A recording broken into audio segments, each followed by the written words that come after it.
As the drivers flash across start-finish at VIR, they come to the best overtaking opportunity, the horseshoe. The little kink at 2, then NASCAR, left hook, into the snake. Then every driver's favorite section, the climbing S's, leading into the iconic Oak Tree Bend. The long back straightaway provides another passing opportunity into roller coaster, steeply downhill, then into hog pen, and back onto the pit straightaway. That's the 3.27-mile, 18-turn lap at Virginia International Raceway. The F4 cars will do it in about a minute 55 seconds.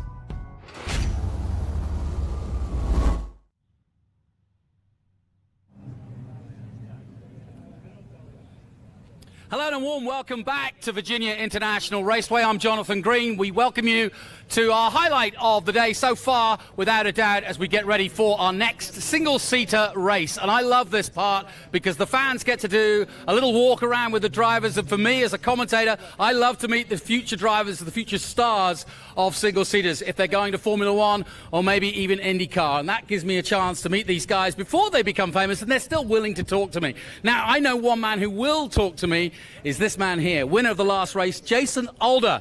Jason, how are you? Well done, first of all. Thank you so much. Thank you so much. What is it? How much have you paid these people? Oh, yeah, lots of money. Undetermined. This is the family, though, right? Family and friends. Family and friends. How are you getting on? You don't have the perfect start for this one, but how do you feel? I'm feeling confident. You know, I have a lot of fun when we're battling with other cars and starting from the, further in the back. It should prove to be an exciting race. I think it's great that you guys meet the fans. I saw you having some photos with a little kid, and you guys have got stickers and hats and stuff to give out. Is it part of something you enjoy or not? Oh, yeah. This is where my heart is. You know, it's so much fun interacting with all the fans. You know, there's a lot of great fans here, and being able to hand out some stuff for them, it could change the little kid's day, so it's a lot of fun. Now, your parents told me that really they wanted you to play golf because that's cheaper.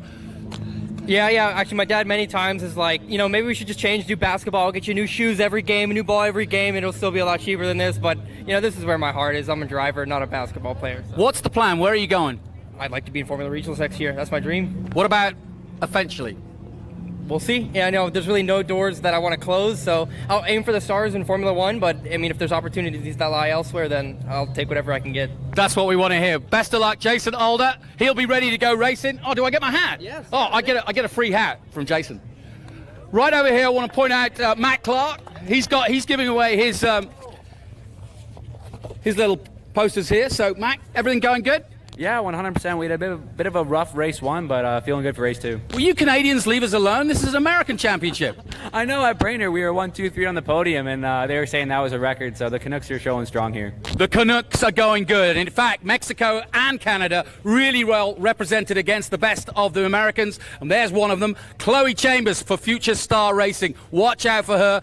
Look who's looking after her, little Al. Al Jr., how's she getting on? She's doing a great job. Very proud of her. Can't say better than that. When the Unzers are on your way and on your side, you've got some good help. I'm just having a look who else is on the grid, and I just saw Hunter Yaney, but he's disappeared because he always does that on me. But it does mean I can say welcome to Trans Am and SVRA's app. We are live. We're also live on YouTube and Facebook, so we welcome you. So whichever platform you want to go with, stay with us for the rest of the weekend. Now, of course, this is a very special weekend for a different reason. Andy Scriven was the designer of these cars, both FR Americas and these F4 chassis you see here. And so the young guys that have come through this championship have benefited from the safety and the brilliance, quite frankly, of these cars here in America. And were it not for the work of designer Andy Scriven, I don't think any of these young guys would have had this opportunity in such a safe and great place to do it. And to talk more about that, I'd like to introduce Max Crawford, who is the CEO of Ligier North America. Max, this is both a sad day and a celebratory day. Tell us why. Well, it's a fantastic day, really, because we keep in memory of Andy. Obviously, this is something that was very close to his heart. And for me, it's keeping his name alive and what he was doing. He was an avid reader, and so we've just made a fund that we take to all of the doctors' offices and child advocacy centres, and we have books there, and the kids can take them home, and so we replenish those books, and that's why and we continue to do this race. A great loss, obviously, to motor racing. He was involved in Penske and many other teams, as well as being the designer here, but this was his passion. absolutely. Well, I mean, did our Daytona prototypes, our single-seater cars. So he's been heavily involved. The AFR car was his. Unfortunately, he passed before he ever got to finish it, but we finished that off for him. Well, I'm glad we are honouring him today. Thank you, Max Crawford. And so the race that you will be seeing with F4 will be the Andy Scriven Memorial Race for F4. So I'd like now to, because of that honour, if you would, stay with me for a moment of silence, please, in memory of Andy Scriven.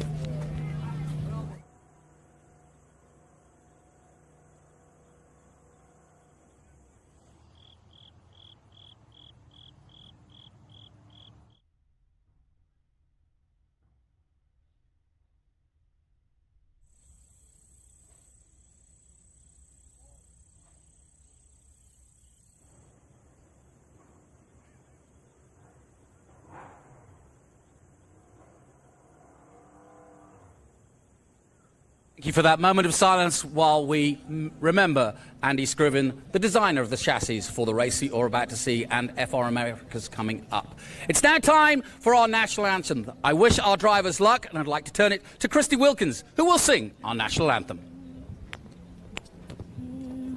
Oh, say, can you see by the dawn's early light what so proudly we hailed at the twilight's last gleaming, whose broad stripes and bright stars through the perilous fight o'er the ramparts we watched were so gallantly streaming, and the rockets' red glare, the bombs bursting in air, gave proof through the night that our flag was still there.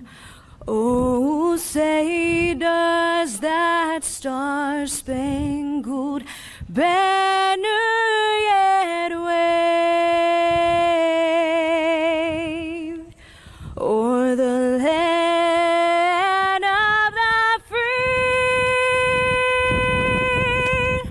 and the home of the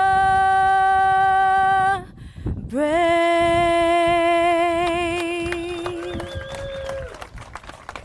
A fantastic rendition there by Christy Wilkins. Thank you, Christy.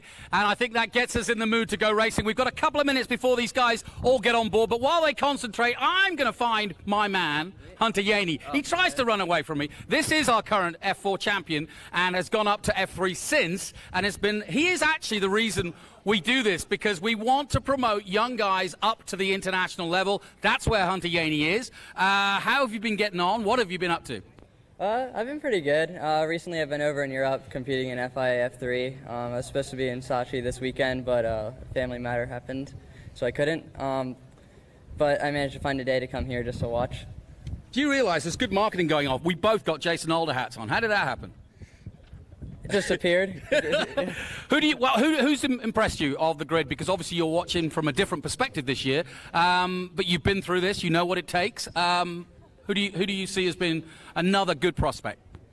I would say Nico and Jason, and I mean Eric. You're gonna have to do the whole grid now. They'll all come at you. I don't know, all of them, I guess. All right, he's going to name the whole grid. That was an unfair question. But listen, Hunter Yaney, remember his name. He's on his way to the international scene, FIA F3. Watch him, just as Cameron Dass, Dickerson, Kirkwood, Carl Kirkwood, you name it. They're all on their way, and they all started right here. So that's why I say remember the names on this grid. Remember Christensen, Matt Christensen. Remember Nico Christodoulou had a problem in the first race. I'll ask his team manager, Dan, what happened to Nico in the first one? He finished second. Well, I know, but he had a problem on the warm-up lap. Did he? I thought he did. No. That was not. I got it wrong. That was probably Eric. Eric got it wrong. Yeah, sorry. So we're starting from the second row again. All systems go. Yeah, I mean, the pace is good, and 1-2 for the team in the first Yeah, race. exactly, yeah. Yeah, so we'll keep going. And happy season so far. I mean, VRD, wherever you're racing, you're pretty much at the sharp end. Yeah, just keep pushing. Use them British routes and bring it to the US and go hard or go home.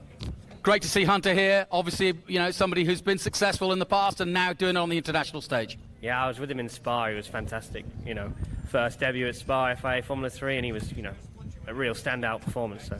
And as a fellow Brit, no doubt the Americans have the talent to go all the way and challenge a Ricciardo or a Lando Norris. Oh, 100%. There's some great talented drivers on this grid. You know, there's a couple of new guys this weekend, and they're showing good form. So, yes, there's some great talent here for sure. Dan Mitchell from VRD. If you want to know where the best place to get a ride is, give Dan a call, and he maybe, just maybe, he'll give you a go. I can see the boards going up. The guys are in their cars. I'm looking at Christian Weir. Keep an eye on him. He starts from the front row. He's new to our series, but I'll tell you what, he didn't take long to get up to speed and firing on all cylinders. He is in the number 31. He starts on the front row, and I am going to hand it over once again to Max Crawford to give us our start command. Ladies and gentlemen, start your engines.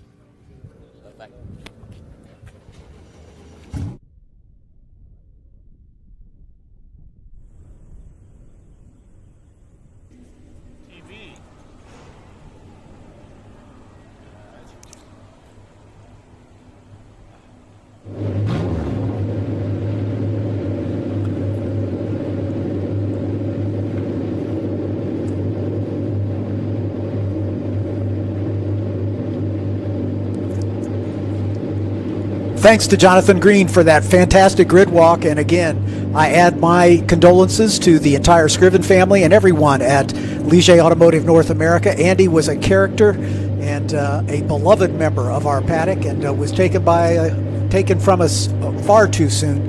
And we use this race, which is closest to their headquarters in Denver, North Carolina.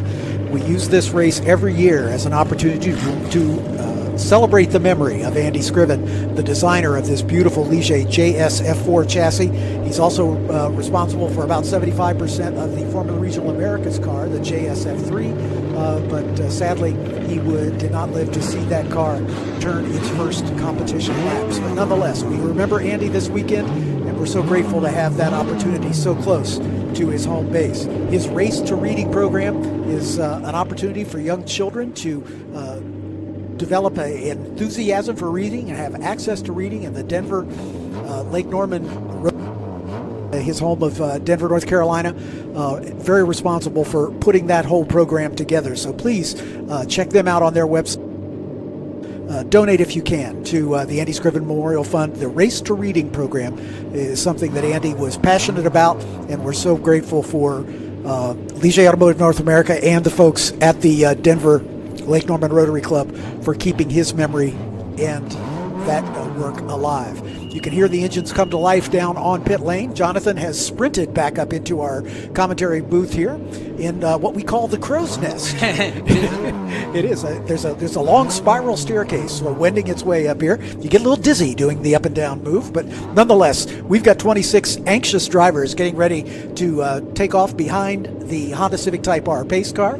The Honda Civic Type R, of course, with the same motor in it that is in the back of these cars.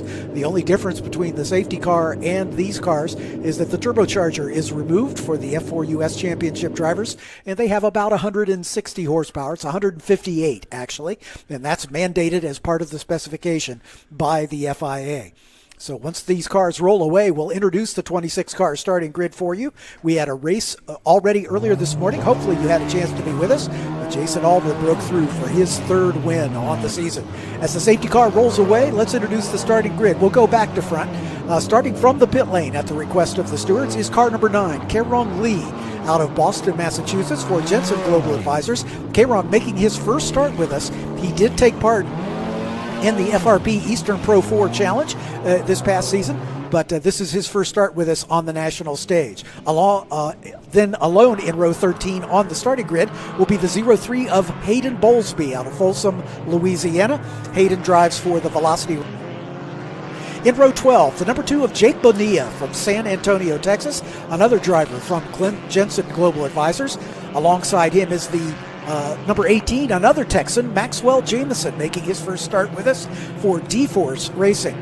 In row 11, we have number 1, Oscar Haffar, the French-born driver who now lives in Mamaroneck, New York. He's with Jensen Global Advisors. Alongside him, welcome back to Will Edwards in the number 28 from Greenwood, Indiana, and Alliance Racing. Will's doing a partial season with us this year. So grateful to have he and his dad back with us.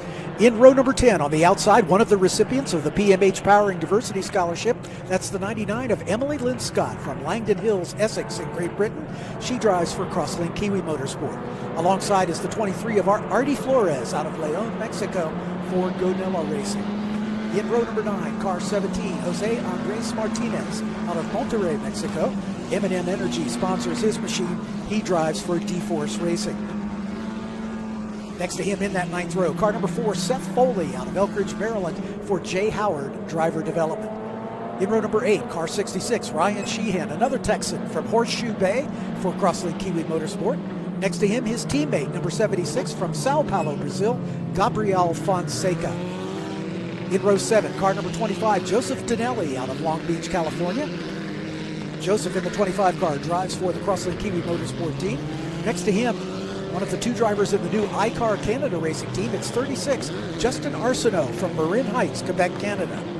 In row number 6, the Swede, car number 20, Victor Andersson from Linköping, Sweden, for Crosslink Kiwi Motorsports. And who broke through with us at Brainerd, making his first starts with us, and took a win there at our most recent round. The number 39 of Bryson Morris from Mount Juliet, Tennessee for Crosslink Kiwi Motorsport. Bryson started at the back of the pack after a problem in qualifying, ended up finishing well up the order in 8th position at the end of the day, so watch for him. He'll be one to watch moving forward. The points leader did not get a particularly good starting position in this race because he really didn't have an opportunity to get some clear air. He was in traffic the entire race, so he maintains and actually extended his points lead. That's Noel Leon in the number 19 car out of Monterrey, Mexico for D-Force Racing. Next to him, another driver making his first start of this season, the 29 of Eric Evans out of Jones Creek, Georgia. He's for Velocity Racing Development.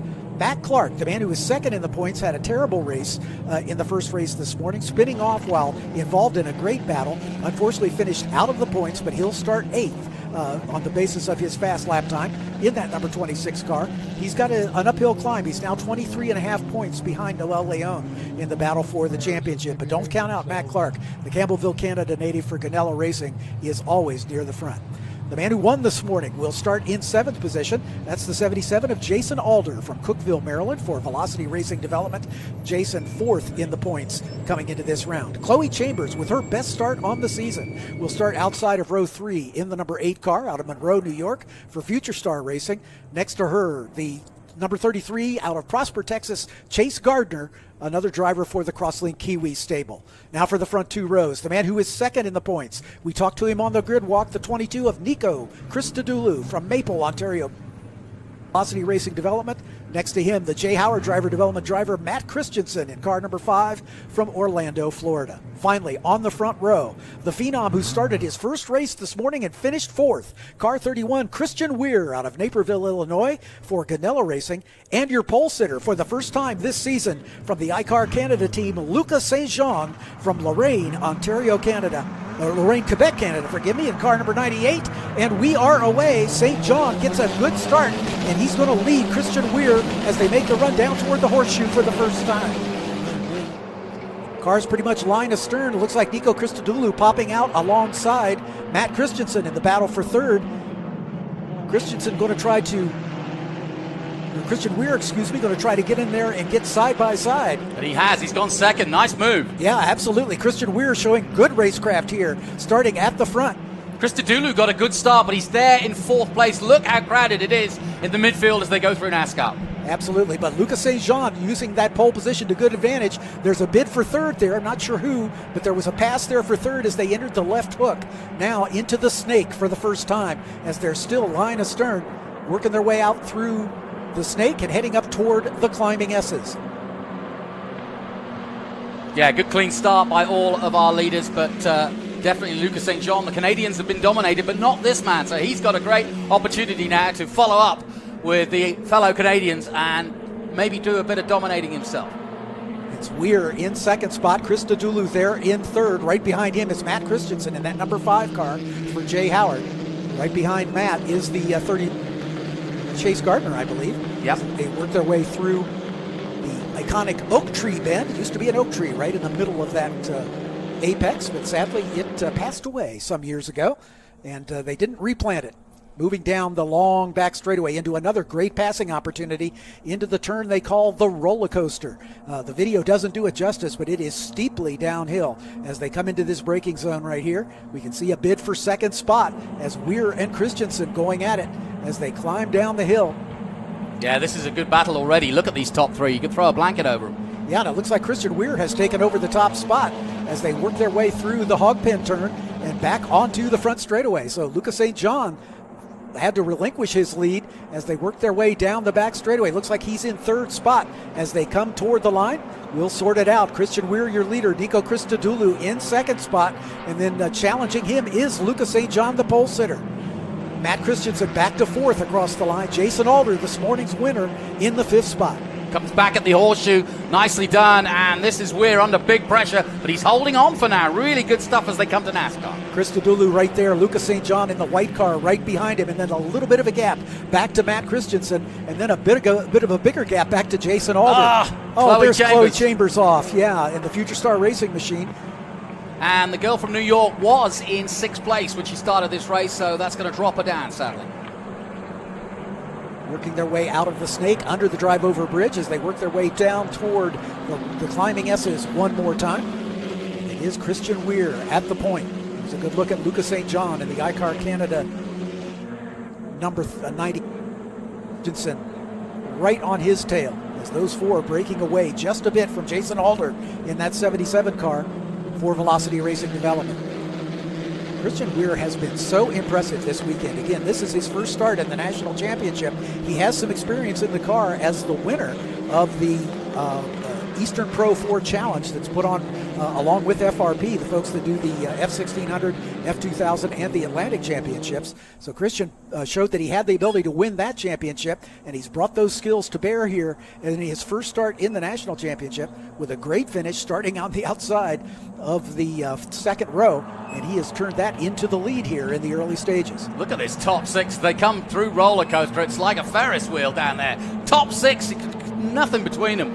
Anybody in that top 6 could get a run down this front straight with the fact that they're lying in astern. It's going to be interesting at the horseshoe with all of them this close. You can see from the drone all the way back, top 6 cars close together. Yeah, Jason Alder has brought Chase Gardner with him as they have closed up on that lead battle. Excuse me, that's Matt Clark right behind Jason Alder. So Matt Clark, the man who is 2nd in the points, he is the one who's got the most to give there, 3 wide coming into the horseshoe. I knew it was going to be a bit that way, and it turned out that way. Luckily, nobody hit, and Weir continues to lead. Over Christodoulou, and then behind him, Lucas St. Jean, Matt Christensen, and Jason Alder, all going for that same pace of real estate.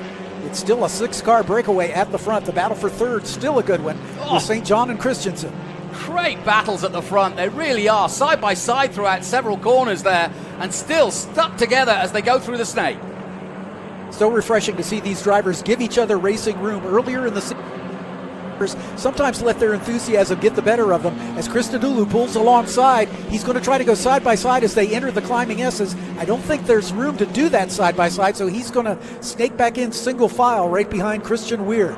Those two breaking away just a little bit from Matt Christensen, who's taken over the third spot. Yeah, Christodoulou, a 1-2 for VRD last time out. I thought he'd gone off. Of course, I got that wrong completely, but not to worry. Christodoulou did have a good run, the Canadian. Oh, very wide indeed, and that's not going to help the floor of that car or the speed down the back straight. That was Matt Christensen going wide, and that's opened the door for Jason Alder to move himself up into a potential podium spot. So Jason Alder, with a great start to this race, is working his way forward. He won this morning, and now he's right behind his teammate in the battle for second. And you could see when I was talking to him, bags of confidence there. He's a great kid. The whole family and friends are here. There was about 10 people on the pit wall, all cheering him on as he was handing out his hats. And you know, he's really taken to this this racing program here this season. When he started the season, he had his eyes set on NASCAR. And when you asked him down on the pit lane what his future was, he's changed his tune. He's now thinking he's going to stick with this single-seater thing. I love it. Absolutely love it. Christian Weir, Nico Christodoulou, now Jason Alder, Lucas St. John, the pole sitter, back in fourth. Matt Christensen in fifth. Matt Clark in the sixth spot. Noel Leon, the points leader, sets the fast lap of the race in seventh. I expect he will be joining this battle and making a seven-way battle at the front before too much longer. Look at this, out of the horseshoe, side by side, and losing out this time to Christodoulou for the lead is Weir, but I don't think it's over yet. Christodoulou with the point right now. There's Jason Alder trying to dive inside Christian Weir, and not quite able to get it done. Make their way into the snake.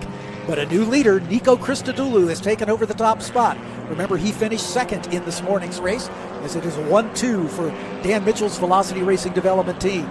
Here they come. Christodoulou in the 22 car at the front. Weir right in his wheel tracks. And then right behind him, that's Jason Alder up into third. Yeah, this is a great race so far. It's early on, still 23 minutes to go. And look how close they are at the front. Lucas St. John doing a great job back up into fourth spot. Again, using to great advantage that pole position that he notched. Again, the starting grid for this race was set based on the fast lap each driver turned during the previous race. So that's why we have some little bit of shuffling in the order. It's not based on their finishing position, but on how quickly they were able to go. And Lucas St. John was at the head of the second wave of cars in this morning's race with that clear air, able to turn in the fastest lap. We're looking for another overtake at the front here as they come towards the... down into the roller coaster they again. go. Yeah, I was just about to say, I was just pausing just in case something happened. But no, luckily they've all got through for now. Jason Alder side by side, and then Hogben just goes into second. Jason Alder side by side with his teammate into second spot. Christian Weir now with a little breathing room. Lucas St. John trying to go side by side with Christodoulou. Right behind him is Matt Christensen. Matt Clark now goes alongside as they're trying to work their way forward. Great racing here. These youngsters are doing a fantastic job. This is as good as I've seen, and Scott Goodyear will be having connections in the race control because this is how he taught them to race, which is close but fair, and they're doing just that. Absolutely.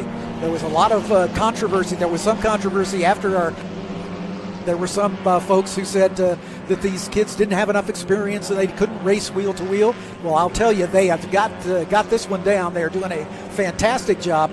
Not giving any quarter nor asking any, but they're racing fair and giving each other racing room. Fascinating start to this. And I'll tell you one thing, John, having been out there, compared to this morning, the temperature difference is dramatic. It must be 20, 25 degrees higher. There's the 22 of Christodoulou going side by side with Matt Christensen. Lucas St. John right there behind him to pick up the pieces should either of them come a croppers. Noel Leon up into sixth spot now as the points leader, working his way back forward, trying to minimize the damage. Again, didn't get the starting position that he would have liked. Here's the 26 of Matt Clark, again with a tough way to start the weekend as he spun off while involved in a great battle in this morning's race, finished outside the points, but he's very much in the points right now, circulating in that sixth spot. You know, I picked up a story while I was down on the grid about Christian Weir. I'd only met him today, obviously, because he's new to the championship. But as I was talking to him, I noticed he had a man to his side who then shook my hand, and I realized it was the one and only Richard Lyons, who, of course, is an excellent racing driver from Great Britain, from Ireland, and a former Formula Nippon champion and GT500 champion in Japan. And, of course, if any of these guys graduate to F3, somebody goes off at the hog pen. Yep, and that's Christian Weir in the 31 car. Made it all the way to the tire barrier. I gave him the blight, I'm afraid. Yeah, unfortunately the commentator's curse, perhaps. As is it looked like Lucas St. John was able to dive down to the inside and take over the lead in the run down to Hogpen. And unfortunately, Christian Weir side. And once you're on that grass, there's no slowing down. And it's downhill all the way to the tire barrier. Still a battle at the front between St. John and this morning's winner, Jason Alder, as they're side by side through the little kink at 2 and now down into NASCAR. Alder has taken the lead for the second race in a row. Yeah, he's a very mature campaigner, and he's racing just that way again today. And as you say, won brilliantly this morning, but now in command of this race, having started, what, 5th? Yeah, exactly right. Yeah, he was well down the order in the starting order, and has made his way to the front. I really feel for Christian Weir in your first weekend having such a high of 4th place, and you can see he's got his head down. He's really not a lot he can do. He's out of harm's way, which is a good thing, but he'll want to get out of the car, and he'll want to get away from that car if he can. Yeah, and the race director has just called for the safety car because we do want to give the safety workers an opportunity to get that car out of the tire barrier and get Christian and the car to a place of safety. So they will be coming under a full course yellow. Each of these cars has a yellow light on the dashboard, which the race director can activate to indicate that we're under yellow flag conditions. And of course, you can see the full course yellow sign being held up by the corner worker right there at the south pits. So these drivers are aware that the field is now frozen. There's no passing, and they will begin to queue up behind the safety car, which will pick them up as they come onto the front straightaway. So let's catch our breath and do a bit of a recap here as they come across the line. Jason Alder was our leader the last time we saw them. And right behind him is the 98 of Lucas St. John. Nico Christodoulou was in 3rd at the end of. It's a good shot of Tony Perella, the major domo of this entire racing series for the SVRA, Trans Am, the International GT, and of course the Formula F4 and the F4 Regional Americas Championships. Tony taking over the promotion of these 2 championships just this year. We're so happy to be under the Speed Tour umbrella. And John, while we're under safety, let me just bring out where we are in the championship. Obviously, Noel Leon started the weekend, the D-Force Racing Man, with a lead of 139 points. Matt Clark and Christodoulou are very much in the hunt.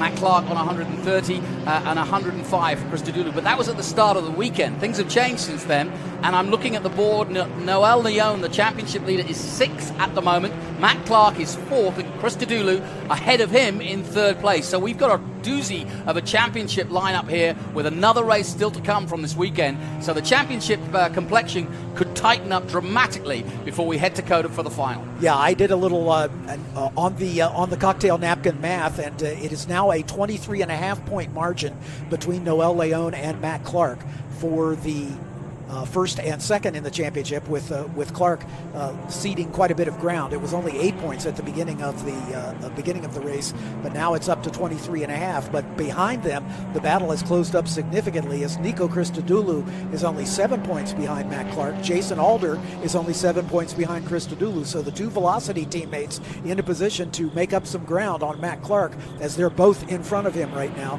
and they'll be able to close that gap even a little closer.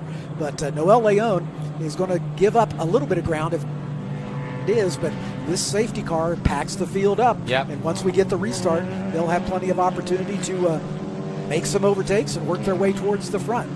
Yeah, as we look ahead towards COTA, that's the final round, and of course they're going to be racing with Formula One. What a huge opportunity that is for some of these young men, and I've seen it happen with Kyle Kirkwood and a few others, Dakota Dickerson in the past, to have that opportunity. And with the championship on the line, the Formula One teams will be watching, I can assure you. Exactly, and these drivers are always on their best behavior at Circuit of the Americas, and they put on a great show, and we're just so grateful for the opportunity to support the USGP each year down at the Circuit of the Americas. And it's an opportunity for me to come down to your stomping grounds, Jonathan, and sit in the commentary booth with Bob Constadouros, and feel like I'm really part of the big show. Yeah. Working their way through. Oh, damage to Banilla's car. Yeah, he might have had a little argy-bargy with someone. Here's a replay of the start. You can see the great start that Lucas St. John got, and then slotting in right behind him, Christian Weir in that second spot. And then the 2 Velocity teammates going after it for 3rd. Lucas St. John goes a little wide through the horseshoe on the first lap, is able to maintain his lead. And Christensen right there behind him. And sadly, Matt Christensen right in the front of this order up until a couple laps ago when he finally coming down the hill toward the hog pin turn, got shuffled off wide, dropped a couple wheels off, and ended up against the tire barrier.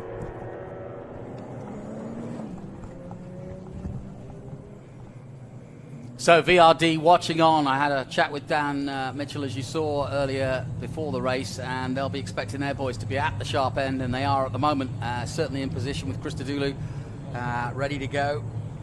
And it's been a big team battle too. Velocity Racing, Ganella Racing, D-Force obviously, and Jay Howard Development, as well as VRD, who you're looking at right now. So we're getting a replay of the incident. Again, there was some shuffling in the order as they came down the hill from the roller coaster. You can see there's Alder at the front. There's Lucas St. John right behind him. And there's in third spot is Matt Christensen. And it looks like he just left his braking a little bit too late and got off to the outside. Yeah, and the sad thing is he just couldn't stop the car before he hit the tires, and of course that's done damage. It's a real shame. Yeah, Christian Weir, again, on debut here this weekend after a great result in this morning's race, will unfortunately finish out of the points in this one. Yeah, if Alder can stick with this first place at the moment at the restart and finish the race with another win, he really does put himself right in the box seat for the championship, with one more race to go this weekend, and then the last hurrah, if you will, at COTA. Yeah, 2 rounds at COTA to round out the season, and we will crown the championship at the end of round 17 at Circuit of the Americas, part of the Formula One weekend. Our Formula Regional Americas counterpart COTA as well, but that will be 2 weeks later, along with the entire Speed Tour entourage with Trans Am and International GT as well as SVRA. And that'll be a fitting conclusion to the Formula Regional Americas Championship. They will have 3 more races after this weekend's racing has concluded. So just to recap, Jason Alder, your leader, Lucas St. John in second, Nico Christodoulou in third, Matt Clark up to fourth, Matt Christensen finishing in fifth spot as it stands right now. Noel Leon, the points leader, is in sixth, Chase Gardner in seventh, Bryson Morris, after a little issue in the qualifying session where he had to start at the back of this morning's race, worked his way well inside the top 10. He's running 8th right now. Justin Arsenault, the teammate of Lucas St. John in the iCar Canada team, in 9th position. Eric Evans making his first start of this year with us, although he had good success with the championship a year ago. Eric Evans in the 29 car is 10th. Seth Foley having another good run for Jay Howard into 11th. Ryan Sheehan, Victor Anderson, Joseph Dinelli, and Artie Flores are your top 15. We've got about 11 and a half minutes remaining.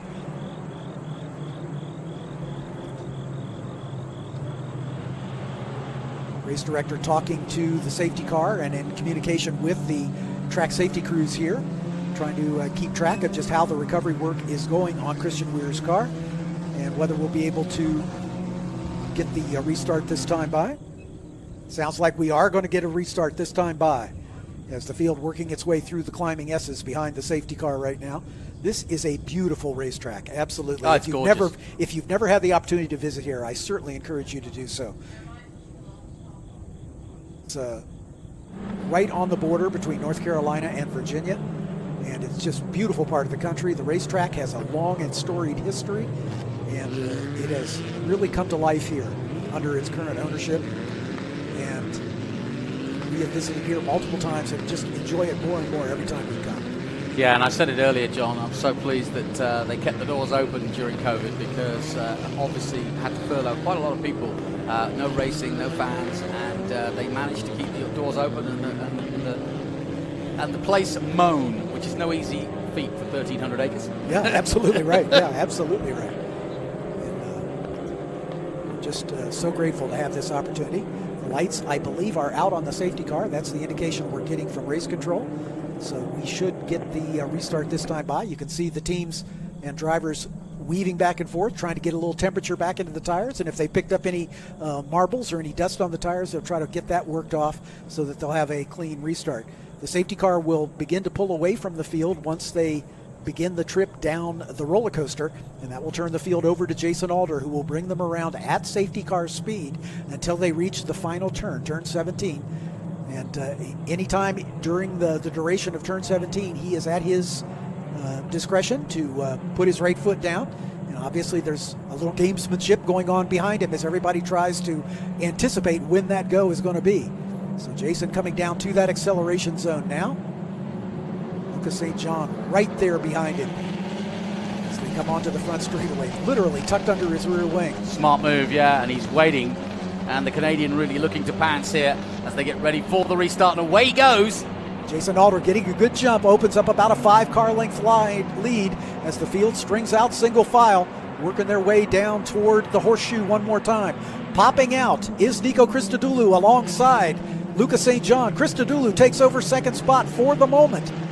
Matt Clark there alongside Lucas St. John. Now Christodoulou goes wide, or was that Jason Alder? That was Alder. Yeah, Jason Alder went wide. There at turn number 3. That's going to give Christodoulou the lead, I believe. Yep. So Alder made a mistake out of the exit of the horseshoe. I don't know. I think he just went a little too hot in there, trying to outbrake himself almost. But yeah. So big change at the front, and Alder's got work to do. 2 cars off now at the exit of the third corner. Between left hook and turn number 4. Hopefully they'll be able to get re-rolling, but it is Nico Christodoulou at the front. Lucas St. John still in that second spot.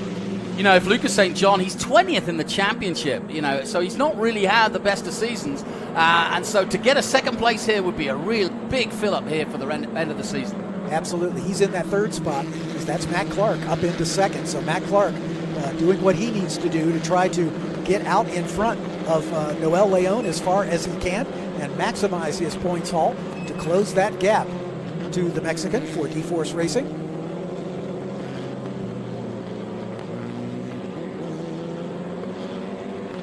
And looks like a bid for the lead as Matt Clark is going side by side with Nico Christodoulou. Let's have a look at what happened. Here we go. Just a little touch at the back, yeah. One car turned round by another one. He just smashed into the side of him and turned them both round. I think both of them will get going, and that one upset the race. Although we are getting word from race control, we are sadly going to send out the safety car. So one of them made it, the other didn't. One of them was unable to get restarted, but it was right at the back of the pack. So I'm not sure who the 2 drivers were that were involved. I'm going to check where Alder comes across the line here because he needs a real flyer now to get back into contention for this race. Matt Clark leads, Christodoulou, Lucas St. John, as you mentioned, Noel Leon now up to 4th place. So this is all going good for the championship leader from Monterrey, Mexico. Matt Christensen 5th. Jason Alder is actually 6th at the moment. So he's in a position at least where he can challenge. Winner last time out, Bryson Morris, is in 7th, and Chase Gardner, the Texan, is in 8th. So Matt Clark having this go exactly the way he had hoped after a disappointing race this morning, as he spun out of a battle near the front and finished outside the points. So this is the best he can hope for, getting the maximum 25-point haul and hoping that the second place, the man who is currently in the lead of the championship, Noel Leon, finishes as far back as possible to close down that gap. The 0-3 of Hayden Bowlesby in the pit lane. I think he may have been one of those cars involved. Yeah, I think he was. Yeah, we can see the damage to the side pod there on the driver's left-hand side. And it looks like his race may be run. They're not going to be able to get that repaired and send Hayden back out. Shame. Real shame. Absolutely, yeah. Hayden Bowlesby's been with us a couple of years now and getting his experience. And not really pulled up too many trees, but he's always been there or thereabouts. He races well. Yep, Hayden started with us in 2019. He finished 25th that year. He finished 20th a year ago and changed teams in mid-season. He was with the Alliance Racing team early on, but moved over to Velocity Racing Development, to Dan Mitchell's group, and has had some good results since then. So we'll certainly look for good things from Hayden, but unfortunately not getting the finish he had hoped for in this one.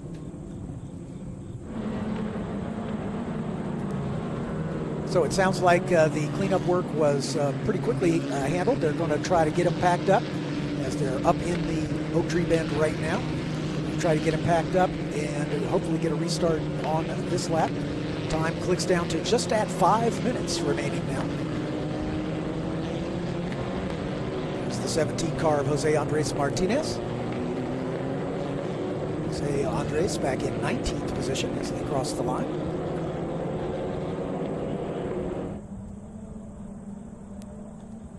So Matt Clark in the lead. There has been some discussion that there may have been a pass under the yellow that may have affected our leaders, but that'll be adjudicated after the race, so stand by for official word. But the lights are out on the safety car as it accelerates away from the field, and this time Matt Clark will be bringing the field down to the start-finish line. And you know, Matt Clark is brimming with confidence after the season he's had. I don't have any fear that he'll get a good restart, and certainly won't be intimidated by leading this massive field across this long straight here at VIR.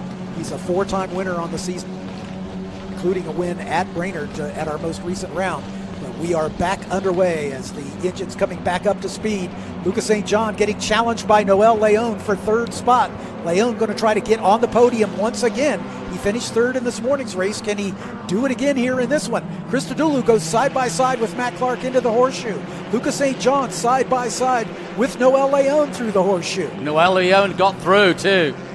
He worked his way up into that 3rd spot right now as we got a car dropping a wheel off through NASCAR, but able to get back under control, losing a little bit more ground. Yeah, he dropped about 3 places there, but as you say, don't think there's anything wrong with the car. It's just a case that he dropped a wheel. It's like Matt Clark maintaining the lead, but Christodoulou right on his rear wing with Noel Leon there in 3rd with 3 minutes yet to go. Here they come through the snake. There goes Christodoulou once again pulling out as they make their way toward the climbing S's. He's side by side with Matt Clark. Once again, he's going to have to drop back in behind, I think. It's just too narrow to go side by side there. Great racing, though. I mean, the racecraft at this point in the season is so different than where we started out at the beginning of the season at Road Atlanta, and really impressed with how these guys have come on. Noel Leon, the points leader, up into 3rd spot, minimizing the damage. Right behind him is Matt Christensen. Then Jason Alder recovering from that off course a little while ago. Jason, remember, was at the lead not too long ago. He's going to try to work his way back to the front, but he's coming under a challenge from behind from Bryson Morris, as Bryson Morris is trying to get something done there, but not able to close the deal, it looks like, as they work their way down this long back straightaway, sort of undulating up and downhill. The battle done. But it's a narrow track, even for these tiny little F4 cars. You know, you're right, it's undulating each way, but there's not a lot of room for overtaking at many places. Christodoulou got it done. He is back at the point with Matt Clark now in 2nd spot. Noel Leon in 3rd with a serious challenge from Lucas St. John. There's Christodoulou. There's Clark. Then Noel Leon and Matt Christensen side by side. Leon with the inside line as they come into the horseshoe. We're on the final lap. The white flag has been shown to the field. Well, we've got a 4-way battle for the win, and it could be more than that as we go through NASCAR for the last time. What a race this has been, John Phippen. Exactly what we wanted, and what Scott Goodyear, the race coordinator for these youngsters, and the guy who basically sets the rules for how they race. Yep. Yeah, he has been a great teacher for these drivers. Goodyear, of course, a very experienced driver in his own right, but has a lot of experience as a driver instructor as well. And he's been very, very good at teaching these drivers racecraft. Situational awareness, he calls it. Being aware of who's around you and just how much room you've got to give. But this battle at the front is not over yet, as Matt Clark looking for the win here once again, as he is right on the rear wing of Nico Christodoulou. Well, Christodoulou wants a victory, having got 2nd last time out.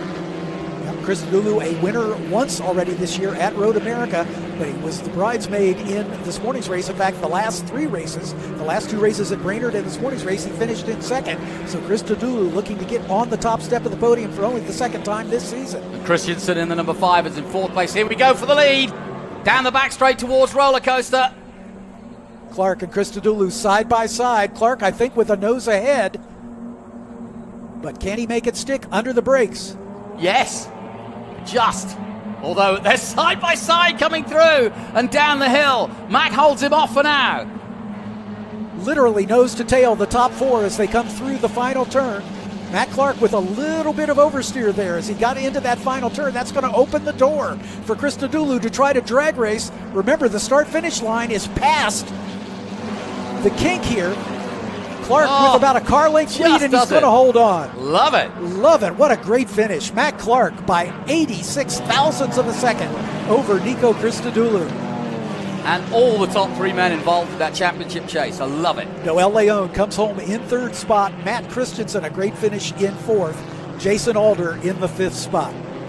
Jonathan, I'm going to make my way down to the podium to talk to these top 3 finishers, but fantastic race. Thank you, John Phippen. He'll be down there in the paddock in a moment, and we'll hear from our winner. But what a race by Canada's Ganella Racing's Matt Clark. He said to me on the pre-grid, the Canucks are going well, and he just proved it. The Canadians really having a romping time. As we mentioned, they had a 1-2-3 earlier in the season, the Canadians, and they really have come and made a mark. Just have Mexico with Noel Leon and several other drivers from Mexico, but Noel Leon. Let's have a look at the highlights then of F4 Race 2, and at the start, it was a good start by the leaders, and try as he might, Christian Weir couldn't get into the lead, but it wasn't long before Chloe Chambers went off, but Weir finally in that 31 did make the lead, but look behind him, everybody wanting a piece of it, and everybody going every which way to try and get into that lead. We had a 4-way battle at the front, and at times they were 3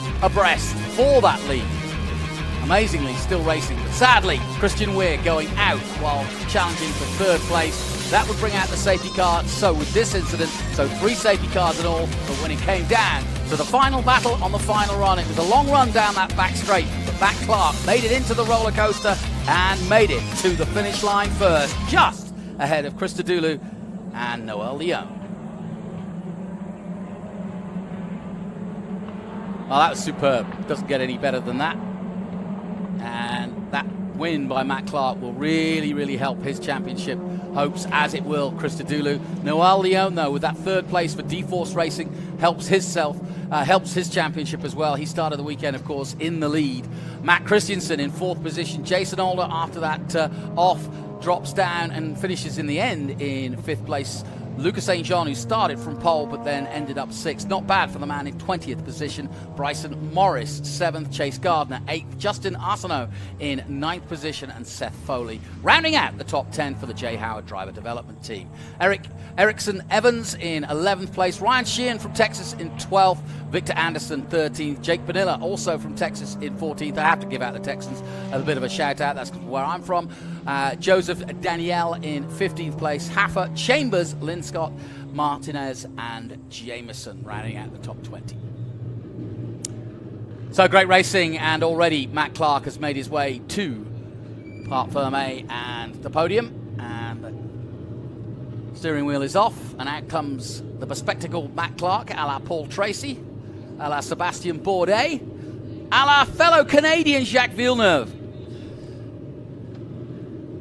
And will he follow in the great Jack's footsteps? I wonder. He certainly thinks so. Met his dad at the beginning of the season, and they were really excited to be coming into this championship, and I think it's been worth every penny, and I think that says it all. He gives our cameraman Tony a kiss, but why wouldn't you? And in a moment, John Phippen hopefully will have a quick word, but the team are the first to get there. Congratulations in. And a championship that's been dominated in the previous years by Crosslink Kiwi. Other teams now starting to come into play. Velocity Racing Development, of course. Ganella, who just won here. D-Force with Noel Leon. So it's hotting up nicely into a good championship this year. So the helmet comes off, hopefully. And here it is. And we'll see that young man. There he is.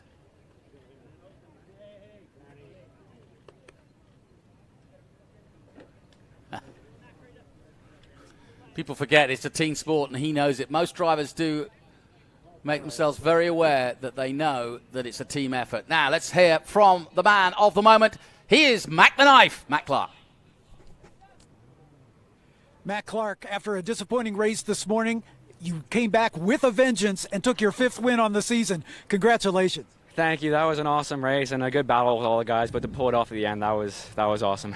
Yeah, it looked like anybody wanted to win this one. There was just passing throughout. you guys just have to be really gratified with the maturity of these racers to run wheel to wheel like that all race long. Oh, 100%. I mean, the series has given us great tools to be able to run wheel to wheel like that. I mean, I think in the middle there was like 7 of us for the lead pack, so great race. Congratulations on your 5th win. Thank you. 5-time winner, Matt Clark, Jonathan. Thanks, John. Yeah, that's worth reminding everybody. 5 wins in this field, not an easy task at all, simply because everybody is so competitive. And it really is, when you're racing that close, a bit of a lottery because everybody wants it bad. Everybody wants to get the podium and everybody wants to make a name for themselves. Most of these are teenagers just starting out in their careers, 15, 16, 17 years of age. And this is the time where you may have 40 cars on the grid, but maybe only 3 or 4 make it to the next level or at least shine as a potential future champion that somebody else wants to invest in. So we look high above Virginia International Raceway. A beautiful day here. The temperature's gone up drastically in the last hour or two since the lunch break, and it's an absolutely gorgeous September day here. Got more racing to come. Including SVRA and Trans Am qualifying. And don't forget, we've got 2 big Trans Am races this weekend. We welcome our viewers on the SVRA app and the Trans Am app. And we know you've had some problems. We apologize for the problems you've had. And we welcome our viewers onto both YouTube and Facebook. And if you're joining us for the first time, we do have 4 formats or 4 platforms that you can watch the racing from. YouTube, Facebook, and the 2 apps. And the apps are great because you can basically get all the information of the other results and other videos and so on and so forth. So stay with us, and we apologize for the gremlins we've been dealing with today on our official apps. But like I said, if you have been tuning in and you have switched over to Facebook and YouTube, we welcome our viewers around the world to our VIR International Raceway. And like I said, plenty of racing still to come from both today and tomorrow. A full day of great racing, both vintage and single-seater, as well as the Trans Am penultimate round coming up this weekend.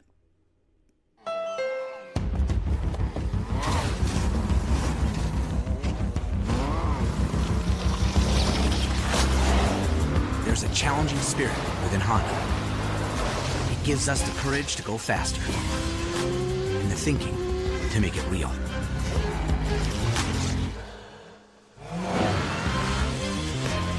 Whether it looks like a truck, a sedan, or an SUV, inside is the heart of a race car. One of the main reasons for poor vehicle performance is a dirty fuel system. It can cause decreased fuel economy and actually do harm to your engine over time. By adding Lucas Fuel Treatment to your vehicle, it cleans and lubricates the entire fuel system, pump, carburetors, fuel injectors, and valves as you drive. It also improves your vehicle's performance. It's a non-solvent product designed to protect both gasoline and diesel engines. Lucas Fuel Treatment. It works. When Welcome back to Virginia International Raceway on the Virginia-North Carolina border. Beautiful day. Beautiful weekend so far. Not a cloud in sight. It really has got great visibility from the drone. This is where the drone really shines for you to show your venue for sure. I'm in that little hut right at the top there. That little crow's nest, as we call it. And a great view here. Don't miss a thing from up here, but always gets a little noisy, if nothing else. But it's great to be here. We turn our attention now to SVRA. Vintage racing at its finest. And once again, it doesn't matter where we are and what track we're at, we always seem to get very good fields in each of our groups, including, how about this, one of the great cars of the last couple of decades, the Audi. That car, well, it beggars belief what it achieved in its history at Le Mans, at IMSA, at Sebring. And it continues to be a masterful car to watch go around a track. It looks as though it was built to be fast, and you know, some racing cars don't always look as though they're supposed to be fast. This one absolutely does. Looking forward to seeing the Audi out in the hands of Larry Connor. By the way, that R8 2005 version was that era that the likes of McNish, Lotter and so many others, great drivers, all wheeled into fantastic achievement over the years. And Group 5, 7, 9 and 11, that's what we've got coming up. And we just saw Larry Connor. He was pole positioned by a country mile, got a 43.4. But interestingly enough, Lewis Cooper Jr. in the Panos, you just got a quick glimpse of there, pretty much took him to task. And those two are well ahead. So it's going to be the Audi versus the Panos for sure. And I'm really interested to see how these two at the front will go, because they are about 3-4 seconds ahead or quicker than those chasing. Now, we've got quite a group of different cars and different engine sizes in this one. Got a couple of Ligiers, a couple of Lolas, a Star Mazda out there, and even a Ford GT3. So a nice grouping here. But like I said, in qualifying, Larry Connor doing the business and putting that Audi R8 LMP on pole position.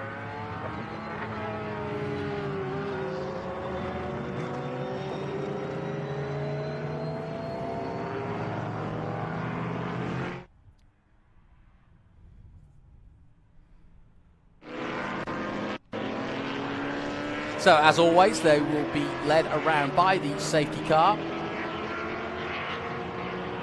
And while there isn't as much on the line, perhaps, as there is for the youngsters in the single-seaters, and that's what I like about these weekends, is that you get the very serious youngsters out for their future glory, and then the juxtaposition between that and obviously SVRA, which is mainly professional drivers, especially in this particular set of cars, because you have to be a pretty good driver to be able to wheel one of these cars around a track like this. And so these are drivers who were professionals or very good amateurs in their day, and now just enjoy a very, very fast car at a very, very beautiful circuit when they get the chance. Not out every weekend always, but enjoying every time they get.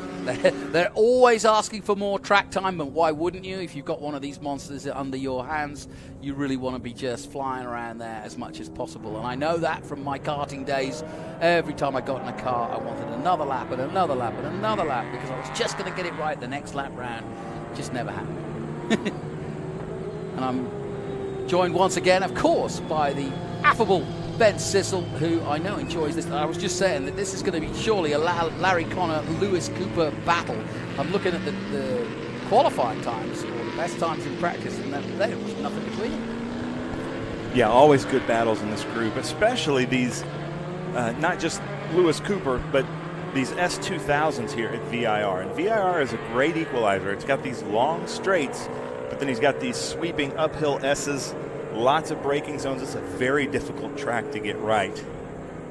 But Larry Connor in that 2005 Audi R8 and Lewis Cooper in that 2007 Panos that sounds like a Formula One car. It does. Beautiful car. I'm out of breath. I was running back from the grid. Sorry, Jonathan. Absolutely fine. Mate, I always sit in awe of how you do what you do. He's in every... I think Ben actually has 4 brothers he hasn't told me about. I wish. But man, this is he's trying to drag each and every member of his family here to try to help him out, including my nephews. They had a great time, I saw. They did. They had a great time, yeah. And then they went home and watched. They didn't know anything about racing. They went home.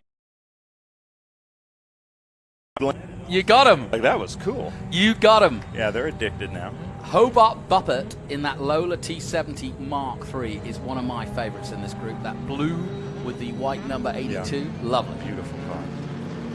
So I don't know who has the advantage here at the start. I'm guessing That's that open-wheel Martini car, the Group 9 car of Lewis Cooper Jr., but I don't know for sure. We'll see. Certainly Larry Connor in the Audi's got the best line, but here we'll find out. Down to the horseshoe they come then. They roar past our commentary position as the green flag waves, but it is the Audi LMP that leads the 2005 in the hands of Larry Connor. So at the moment, Lewis Cooper Jr. settling for second place, but we've just got underway. In third place, I think it's the Ligier. Yeah, Clayton Ely in that Group 11. So this is a mixed group here up front, especially with Hobie Buppert there in that 1969 Lola T70. You know, you're watching the cars go in front of you, but he's in a 1969. He doesn't have the brakes. He doesn't have the steering technology and the downforce that some of these cars have. So in this mixed group racing, you got to be really careful. Yeah, when you range your cars from in this group 69 to 2000, that's quite a quite a band of technology there. Yeah, a lot has changed there. And then the car that's in third is Mark Giroux, who we're going to see quite a bit. And you'll remember actually in fourth place there, you remember the great race that he had at Watkins Glen just 2 weeks ago in the Formula B. But there's that Ligier. Look at that. That's a pretty car. But am I right in saying he wasn't driving this car? No, he was in a Group 2 car. That's right. There, but he's in the car right. Is Mark Giroux in that 1997 Lola T9720. Yeah, he put on a great show there. Also keep a look out for the Swift DB5. Mark Clark at the wheel in the number 15, a little further back. And there's also a Chevron Groper CMC out there as well. Philip Meany Jr. at the wheel. You know, and I know we've said this before, but when I see cars like that, I expect the DRS wing to open up at some point. You know, you're just looking at it like that does look like a Formula One car. There he is. There's Mark Giroux. Yeah. Sorry, Mark, I've been saying your name wrong for the last year, but he gave me his in-car from Watkins Glen, and we're going to edit together. There were like 22 passes in that one race. Oh, I bet that was a fantastic piece of So he's excited for us to put that together and was excited to tell me how to pronounce his name. So it is Giroux. Not Giraud, I guess. Yeah, well, it's a French name, so, you know, you can understand why you would say Giraud. I would have. That's a pretty car. It is a pretty car. And we are at what I think, and this may get me in trouble, is the most beautiful race circuit in North America. I love them all, but this is a beautiful one. I think Watkins Glen and Lime Rock might have something to say, Road America might, but I think they would actually kind of doff their cap and go, yeah, it's a pretty place. Yeah. All of the places we race are iconic in their own way, but just the way that this flows around the trees and the hills, that there's a lot of runoff. Like Watkins Glen is really beautiful, but there's those blue walls right on the track that they don't have here. And here we're looking at this T96. No, I love it. Listen to that thing. Big American muscle with British styling. You can't get better than that. That's what they say. Yeah, it really is a pretty thing, isn't it? Lola T70 Mark III. 69. There's that 21. Victor Seberg. That's in a Group 9 2000 Star Mazda. Get a little sideways, won't you? I like that. You know, and look at the wash that would be created behind that Lola T70. It's just a wall back there. And he could duck in behind there and get caught up in that weird air, and that might have made him lose a little bit of downforce there at his brake zone. Yeah, that's a good point. Yeah. I do like that Captain America helmet that he's wearing. You know, I hadn't really given much thought to that all the aerodynamics of these cars are so different that every car you come up on, especially if you're fast, let's say if that Audi went to the back and had to make his way through, you know, he's dealing with all sorts of different turbulent air from every different type of aerodynamics used. Yeah, including exhaust air from that Lola. That's like those two huge pipes coming off there, that's almost like a jet engine in front of it. So we are Groups 5A, 7, 9, and 11. First time we've had a real chance to see some SVRA action today properly, and we welcome our viewers on both Facebook and YouTube. We've had a few problems with our app. We apologize for that, but hopefully we're writing them as quick as we can. You can't have gremlins sometimes. We've had a pretty clean season so far, but we'll be up and running, and we welcome our viewers from wherever you're tuning in from. Thomas Kane there in the Group 5 HS2 1984 Taiga SC84. And I have been told by the authorities that it is Taiga and not Tiga. Yeah. That's interesting, because I always thought Tiga. Well, if I'm wrong, you can blame Ray Snowden. I'll get Ray Snowden in a little trouble. He told me it's Taiga, so we'll see. Look, the VIR SpeedTour. That is the biggest crowd I've seen here, which is so exciting. That's huge. But tomato. Let's call the whole thing off. Yeah, that'll work. It is a good crowd. You're absolutely right. And, you know, when I came in on Thursday, and you'll have seen them arriving earlier in the week, they were coming in their RVs and setting up. So look at that 81, Phil Meany Jr. in that Chevron. Meany. That is a great name for a race car driver.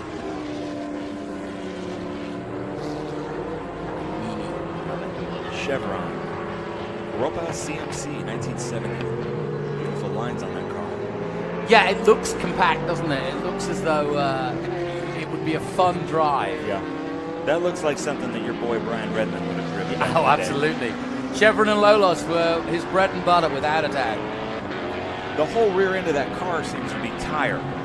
Yeah. You know? Yeah, you don't know what the size of tire is hiding underneath there. That was Philip Meany Jr. Here come the leaders. And this is a race. Even though the Audi out front is a Group 11 car, a 2005 Audi R8 LMP, and this car here is a Panos DP01 from 2007. Once you're on track and you're racing for overall. You don't care about class. You're racing yourself, and you're racing the track, and you're racing the guys that are against you. But here, like right there, is where you could really get caught up in a weird wash. You know, that open wheel right there of Lewis Cooper Jr.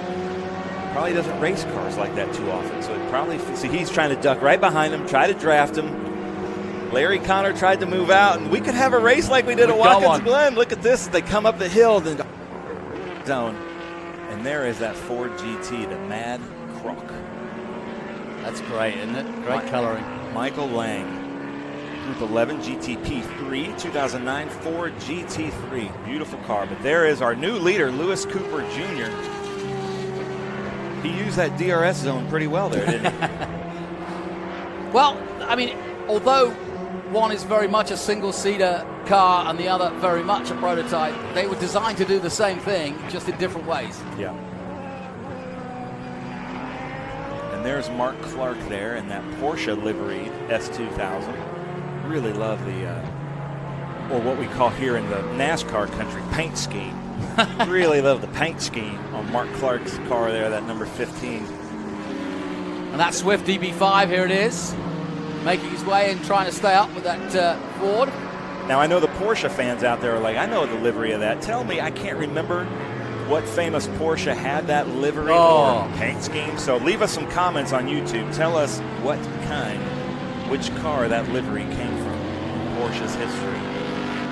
Because Eric Joyner from Good Boy Bob Coffee Roasters with Trans Am had a coffee bag to that livery. So Mark Clark at Lime Rock went over and bought that coffee bag from him. Because he's like, hey, that's my car.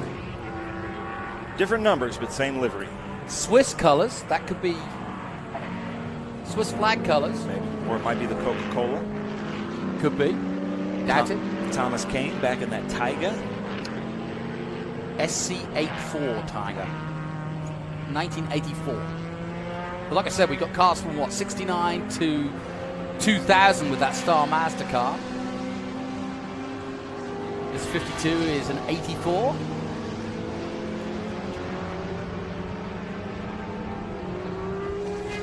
Ben, I'm just amazed. We've just come from Watkins Glen.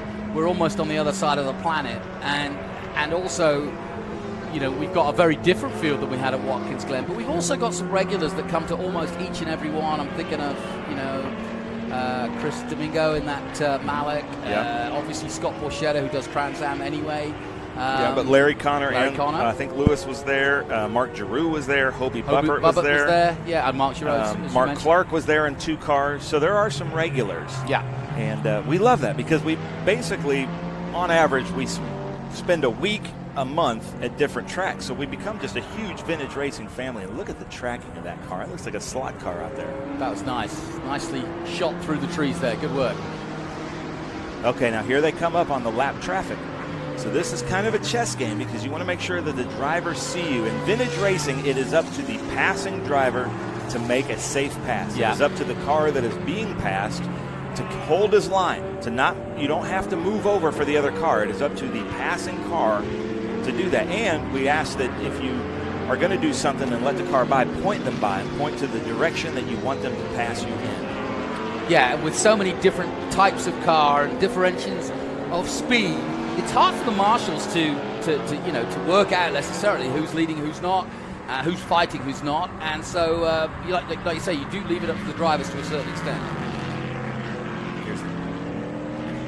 I hope we're saying his name right. Clayton Ely, Group 11 car, 2018 Ligier, and this weekend we're honoring Ligier. You did a great fan walk there honoring Ligier. Explain that a little bit. Yeah, I was going to say, well, Max Crawford, of course, the CEO of Ligier North America. Ligier, a French company, and better known, obviously, for their Le Mans runs, but have a huge presence and had a huge presence.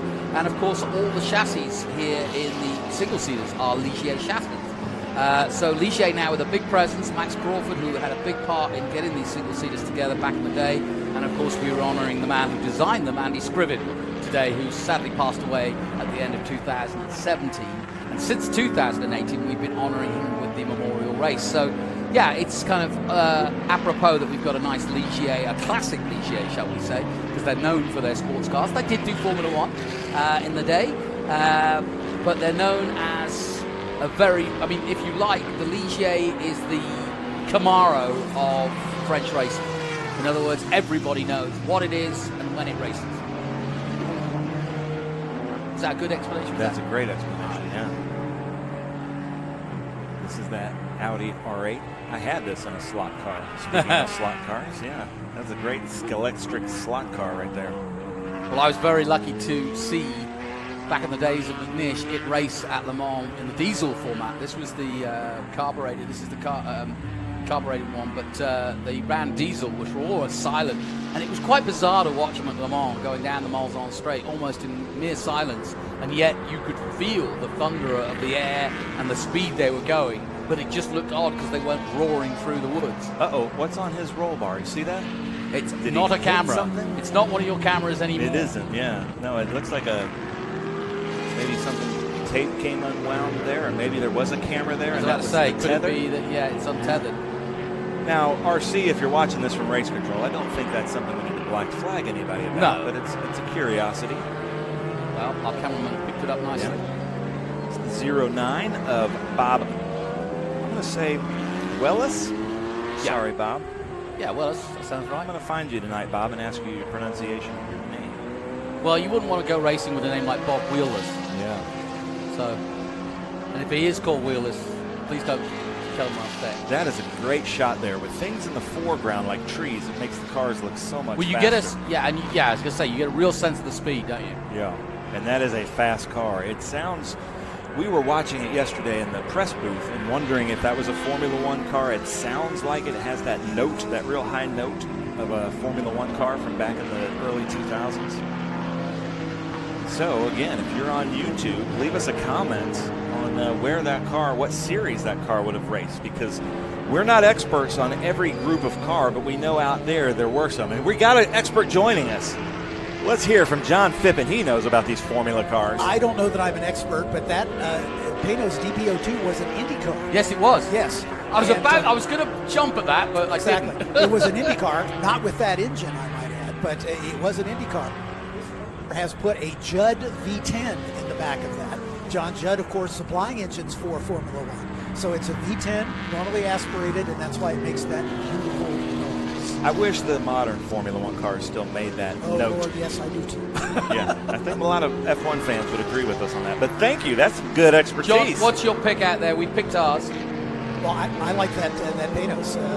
Just to hear it go by raises the hair on the back of my neck, and for me, that's a sentimental favorite because I was certainly I came up in Formula One back when the old Ford DFV was the de facto engine in every one of the cars, and is that the Cosworth? The Cosworth, yeah. Absolutely, yeah. And there was a period when every car, save Ferrari, had that engine in the back of it.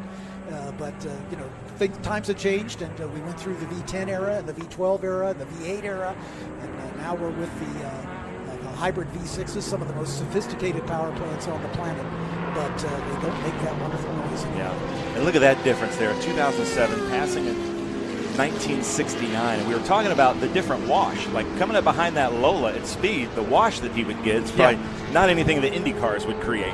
Yeah, exactly right.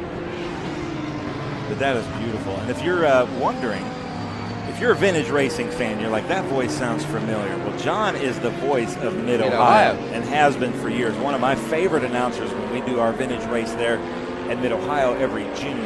And he's here with us, so please join us whenever you want to. Because you've been announcing these cars longer than we have. I appreciate it, Ben. Thank you very much. Yeah, the vintage weekends have always been one of my favorites at Mid-Ohio. And so F4 and FR, which I'm pleased to be the series announcer for, under the same umbrella as the SVRA, and we get a chance to see these cars when we're not out there racing for ourselves.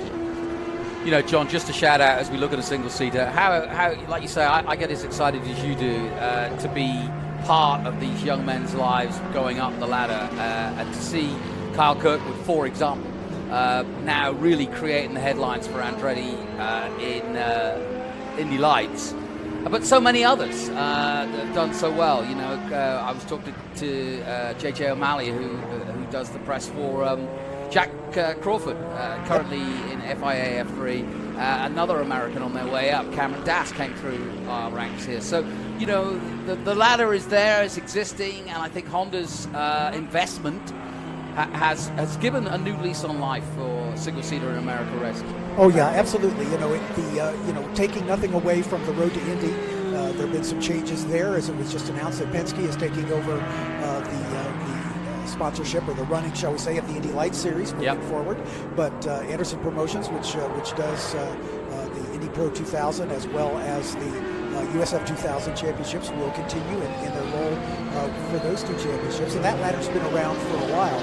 But with the advent of the F4 US Championship and the Formula Regional Americas Championship, the FIA then has put its stamp on this ladder, which, if it goes perfectly, is designed to end a driver at Formula One. Yeah. After they leave Formula Regional Americas, they can go to International Formula 3, Formula 2, and the next step up is the top step of the ladder.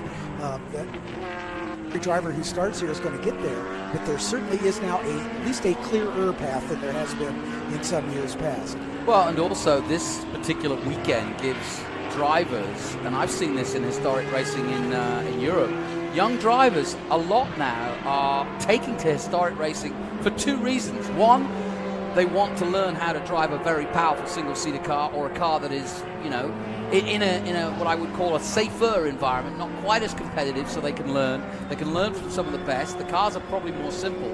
And it's great training, and you're now seeing young historic champions who are in their early 30s, late 20s. Yeah. And they stick with historic racing. And in our particular setup, you could do that from coming out of FR if you're not necessarily going to be the world champion as the white flag waves. But you could also end up being Trans Am as well. That's another option. Sure, absolutely. So this whole umbrella that Tony Perella and the PMH Holdings has put together, with Trans Am and TA2, with International GT, with all of the SVRA classes, from everything from MG midgets right up through, as you can see, these Le Mans prototypes and Indy cars, plus the FR, F4 series. There's just such a wide variety of racing disciplines, and Ernie Francis is a perfect example of a driver who's made the crossover, who's a 7-time Trans Am champion. He's stepped into the single seaters and done a fantastic job in his first season. So a great start to our SVRA coverage of the group racing, and our first major race, Group 5, 7, 9, and 11, their first feature race, and it was that Judd-powered Panos DP01 doing a great job against that Audi R8. I knew it was going to be a good little battle between the two of them. And it comes to an end with Lewis Cooper Jr. in that 9 Boss classed Panos from 2007. And as John pointed out, it was effectively an IndyCar. Yeah. Boss stands for Big Open Single Seaters. There you go. Lewis Cooper Jr. then, and Larry Connor are your first and second. Clayton Ely with the Ligier JSP3. Mark Giraud in 4th position. Hobart Buffett in 5th position. Victor Saber in 6th. Thomas Kane 7th. Philip Neely Jr. in 8th. Chevron and Michael Lang 9th. Mark Clark in 10th. We'll take a short break. We'll be back with more from VIR in a moment. When the finish line calls, we answer. Hit the road with insurance protection from Hagerty. Whether you drive a built racer, sports car, or exotic, and save an average of $264. Get a quote today at Hagerty.com. There is less than 1/100th of an inch of motor oil protecting your car's engine. Friction and heat causes engine oil to experience thermal breakdown, weakening its ability to protect the engine and its parts. Lucas Heavy Duty Oil Stabilizer is specially formulated to resist thermal breakdown, protect vital engine parts, and extend the life of your engine. It also stops smoking, knocking, and oil consumption in worn engines. Lucas Heavy Duty Oil Stabilizer. Keep that engine alive. Welcome back. As you can see, we are up and close to our next group of cars running away. This is the VIR SpeedTour live from Virginia International Raceway. I'm Jonathan Green, and we're looking at Corzen in the 88. Our cameraman getting up close and personal for our next group, which is Group 6, 8, 12A, and 12B, the Sunoco Fuel Feature Race 1. And there's some really interesting cars in this. Really looking forward to this. And I'm sure Ben will be back to enjoy it with us, and we might even coax Mr. Fippin back in as well. There is the 98. That's one of my favorites. Scott Borchetta in that Chevrolet Corvette, yet to be beaten. Can you believe it, this season? And he was saying there's a great history to it. And in fact, that car, that Corvette, that 69 Corvette of Scott Borchetta's, raced in Germany, of all places. It was bought by the Germans to race it against the Porsches. And then it came back to the United States, and Scott Borchetta's got his hands on it. But it's a rare car, and he has been putting some rare performances in. Scott Borchetta, who, if you recognize the name, you may well know him from our Trans Am series, Trans Am TA2, where he is putting together some great races. He'll be out in action in that later today, qualifying for TA2, that coming up at local time 6:10, so stay tuned for that. But as you can see, a real eclectic group of cars from all around the world, and a large group of cars, I may add, in Group 6, 8, and 12. But it goes without saying, and one of the first things that Ben Sissel ever said to me was, I can't wait. This is Group 6. This is my favorite.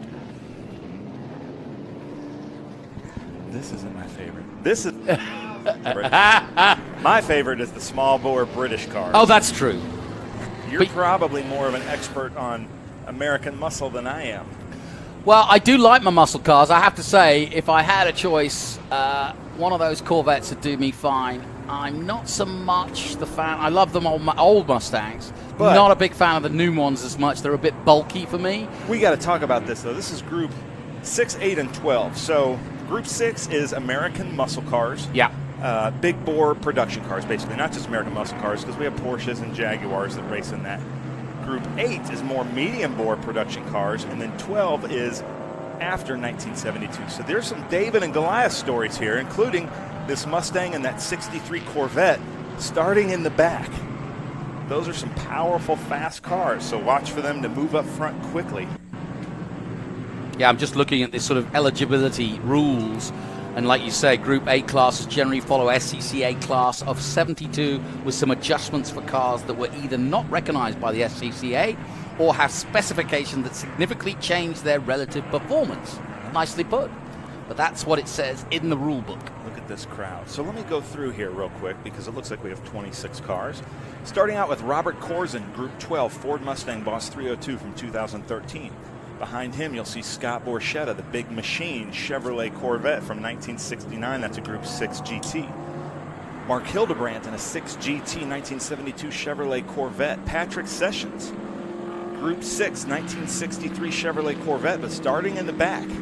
And ladies and gentlemen, let's have a fight here. Leave some comment. It's Ford versus Chevy. Who is better? And then there's some little European things mixed in there too. So this is going to be a lot of fun. But let's hear Ford versus Chevy, guys. Who's got the most fans right now as we're watching? Then we go in this 1971 in 6th position, Scott Kissinger, Datsun 240Z, Samuel Smith in a 2005 Ford Mustang. Thomas Grudevich, watch for him, very fast driver, a 1966 Ginetta G4. I'll tell you when it comes into frame right there. That little tiny car is super fast. He drives that thing with so much momentum. I love that Escort right there. After Thomas Grudevich at 9 is John Cloud. It's John Cloud's birthday today in a 1970 Boss 302 SVRA Grabber Blue. John Strauss is 10th in a 2013 Ford Boss. Chip Stabler in a very fast BMW M3. David Porter in that Escort. Rick Ortman, our Group 10 champion from a few years ago, Chevy Corvette. John Nash, who just won the VIR Gold Cup. Probably the most coveted trophy in vintage racing just today in that Lotus Super 7. Caesar Cohn has been racing now for 60 years in that yellow Alfa Romeo. And he's only 62. Yeah, Eric Bowman, Harvey Park, Fred Beasley, Dave Nicholas, in the NASDAR, Chris Fennell, Glenn Maurer, Sharon Edelman in that blue SVRA blue Ginetta, followed by my buddy David Bearden. We got to talk about him in that 1972 Porsche 911 ST. Scott Birkland, our Group 8 champion from the last couple years. Terry Miller in 25th and George Wright 26th. Eclectic mix of cars, mix of years. But it's literally the history of racing in America from late 60s through to 2013. It's all here, from the Japanese to the British to the muscle cars of America. It's beautiful setup. Here we go. Now, what can Borchetta do at the start? Away they go. It's going to be a real drag race between these two. Very different cars, but very similar power. Borchetta takes the outside and takes the lead, nudging ahead. Nicely done by Scott Borchetta. Ooh, that was a bit too close for comfort. Did they touch then? I don't think so, but man, Robert Corzine has been racing Scott really hard, and I know that Scott is loving it. I think Robert was kind of a little bit leery until they met each other. They're padded close together. Robert had a little bit of an incident yesterday with another car, but he's back out there. It's great to see him back out there with these huge crowds. Look at these crowds. I'm so excited for this VIR SpeedTour. Well, it's really fascinating. That's a 2013 car against the 1969 car. But look at them go. And then just behind that is another Corvette, 72. And they've got their pace. There's the Datsun. There's the Shelby GT350. That is a beautiful car. 66. I've got that one earmarked, if that's okay with you. Okay, yeah. You know me. I'm going to like that blue Ginetta there of Sharon Edelman, who loves racing here at VIR. But I got to give it up for my buddy Robert Corzine there. You just saw he's got those Day Glow driving gloves. If you want us to talk about you on this live stream, get the brightest gloves you can find so that we can see your heels of these cars. Just saw the Ford Escort, the 73 Ford Escort. I've got another favorite out there. That's David Porter at the wheel in the 58. Watch out for that. Green and white. An English Escort. Of course. And if I'm not mistaken, David Porter is Scottish. There you go. Growing up, I thought Ford was a British car. See? Yeah. Yeah, it makes sense. Everybody had a Ford Escort or a Ford Cortina or a Ford Capri. But I suppose if you grew up in Australia, you'd probably think the same. Yeah. Yeah, if you didn't have a Holden, you probably had a Ford, right? Exactly. So, ladies and gentlemen, now I am monitoring our comments on YouTube, and I'm seeing a lot of Ford. Oh, BMW, Corvette. Got some votes from Rowdy CM for Caesar Cone, but seems to be kind of Ford versus Chevy. As it should be. Where do you land in the Ford versus Chevy rivalry? Leave us a comment. Also, if you hear us say something that's just not correct, please feel free to comment. This is your time. I'm sure you've watched sports your whole life and thought, man, you want to yell at the commentators? Feel free to yell at us on the comments. Oh, they do. And we will try to do what you ask us to do. Mark Hildebrand, he was involved with Watkins Glen. He's in third place at the moment in that 28A Corvette from 72, the silver, black, and red, currently in third. Borchetta, Corzine, and Hildebrand in third. There he is. And then just behind him, it is Kissinger, Scott's Kissinger, in that Datsun 240. There he is. I really like these Datsuns, and we've talked about this in years past of how Japanese manufacturers took the British engineering. So the Honda Civic is basically the Mini Cooper with the transverse engine, and the Datsun 240Z was the MGB GT, just more reliable. And there's the number 200 of Jason Sessions, 1966 Shelby GT350. Who likes the Shelbys out there? Leave us some comments on our YouTube channel. What's not to like? That is a gorgeous car. I like that Boss 302 of birthday boy John Cloud right there in the SVRA Grabber Blue color. Yeah, it is nice. Like Grabber Blue. That's the Ford factory color, I think, from that era. Here's Scott Borchetta getting a little wiggly there. And getting the lead back. So Borchetta picks up the lead again as they come down the hill and into Hog Pen. Yeah, Austin Knight's announcing in the comments saying Corvette takes the lead. There you go. He also said hotter than a $2 pistol. I like that. Austin, you need to be coming here and commentating with us. I like this. There's Grudovich there. Now, he's way down on power, ladies and gentlemen, but he is a very talented driver. He really should not be this far up in this field with this kind of muscle at these long straightaways, but he can really wheel that car, and that is that's our GT champion last year car from the Trans Am series, and now it's out here in the vintage racing. But that's right, yeah. There's Grudovich, and I've asked Mike from Mike's Vintage Race Cars. He prepares these cars to come up here and talk to us in one of the groups, so we expect to see him. One of my favorite social media channels. He's always posting some great content of his Ginettas and his momentum cars. Yeah, it's amazing how some of these smaller companies like Ginetta have managed to punch above their weight and still do. I mean, the Ginetta we're looking at now, the G4 goes all the way back to 66, but we had our GT championship was won by Ginetta just a couple of years ago, right? Yeah. Yes, it was. By the Cipriani was her name, wasn't it? I forget her first name. Lovely lady from Brazil, and she was the Ginetta dealer in Florida. Yeah, that was the Billy Griffin car there. That's number the Billy 14 Griffin car, of John Strauss. He and Tercilla are here from South Florida, Miami area, so we welcome them. We've had some drivers here drive from Southern California to come join us at this VIR SpeedTour for the first time. There's the 827 of Chip Stabler. Chip did our SVRA race school a few years ago at Roebling Road with that car. Really good driver.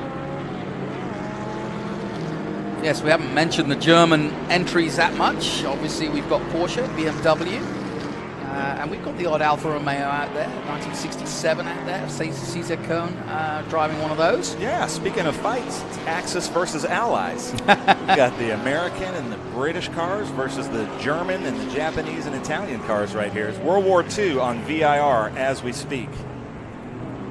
There is a German car. So do you fall more Axis or Allies in the cars that you like?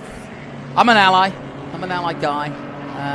But then again, that said, I've owned a Mercedes and an Audi in my time, as well as an MG. But yeah, I look at the German cars and I say,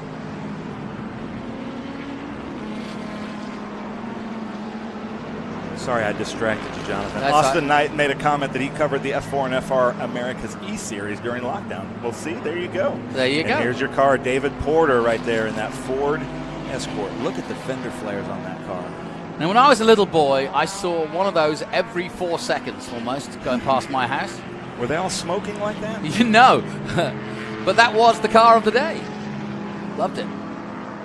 So that kind of took over the Mini Cooper for like the family economical car? Yeah, I mean, as things grew and, we got away from the really tiny cars, and then it became, just like here, it became a utility vehicle and something that you would go to the shops but also go on further distance. So, yeah, and you had to fit the family in. So that would be your work car and your play car. Well, he's in both. He's in that Escort in this group, and then in our group 134, he's going to be in a beautiful red Cortina. Fantastic cars, David Porter there. Got this Mustang.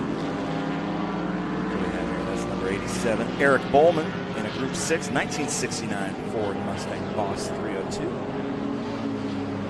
Let's see what we got here. So now they get through the twisty bits. That to me is the most dangerous curve. I have so many incidents happening. People try to overcorrect that instead of going through turn 10. And then they end up overcorrecting on the outside, shooting back across the track, and then coming into the wall on the inside. I hope all of our drivers are careful there. Ooh, I've got an Axis fan here. Quinners made a comment that he's the Axis fan. And then Rowdy CM is like, thanks for mentioning Chip. Chip is awesome. We wish we saw more E46s, E36s, E30, and M3 BMWs out here with us. So if you've got an E46, E36, E30, some M3s, bring them out here and come racing. But look at this race has not stopped. It hasn't at the front, no. You mentioned E30, that BMW E30. They do a one-make championship in New Zealand on E30s, and a lot of kids That's why they cut their teeth before they go into either supercars or, let's say, 86 or whatever. But if you want to be a touring car guy, a lot of people start in that one-make E30 championship. What a great foundation. Yeah. The E30, really well balanced. Lots of torque, that inline six, great cars. See the gloves there of Corzin? I love that he's doing that. So thank you, Corzin. You're winning the broadcaster's favor by wearing brightly colored gloves so we can see your hands working in there. You know, so Borchetta's got the power, but Corzin has the handling. He's got the handling technology of just, you know. Yeah, I'm going to say, and the modern day technology. So Scott doing a heck of a job, to be honest, because that's a handful. There's Rick Ortman. He came to our Roebling Road Racing School a few years ago and then won the Group 10 championship. But he raced in the Trans Am Series back in like the early 70s era. Then right behind him is John Nash in that Lotus Super 7, the recipient of the VIR Gold Cup trophy this afternoon. And he always races that. I know he races a couple of Super 7s, but he always races that one, right? Yeah, that's his Group 8 Super 7. Then he also has a Group 3. They look very similar. But he'll be racing that car. That's actually his Group 3 car, and he's racing it in Group 8, and then he's also racing it in Group 3. And then he's being passed right there by the 63 Corvette. And how do we know that's a 63 Corvette? Split screen at the back. You're teaching me well, See, oh Maestro. Learning. That's how you know it's a 63. Only year they did it. Look at that. You can't get more different cars than a 63 big engine, heavy American muscle car, and then the add lightness of the Lotus Super 7. But I just think that would be such a joy to go through the bushes and hedgerows of England on the way to a pub somewhere. Yeah. I think that would be just fabulous. Or the London to Brighton race. Brilliant. Wouldn't maybe take it up to Scotland with the roof open like that, but or I'd have to pick my day. So somewhere out there is my boy. I got to give a shout out to him. Is David Bearden. He is racing. Let me see here. He's in the should be the number 72, number 73 in a 72 Porsche 911 ST, the white one. He had back problems. He was with us at Charlotte. He was going to run for the championship for Group 8. There's David Nicholas. Now that is a pretty BMW. That's the Nasdar. He raced that in the Camel GT Series in 73. He flipped it or wrecked it, I think, in 74, put it away in a barn, and then just this last year, Kevin, his mechanic and crew chief, found it something with it, fixed it to go racing, and it is racing as it was put away in 1974. What fantastic a cool story. That's the 129. Fred Beasley. That's a Group 12, 1980 Porsche 911. Now look at that big whale tail there. Downforce, forcing some air into that engine. Air engine. But that wouldn't lack out of place in the IGT, would it? I mean, what I mean by that is that our IGT cars, Porsches, are much more modern than that. But the difference, it hasn't changed that much, has it? No, the silhouette of these Porsche 911s, I call them. And that means, like, I consider that silhouette to be the 356. Yep. All the way to the 991s, 992s of today. Porsche has not changed in 70 years. Which is basically remarkable in many ways, but also shows you just how good a car it is. It's that Beetle silhouette.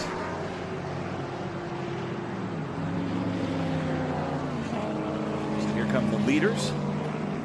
Yeah, and they've been glued together the whole race, and I think, like you say, they're really enjoying it. And Scott Borchetta needed a bit of competition, and he's got it now. That should be Patrick Sessions there in that 63 Chevrolet Corvette. It is a mixed class. Quinners is asking it's a mixed class. It is Group 6, 8, and 12. And so what is a Ford Escort doing out there? That Ford Escort would be a Group 8 car, basically a medium bore production car. But see, that's not the split window. Where's that? That's the 28. No, we have seen one of the split ones. 65. Yeah, that is. Corvette, yeah. That's a beautiful car with those stripes going down the whole length of the car. I like that Stingray body style. Yeah. There she is, Sharon Edelman in that SVRA blue Janetta. And then Caesar Cone in that yellow Alpha there at the back. This is 60 years of racing with Caesar Cone. another VIR Gold Cup recipient. Now, what's Scott Borchetta going to do here in traffic, leading the race, with Corzine right behind him? The lap count is getting down. They should be taking the last lap sign here. It's beautiful there at Beasley to pull over for Borchetta, let them through. It's not his race. Thank you, Fred Beasley. And look at this. Final lap. So, is Mr. Corzine ready for winning, or is he going to let Borchetta take this? I doubt it. These two have been at it the whole race. I think he's going to challenge him. He needs to make his move here because Borchetta has the horsepower on him and a little bit of the aero advantage. So Corzine has him. He has the advantage, I think, from here to Oak Tree. Okay. And they're coming up on traffic as well. Well, they're absolutely together, so we'll be able to tell by Oak Tree where. And Oak Tree, by the way, if you're not familiar with VIR, is turn 11. You can see that Corzine has him in the braking. Let's see if David Nicholas gets out of their way here. This is the snake part. It's kind of a straight section, and it's a one lane up through here, through these uphill S's. And Scott's put his right foot down and made the loud pedal go boom. As he goes up, shouldn't have to lift here much, but then they come up to treacherous turn 10. You got to get this turn right. Yeah, when I say turn 11, I mean actually turn 12, because this is 11 coming in here, but really this whole section is, and then you see those Dayglow gloves again. I love it. But that's where the Oak Tree used to be at 12, and then this is the most important corner because you need the drive out of here to go down that back straight. But this, again, will be where Borchetta has a bit of an advantage. As you can see, he's got the grunt. What I love and hate about Scott Borchetta is he doesn't get rattled. No. You know, when the cars are right behind him in his mirror, he does a really good job of not getting rattled by he doesn't get nervous. And from, as a spectator commentator, sometimes you'd like to see him get a little bit squirrely, but he's just a really fluid driver that just stays focused throughout. That, like you say, he's been to drive schools and made his way learning bit by bit. But that last piece of the puzzle, that staying cool, is the hardest part, I think, for a lot of people. Yeah. Not this time, though. Scott Borchetta is going to come home again and win again. He hasn't lost a race in Group 6 this year. And that 1969 Corvette does it again in style, and Borchetta in the 98 wins. It's got those Johnny Lightning tributes on the hood there. It's a big machine, Chevy Corvette. That's fun to see. So we just saw Glenn Maurer go by in that Marlboro Alfa Romeo. Some great cars in this field. So Robert Corzine does take second place for the Mustang Boss 302. And so I have a question. Do they race the whole course? They do not race the longest course, but they race the traditional VIR course. There's a part of the course that I know some other groups run, like Chump Car, when they have like 70 cars on the field. They run the big course. I forget what it's called, but we're running the full course. And then there's a grand course, I believe, that goes through the Patriot in the infield. So look at the highlights then of our SVA action from Group 6. And straight at the start, Borchetta and Corzine getting very close indeed. Group 6, 8, and 12 in all. A very eclectic group. And as the field spread out, some good racing. But at the front, it really was a two-way battle between the old and the new. Although it was the third place, Hildebrand was there too. And another older 70s Corvette. With Corzine in the much more modern Mustang. Had to settle the second for the older 1969 Corvette of Scott Borchetta, who wins again.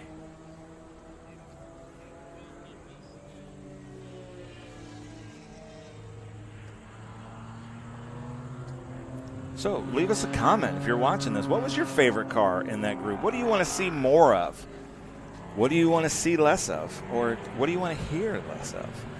Let us know. But I think Chevy won that battle of Chevy versus Ford based on the result I'm seeing here. Yeah. Well, listen, we'll take a short break, but like you say, stay with us here on YouTube, on Facebook, and if you're listening in on the app as well, stay with us from VIR. We'll take a short break. We'll be right back.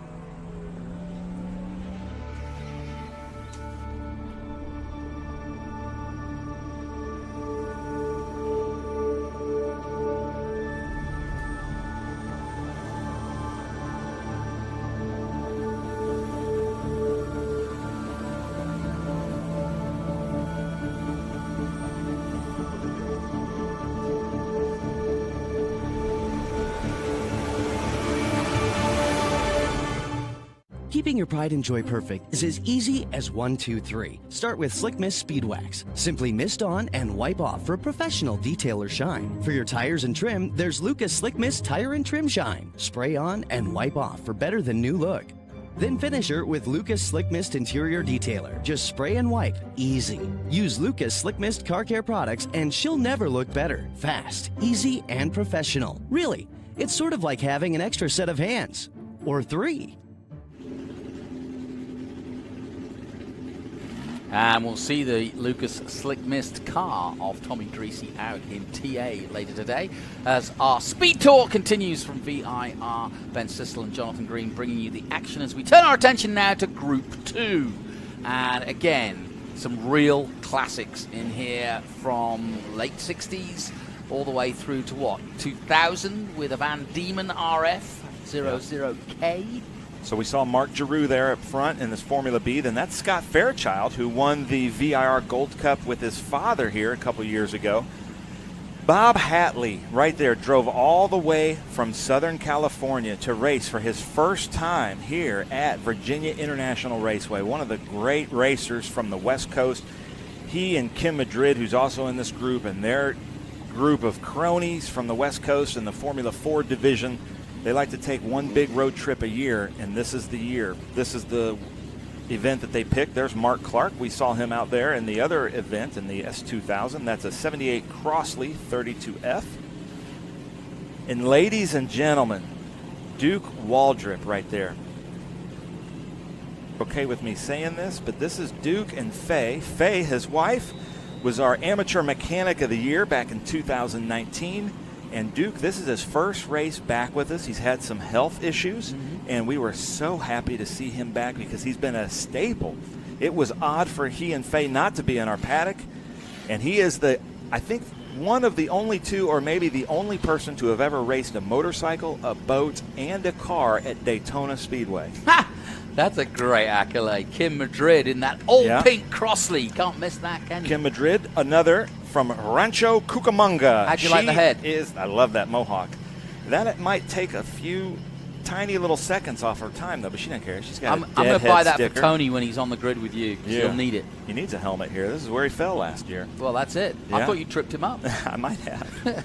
There's Dave Fairchild, Scott's father, and Kim really wanted to get ahead of Dave, so she's going to be happy about that. 1979 Zinc Z10. There is our full paddock here at VIR. But back to Duke. How crazy is it that so they raced boats at Daytona, I think, for only 2 years, and he raced his speedboat at Daytona, raced motorcycles there for years, and raced cars. So are you talking about that infield lake? Yeah, that little lake in the infield. Yeah, they raced speedboats at some point. Yeah, it's big enough. Absolutely, it's big enough. I actually, at one of the Daytona for 24 hours, I watched a guy water ski for 24 hours. Wow. Well, I didn't watch him water ski, but I watched him intermittently. Yeah. I went to bed and came back, and he was still going. That's crazy. Yeah. Well, ladies and gentlemen, we are streaming this not only on the SVRA app, but also our Facebook page and our YouTube page. So please leave some comments. I'll tell you what, I love this Group 2 because it's some really close racing, but I don't know a lot about these Formula Fords and these Formula Bs, although Formula Bs are my favorite open-wheel cars. So if you hear us say something wrong or if you'd like to add your expertise, please leave a comment, and we will read it over the air with your name. And if you tell us something wise or give us a little bit of insight on these cars or drivers, we will much appreciate it. So here is your chance to yell at the commentators and make a difference in this broadcast. Yeah, I love the fact that eligibility for SVRA Group 2 is pre-73 Formula cars with noted exceptions. And then the noted exceptions run all the way 1 through 12. And you pretty much have got Formula Ford, Club Ford, Formula Libra, Formula B, Super V, and many others. So it's it's a really, really great group of small Formula cars, and I love it. Back in the day, these cars, like Formula B was basically like Formula 2. Yep. But no downforce, very difficult to drive, easy to maintain. Parts were pretty readily available, but usually back in these SCCA championships of these Formula Fords or Club Fords, those were the drivers. You have to drive these cars with such momentum, so precise, with perfect finesse. You can't really hammer down the power. There's no downforce, so this is a driver's class. And always some great racing in this Group 2. Well, actually eligible for this class is FIA Formula 1 through to 1965 and FIA Formula 2 through 1971. And back in those days, drivers like John Surtees or some of the later guys, Brabham, whatever, would come and race one weekend in Formula 1 and then go and do Formula 2, and in some weekends would jump in both. The good old days. I wish they still did that. We were talking about that. We were celebrating Ernie Francis Jr., Trans Am champion. And, in 1 year, he's won in an open wheel Formula 3. He's won in Trans Am TA, 850 plus horsepower behemoths with no driver aids. And then an SRX series that was racing dirt. So it's like back in the Parnelli, Jones, Mario Andretti days where they'd go race Baja, then they'd go race Trans Am, then they'd go race and win at IndyCar. And, they would race a little bit of everything. I wish we'd get back to that. Well, I'll tell you, people like Alonso and Montoya are starting to kind of lead that, and following in line are people like Bourdais, who've done the single-seaters and then gone to Le Mans. And so now more racing drivers are looking at it. I mean, Ricciardo's talking about finishing his career off in NASCAR. Why not? How cool would that be? Yeah, and Chase Elliott was at Daytona this year. So he did SRX as well with his dad. Yeah. And won it in my hometown in Nashville. And speaking of hometowns, we've got Edwin Redondo watching from Austin, Texas. So leave us a comment on our Facebook or our YouTube. Where are you watching from, and who are you rooting for? Well, we've got an Austin driver in Ryan Sheehan in Formula 4. So watch out for him. He'll be racing at COTA, in fact, in Formula 4 at the Formula 1 event. So there's your local man to get behind. Jake Bonilla is from San Antonio, another local man. We've got a guy from Prosper, Texas, also racing in Formula 4. So there's plenty of people for the men, for that man. And it's weird, I always heard about Austin, Texas, and I always kind of thought more like Texas and Cowboys. I didn't know that your accent. Oh, yeah, absolutely. Yes, born and bred. Yeah, sounds like it. So let's go through here. Mark Giroux in first place, leading the pack in a 1969 Brabham BT29. Scott Fairchild, this would be his home track. Really good driver here in a 1978 Zinc Z10. Bob Hatley, first time here in a 1989 Swift DD3. Mark Clark, 78 Crossley. Duke Waldrop, 89 Swift. Gregory Stam, 2000 Van Diemen. Kim Madrid, 78 Crossley Formula Ford. Dave Fairchild in the Zinc Z10. David Allison, Alexis MK15. Leo Oddie in a 78 Taiga. David Kinsey, 80 Zinc. Christopher Vasquez in a 78 Crossley 32F, and David Thomas in a 1977 Formula Ford Zinc Z10. This should be a pretty good race here. I see that Brett Woodall is joining us from West Virginia and Mark Reif from Florida, so thank you guys for joining us. This should be a good race here. So here we go then. They come down the hill. I'm hearing that the Formula Ford had the Kent 1600 engine and the Formula B had a twin cam head from the 1600. So thank you, Rowdy CM, for that insight. Well, I hope our Formula 4 crowd are watching this, because this is sort of period what they would have been racing back in the day.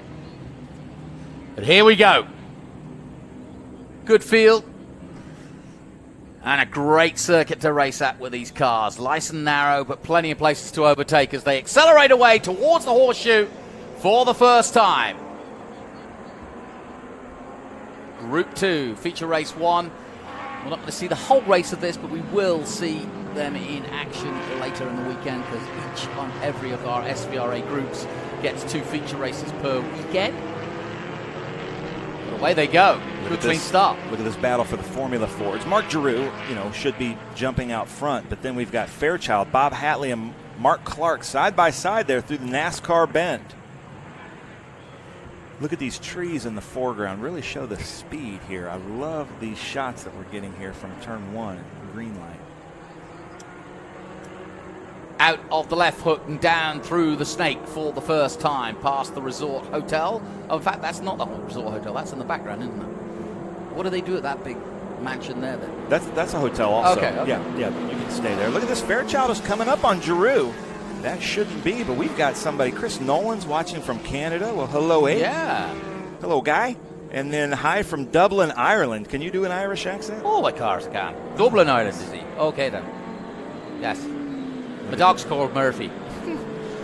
So here we go. Mark Giroux, Scott Fairchild. This is Scott's home track. Bob Hatley following along, though, with Mark Clark. And there's Kim Madrid with that deadhead sticker on her crossley, followed closely by Dave Fairchild. I thought you were supposed to put a deadhead sticker on a Cadillac. Yeah, according to Don Henley, the Boys of Summer, that's what they did, right? That's what they did. See? You are not. I can't get you. Got to get up early to get you, Ben. On Classic Rock, yes. On Classic Rock, you do. Yeah. Yes, I shouldn't take on a Grammy Award winner.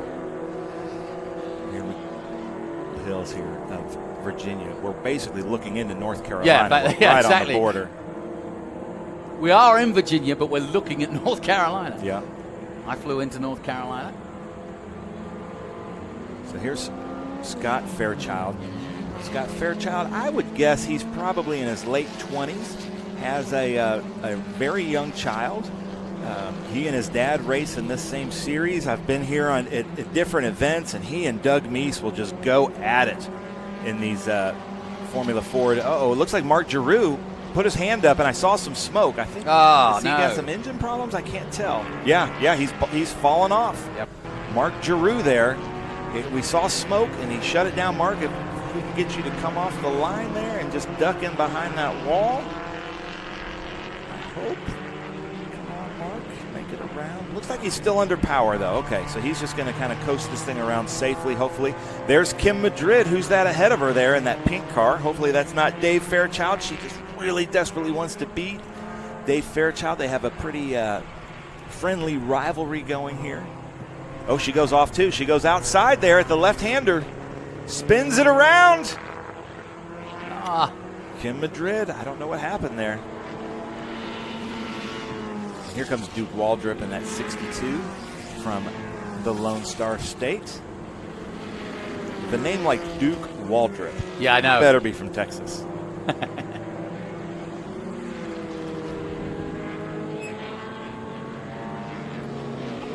We were talking about Duke, and Faye won the 2019 Amateur Mechanic. I have a great story about that, but we're looking at the number 15 of Gregory Stam. Gregory is in a 2000 Van Diemen RF00K. But Duke there in that red car, we were at Roebling Road, and I snuck up on Faye, who is his wife, and she's got her headphones in, and Duke is winning by like a half a lap. And she said, expletive, Duke, if you don't slow down, you're going to blow something. And I was like, that's Duke's secret to his speed, is Faye. Faye keeps him grounded, and he slowed down a little bit, didn't blow anything, and then he came in to win. So we were like, from then on. And then later that afternoon, there's Faye underneath the car fixing something. So Rick Parent is like, well, she needs to be our amateur mechanic of the year. And sure enough. And it was so much fun to award her with that. That's a big honor in SVRA to win the amateur mechanic of the year. But with such a winning driver, you got to be wrenching on that car quite a bit. So we love having Duke and Faye back in the SVRA paddocks with us. Well, as we look high above VIR, we're going to take a short break and leave the action for a moment, and we'll be back very soon. So stay with us on whatever platform you're watching us. You're watching VIR SVRA Speed Tour. Stay with us. When the road calls, we answer with our guaranteed value, unparalleled service and expertise, and savings of $264 on average. Haggerty has you covered no matter what's around the bend. Get a quote today at Haggerty.com. One of the main reasons for poor vehicle performance is a dirty fuel system. It can cause decreased fuel economy and actually do harm to your engine over time. By adding Lucas Fuel Treatment to your vehicle, it cleans and lubricates the entire fuel system, pump, carburetors, fuel injectors, and valves as you drive. It also improves your vehicle's performance. It's a non-solvent product designed to protect both gasoline and diesel engines. Lucas Fuel Treatment. It works.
Welcome back to VIR. You are looking high down on the pit lane at Virginia International Raceway. I'm Jonathan Green, and we've got more action coming.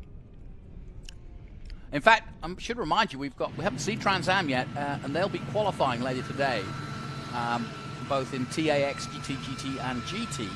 One qualifying session, and that'll be followed by the TA2, our sort of flagship Trans Am Championship, at the end of the day. So stay with us as we get ready for some muscle car action of our own, as we start to look at the next group in action from SVRA, and that is Group 10. And we have not only luminaries in terms of the cars, we also have them in the form of drivers. Wally Dallenbach involved in this particular race, and of course, those of you who know that name will know that the Dallenbachs have got a huge history of racing here in the United States. In fact, we have a Dallenbach on board in terms of behind the scenes as well as Wally on track. Jake, of course, used to race and hang out with me in the commentary booth and do some work on the safety cars. How about that for a car? The number 99 of Joseph Wiggins, that GT4, fantastically painted.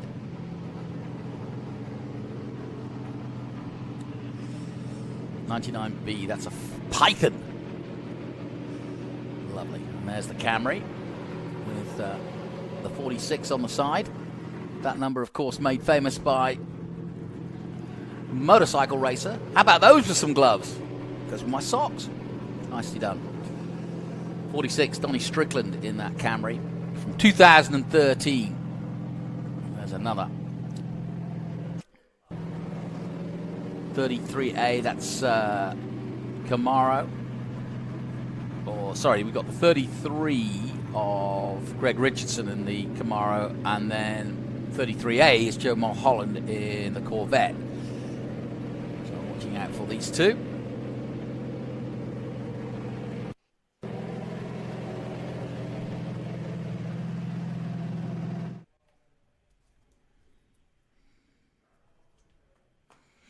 And this will be our Group 10 action coming up next. And cars from, well, probably the most modern grouping we have, Group 10.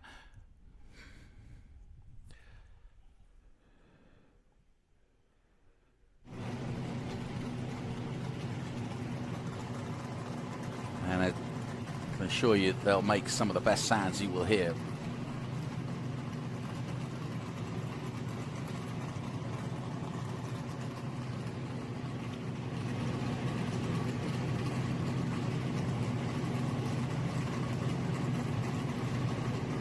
There's the 176. That's James Hammond. And the Porsche 991.1 Cup car, 2014. That.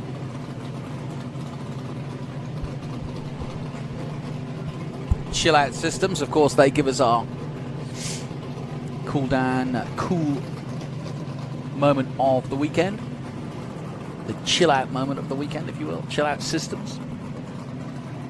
And that, of course, takes place at the end of each race we have in Trans Am, so we'll be telling you about that later.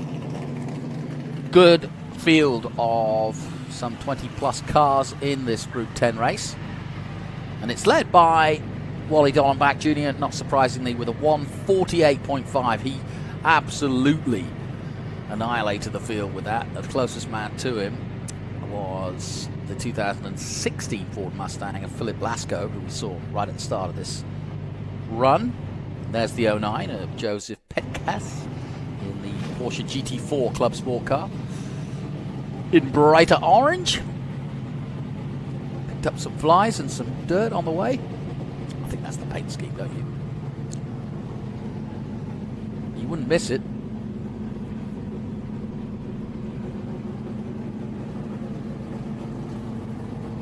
Joseph getting a bit of a surprise to see Tony full flight coming at him in his GT4. He gets that camera where nobody else takes it. Sometimes it frightens them a little bit.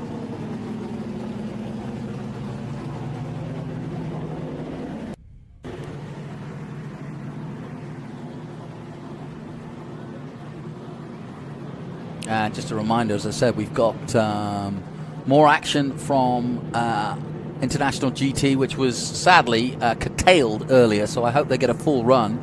We've also got our second FR race of the day. That's the Formula 3 spec chassis designed here by Andy Scriven in the United States, and we're always thinking of him at a weekend like this because we did have the F4 Andy Scriven Memorial Race earlier today, and he, of course, had a part in the design, of course, of the FR race. The FR car coming slightly later than the F4. The F4 series started earlier. And, it's another very nicely painted Mustang. Checkered flag on the front.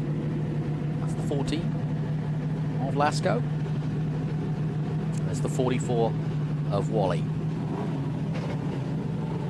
Heard Wally on the microphone earlier the weekend and just explaining about this particular group and racing in it. He's been racing this car for about a year and a bit. Popping out of retirement. Still does a bit of TV work, still does a little bit of NASCAR work. But one of the greats, no doubt about it.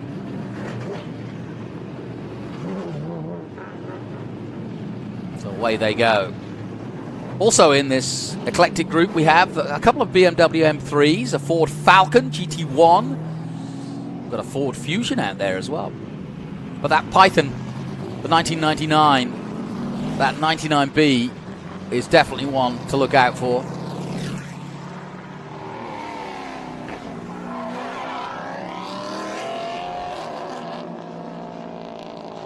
And happy to pause and let you enjoy the sound of these guys coming out into the horseshoe for their warm-up lap.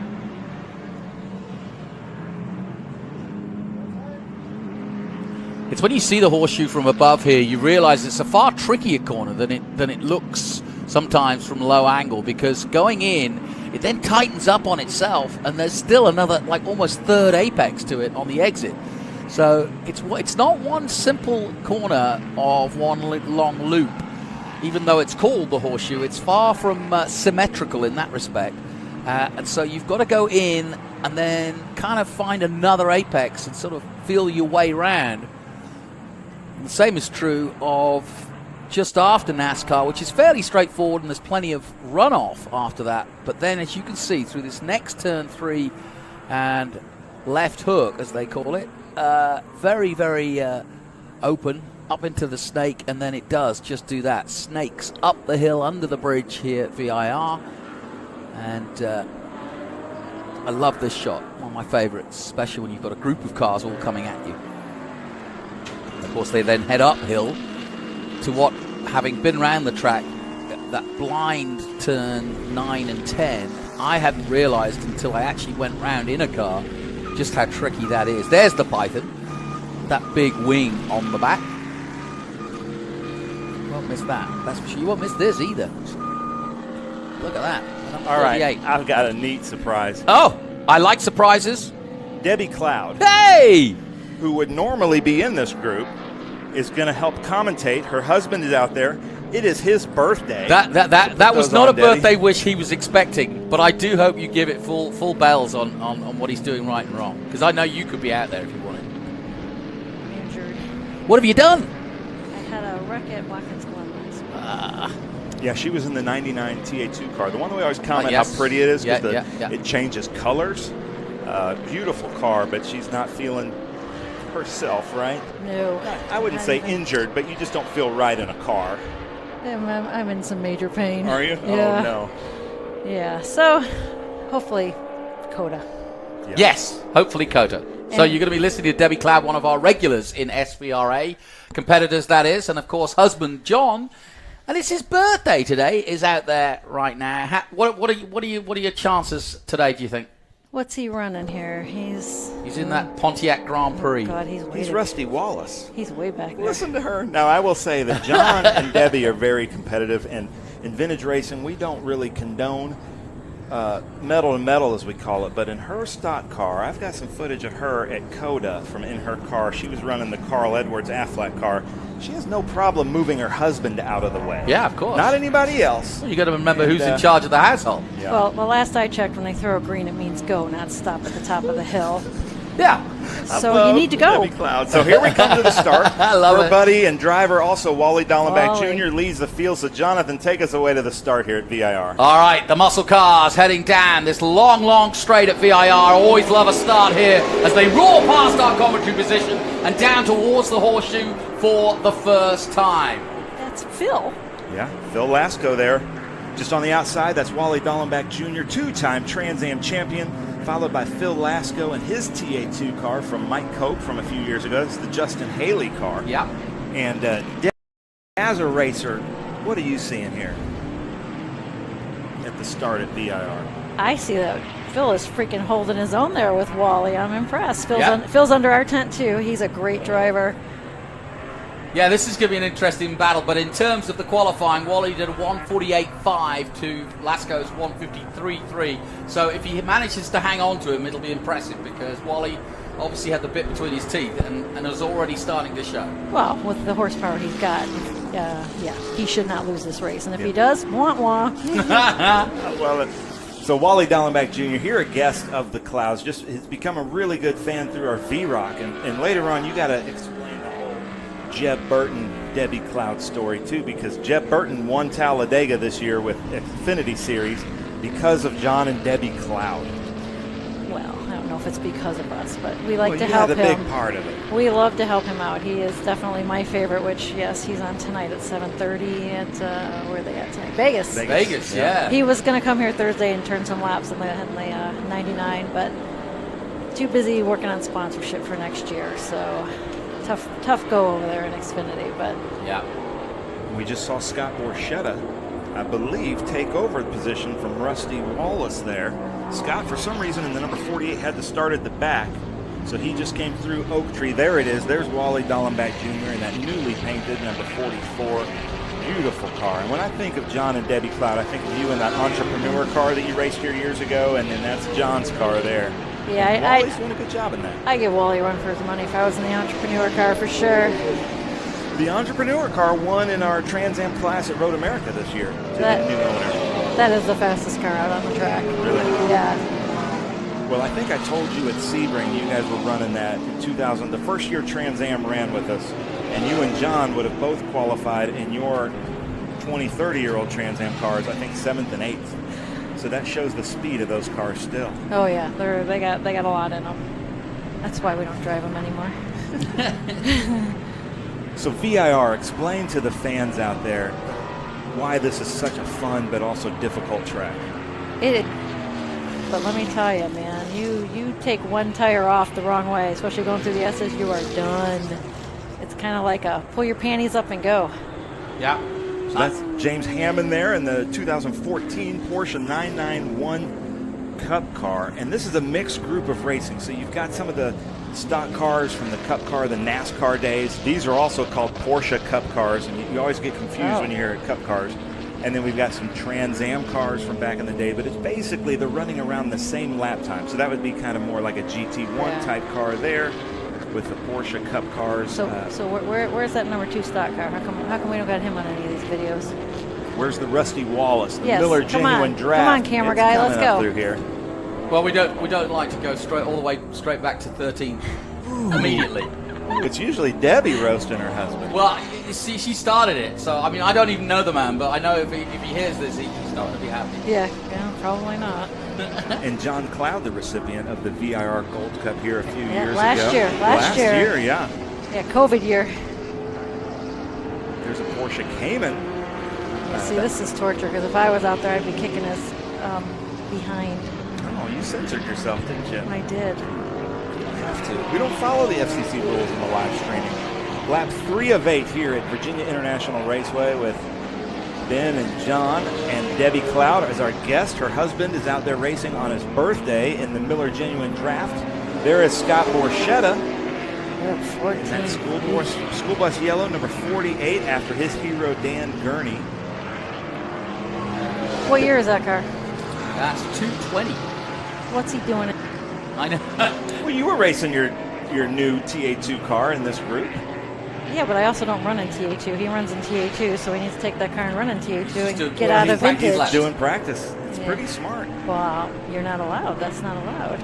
think it is now. I think they made a rule that you can't, because Ken Twaits was doing it too. I do have to ask the question: How do you homologate a 220 into a Group 10 start? I don't know that, but a lot of times Debbie's looking at me with laser eyes. Right there, he is. He's coming through the bridge back there. Here he comes. The Miller Genuine Draft stock car behind that BMW, but that is a beautiful BMW. That's the 72 of Stephen Hammond. So we've got a few Hammonds out there.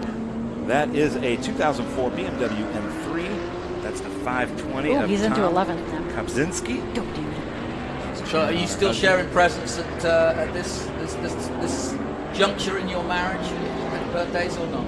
Oh, sure, yeah. What do you get him? Nothing. So, fair enough. What do you get a guy who has everything? I had his birthday cake today. That was very good. I get good gifts. Like two Christmases ago, he bought me 2 pink steering wheels for my cars from Pappas. Oh, I thought I died and went to heaven. Pink steering wheels. Awesome. Yeah, people don't like the Cup cars out here, but I got to tell you, the most fun car you will ever drive. Everybody should get in a Cup car, get out here on one of these tracks and hit these curves. We are in Virginia. We're in moonshine country. This is NASCAR country. So a Rusty Wallace MGB car belongs here more than anywhere else other than maybe Charlotte. Yeah, that's always a good track too. What is your favorite track that we run? It's become the Roval. Really? Oh my God. You know, I love NASCAR, so of course watching NASCAR and having the opportunity, I always said, well, it'd be so cool if we could ever do the Roval. And then here we are. There he is. All right, so announce to us. Give us some color commentary on this driver right here. Who is this guy? John Cloud. Oh, go, baby, go. Look at him go. Not bad for an old dude, That's a good line. I'll tell you what, he definitely knows how to drive a race car. Yeah. I can't even imagine 20 years doing this. No way. And he was out there in the 69 Grabber Blue, or 70 Boss 302. Yes. And now he's in this. And then a few years ago, remember I came to you so excited because he won the Masters class here in TA2. And you were so happy for that. It's so much fun when we see the families out here racing. Graham and Sharon Edelman are here this weekend. We've got the Alfa Romeos and the Mauers, father, son, son. I love having the families, but I don't know if there's more competitive husband and wife than John and Debbie Cloud. And I think the competition comes from Debbie's side. Wouldn't you agree? Yeah, right. And I was saying to Ben earlier, you know, I love to see the different fields we get wherever we go, whether it's Watkins Glen or Laguna Seca. But the Clouds and the Nashes seem to be there, and there's a few that are every race. Somebody spun out. Mulholland? 33. Joe Mulholland, yeah, in the 2013 Chevrolet Corvette from Breathless Racing, Miami, Florida. Hope he gets that fired back up. That's where the oak tree used to be, and that was a lot of fun driving under that oak tree. Tell us about that, Dave. Yeah, well, it was always a good, visual spot, and then all of a sudden I came back when you're like, where'd the tree go? It's kind of a shame. Pretty much the classic. So speaking of the Roval, so they're in a race with Scott Borchetta, John and Debbie Cloud.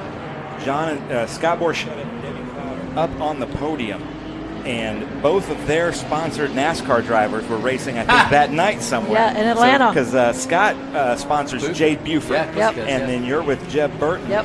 And it seems like right now Jeb Burton's gotten the better of him. Oh, he's way better than Jade Buford.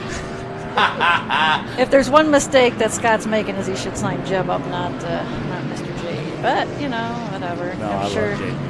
I don't really know him, so Jeb says he's a good guy. Great guy from Nashville, Tennessee. But look at that car. So that's one of the cars in your stable as well. Yes. And what's it like knowing that such a legend is piloting this thing around? Wally is a great guy, nice as can be, and he is a great driver. And I get in the street car with him? He scares you in the street car? Hell yeah, he does. Pouring rain, can't see 2 feet in front of you. It's a red light. You don't need to brake 2 seconds before the light. That's just... So he drives like this all the time? Yes. He can't turn it off? Nope. No. All right, now we've got stock car versus stock car here, Debbie. What's going to happen here? Who's in the stock car right behind him? Hang on, who is that? What number is that? that? See the number. Is that the 46? I'm not sure. Yeah, that's Ricky Knuckles. Oh, what a great name for a NASCAR That is driver. an absolute classic Sounds NASCAR like a mafia. You're going to hear from Ricky Knuckles coming up on John Cloud. Paddock right next to me, that guy. That's Joseph Rizzo there No, this guy. in the Porsche. But then there's Ricky Knuckles right behind Rusty Wallace there, piloted by John Cloud. And there is the Python all the way from Melbourne, Australia, is George Vidovic. Yeah, and that Python XX, which to me is like a Cobra on steroids. Yeah, it is, isn't it? Yeah, and he won our award for the longest drive here. He won his box of Lucas Slick Mist detailing, along with the two from Southern California. We just saw Kim Madrid and Bob Hatley. They all drove from Southern California to race at VIR in that beautiful Python. That thing just looks like muscle everywhere. Well, you can't work out what it looks like. It's like a combination of about 4 different mates, isn't it? It's gorgeous. It looks like a Cobra that spent too much time on the Jersey Shore. Yeah. And like got all muscled up and got real tan, you know. And there's a touch of Viper to the front of it, and so that's, you know, so there's other snakes involved. So the Roval, Debbie, I don't think I ever would have thought that. I thought you would have picked the Glen or maybe VIR. But as a NASCAR fan, that's going to be pretty iconic. Yeah, so she had a spin during our Enduro. So we never saw it on the broadcast. I see. No, I didn't spin. I just hit the damn wall. I blew a front left and went right into the wall. So. And those walls are unforgiving. No, it's not like the safer walls we have in NASCAR. But years ago, I got stuck out there during the Enduro in the yellow entrepreneur car. It broke. And they said, only a couple more laps. You okay out here? I'm thinking, okay, it's about 115 degrees in the car. But for 2 laps, I don't want to ruin anybody's race. 20 minutes later, I was still out there. Heat stroke was bad. So I was in the same spot again this time. My ribs. Yeah. Pretty bad. Yeah. So we won't try to make you laugh then. Yeah, as long as I don't sneeze. Yeah. There's something hanging on the right side of this car there. That looks like the Smokey and the Bandit. Oh, yeah, you see that? There we go. Oh, his back end. That's not good. That means Ernie Francis Sr. and Billy Roper are going to have a long more night work. tonight in the Breathless camp. It doesn't look, it looks a bit cosmetic rather than something that's going to take forever. What did he hit? Hopefully not that Somebody hit Rusty him, Wallace car. But there's Phil Lasco. He's doing pretty well. That boy can drive a car, man. Okay, so. Oh, Jesus, he's lapping people. Wally, Of course. Oh, that guy's parked next Who's to me. in that Camry? That 46 car. That is Donnie Strickland. Okay, so there goes Wally, two-time Trans Am champion, NASCAR announcer. We're seeing the blue flag there at turn 10. Turn 10, Debbie, you know I've been taking video here for 10 years at SVRA. The most incidents I have between turn 10 and turn 11 at VIR. That's just a treacherous part of the track. What happens is they go wide at turn 10 and then try to correct it, and they swing back across the track and hit the inside wall. Yep. He better not pass John or he won't be driving anymore. Oh, you're hearing from the owners here. Yeah. Debbie Cloud. He better just whoa it up a little bit. Team orders from the Cloud clan, huh? Jeez. I've always wanted to have a team manager's view of races in action. Oh, somebody's gone grass tracking, and they turned roller coaster into a nightmare roller coaster. Oh boy. And oh, it's Wally. Wally, of all people. Over driving. And that grab around one more lap. That He's might gonna overheat overheat it. it. Is he going to have to come in? What's the team orders here? He won't come in, see? No. See, no, he won't. He'll just No. drive it until it... He's got drive. Yeah, it's. Oh, there's. Oh, here's the checker flag is there. Oh.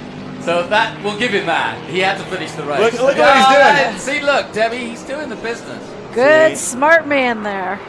You got to like that. Not only does he win the race, but he saves the car. And it is overheating quickly, look. Yeah. Oh, Jesus. Yeah. That's Steve, the starter, up there waving the checkered now, flag. that isn't in the rules, but... going counter race. I hear race control. RC is. Wally, You're going to have to go. Now you got to go down to race control because RC is losing it right now on the radio, Debbie. There it is. Oh, he went. That was a fast off. Right at the top of the hill. Oh my God! What is he doing? He's trying to get back on track. Them Duke boys are in trouble now. Bo and Duke. Well, who wants to drive on the track? Not Wally. Yeah, exactly. Oh my! Look at him. See, why take the roller coaster? It's a long way around. We can take a straight line to Hogback. Yeah, when I went to race school, they said try to make a straight line out of all the corners. So that's right too. Well, Debbie, it's been awesome. You got to come back up, though. You're welcome anytime. Happy birthday to John Cloud. Yes, Wally wins the race and saves the car, hopefully, but now you probably have to go down and yell at some of your drivers, right? Well, I'm thinking maybe he didn't win that race because, you know.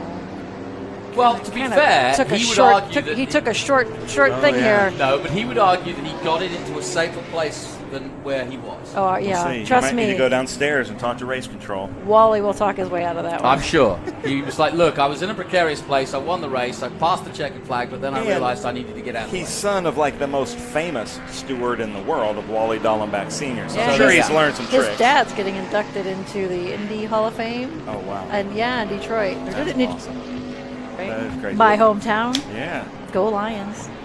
There you Nice. go. All right. Well, Debbie Cloud, thank you so much. I hope you come back up here and join us again. Always welcome. Get well soon. Thank you. Don't sneeze or laugh. Yeah, I And won't. we'll see you at COTA. Oh, I'll be at COTA. Nice.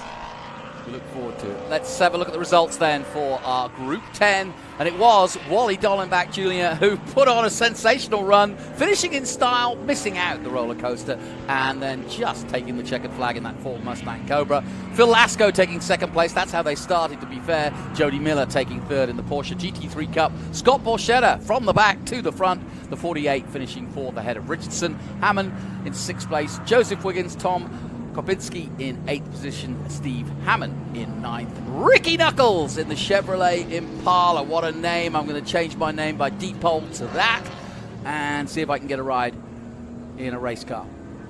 Well done to Wally. Good to have him, two-time former champion of Trans Am. Trans Am coming up later today. We welcome you on our live feed. We're welcoming your comments and hope you're enjoying having guests like Debbie, who is one of our regular racers. Debbie Cloud and John Cloud, certainly two of the great characters of this SVRA paddock.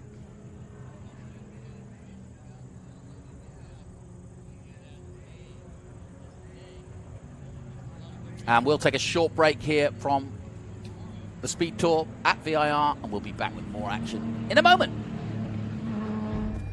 When the road calls, we answer. Hit the road with insurance that protects your classic for what it's actually nice to worth see you. and save an average of $264. Get a quote today at Haggerty.com. Hungry for SVRA action? Well, the best way to enjoy classic auto racing is with a delicious classic from Mission Foods. Green flag your race-watching snacks with Mission's mouth-watering race day recipes. Try some of our tasty tacos, piled high nachos, fresh chips with guac, and more. So gear up your ride and fuel up those stomachs with delicious Mission Foods. Now that's too fast, too tasty. Welcome back to VIR. This is the view from our drone, looking over the paddock, which is packed. It'll probably dissipate a little bit as the weekend goes on, because some of the racing gets done by the first day and they tottle off, and then it kind of dissipates a bit. But it is a full paddock this weekend with both our single-seater championships. The Pirella Holdings has got everybody here this weekend. So we get ready for our next group, which is 1, 3, 4, and 5B.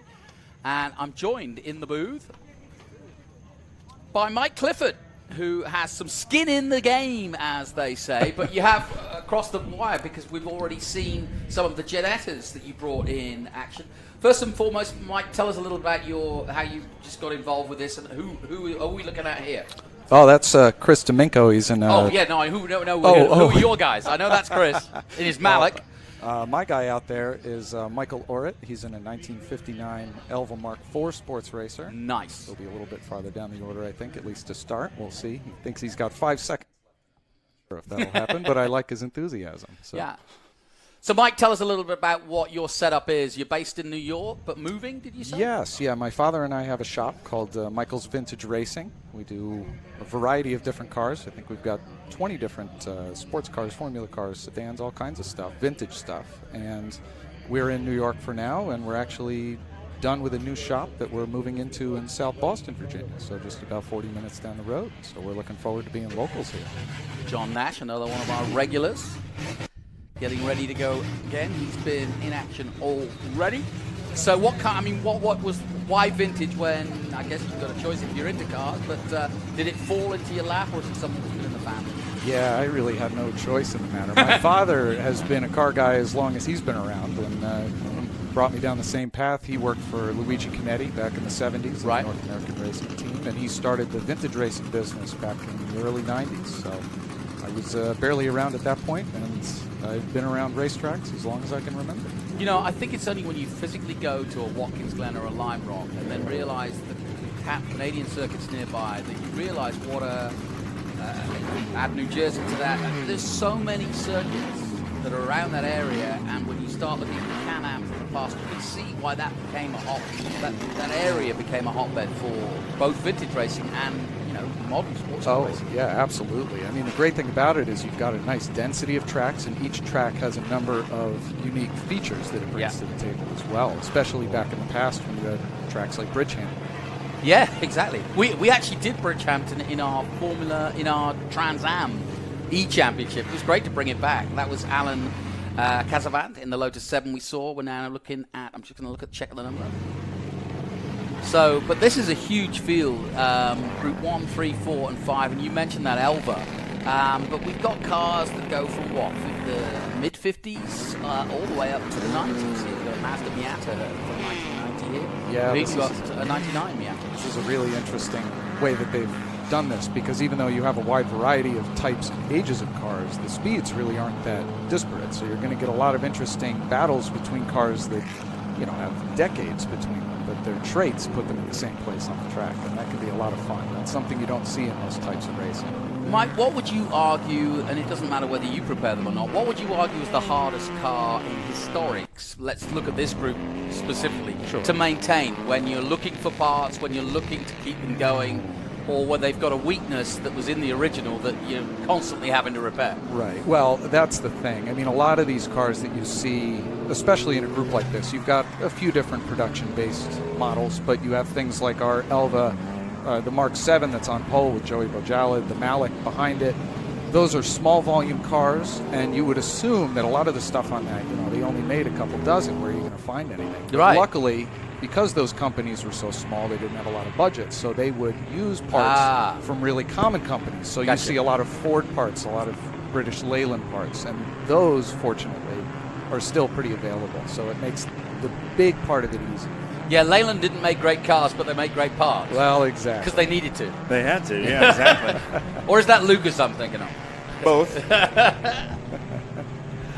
You see, I can self-do that. I can self-deprecate as an Englishman. We know our cars were rubbish. We don't mind laughing at ourselves. But we also had a period where we were king. Oh, yeah. And when Enzo Ferrari calls us garagistas, then we know we're making it.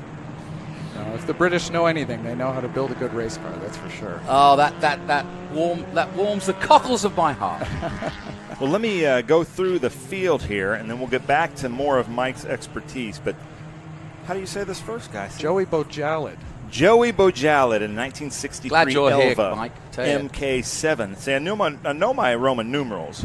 And second is Chris D'Amico in that Malik, and I've got a lot of questions about that.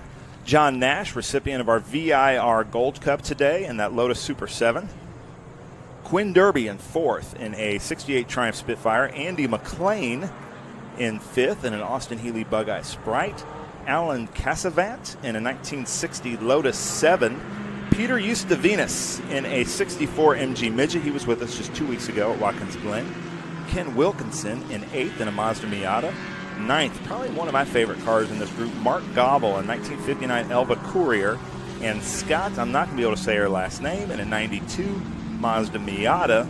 And I'm out of breath. I'm going to give it over to Mike to read from 11. All right, so in 11th, we've got Todd Cruz driving a Austin Healey Sprite Mark 1, a Bug-Eye as they call it. In 12th, we've got David Porter in a very cool Mark 1 Lotus Cortina. I'm a little biased because we have one at our shop. In 13th, we've got Benjamin Jones driving another 1991 Mazda. 14th, Simon Briggs driving a 72 MGB. In 15th, we've got Patrick Crum driving a Datsun 510. In 16th is David Bain driving a Mazda Miata. 17th is Scott Frazier driving a 1958 Austin Healey Sprite. 18th, Alan Good driving a 1967 Triumph TR4A. And then in 19th, we've got J. Richard Schnabel driving a driving another Mazda Miata. Boy, there are a lot of them. 20th, Doug Sanders in a 1974 Fiat 124 Spider. 21st, we have Michael Orrit in an extremely well-prepared 1959 Elva Mark IV. 22nd, we've got Cesar Cohn in 1967, Alfa Romeo Duetto, Alpha Spider. In 23rd, we have Roy Crownenshield in a 1956 Austin Healey 100. 24th is Logan Moorer in a 1990 Honda CRX, a little bit of a black sheep in the group. 25th is V. Carl George in a 1959 MGA. 26th, Thomas Pellin in a 1967 Datsun SRL 311, also known as a Datsun Roadster. 27th, we've got Russell Jones in a 1968 Alfa Romeo GTV. 28th, John Westberg in a 1972 Porsche 914. 29th, we've got Ken Morris in a 1969 MGB. 30th, we've got Danny Doherty in a 1960 Austin Healey Bug-Eye Sprite. 31st, we have Nicholas Chamberlain in a 1965 Austin Healey Sprite. No Bug-Eyes on that one, though. And 32nd, in a 1962 Austin Mini Cooper. Nice, and that does our field. So, Jonathan, you take us away for the green flag. Nice work, Mike. Thank you so much. As we head to the horseshoe then in this massive field of Group 1, 3, 4, and 5B as they rush towards the first corner here in what is over 30 cars, and very different cars indeed, but absolutely gorgeous piece of history here. From the Elvas to the Mazda Miatas, like you say, there's a few black sheeps out there, but some really beautiful British cars, from MG Midgets to Lotus 7s, the Austin Healey Bug-Eye, as you mentioned, Triumph Spitfire, my particular favorite, and yeah, we've even got the Honda CRX out there. Yeah. Front engine, front wheel drive cars, like the new Mini Cooper. And the Mini Cooper that was here this weekend had to drop out. It had a water leak, and I haven't seen him back out in the field. But this is the difficult section. But these small bore production sports cars, this is the part that we love. Look at the snake of these cars coming through. And if you complain about how similar modern race cars look at this shot. Yeah. Because they didn't always look like that. Look at you got a Datsun 510 and a Miata and a Bug-Eye Sprite and an Elva. There's Kermit the Frog-Eye Sprite. There's your car right there, that Elva, the white with the red stripes. And then I love that Austin Healey. Yeah, that Austin Healey is another beautiful cracker. car. There goes Carl George in the 107. Car that I actually broke at the Corvette track a few years ago. Oops. And then a Porsche 914. So we've got rear engine air-cooled rear-wheel drive. Yes, exactly. Then you've got front engine rear-wheel drive. Then you've got there, look at the years difference there in that Civic and that Austin Healey. A front engine front-wheel drive and a front engine rear-wheel drive car. Yeah. Just a big mix of cars here. But Mike, I'm going to put you on the spot. Sure. Give me some of your favorites. Oh, well, I mean, I kind of like it all, unfortunately, but I can say that it's going to sound biased. I think the Mark IV is really a standout in this group because it represents a really interesting period in racing where sports racers and sports racing in general was becoming one of the main classes in international racing. And this car represents a big revolution in not only sports racing engineering, but racing engineering in general, where this car uses an independent rear suspension where the axle shaft itself is actually the upper control arm. So it's kind of like a swing axle, but with a little bit more support.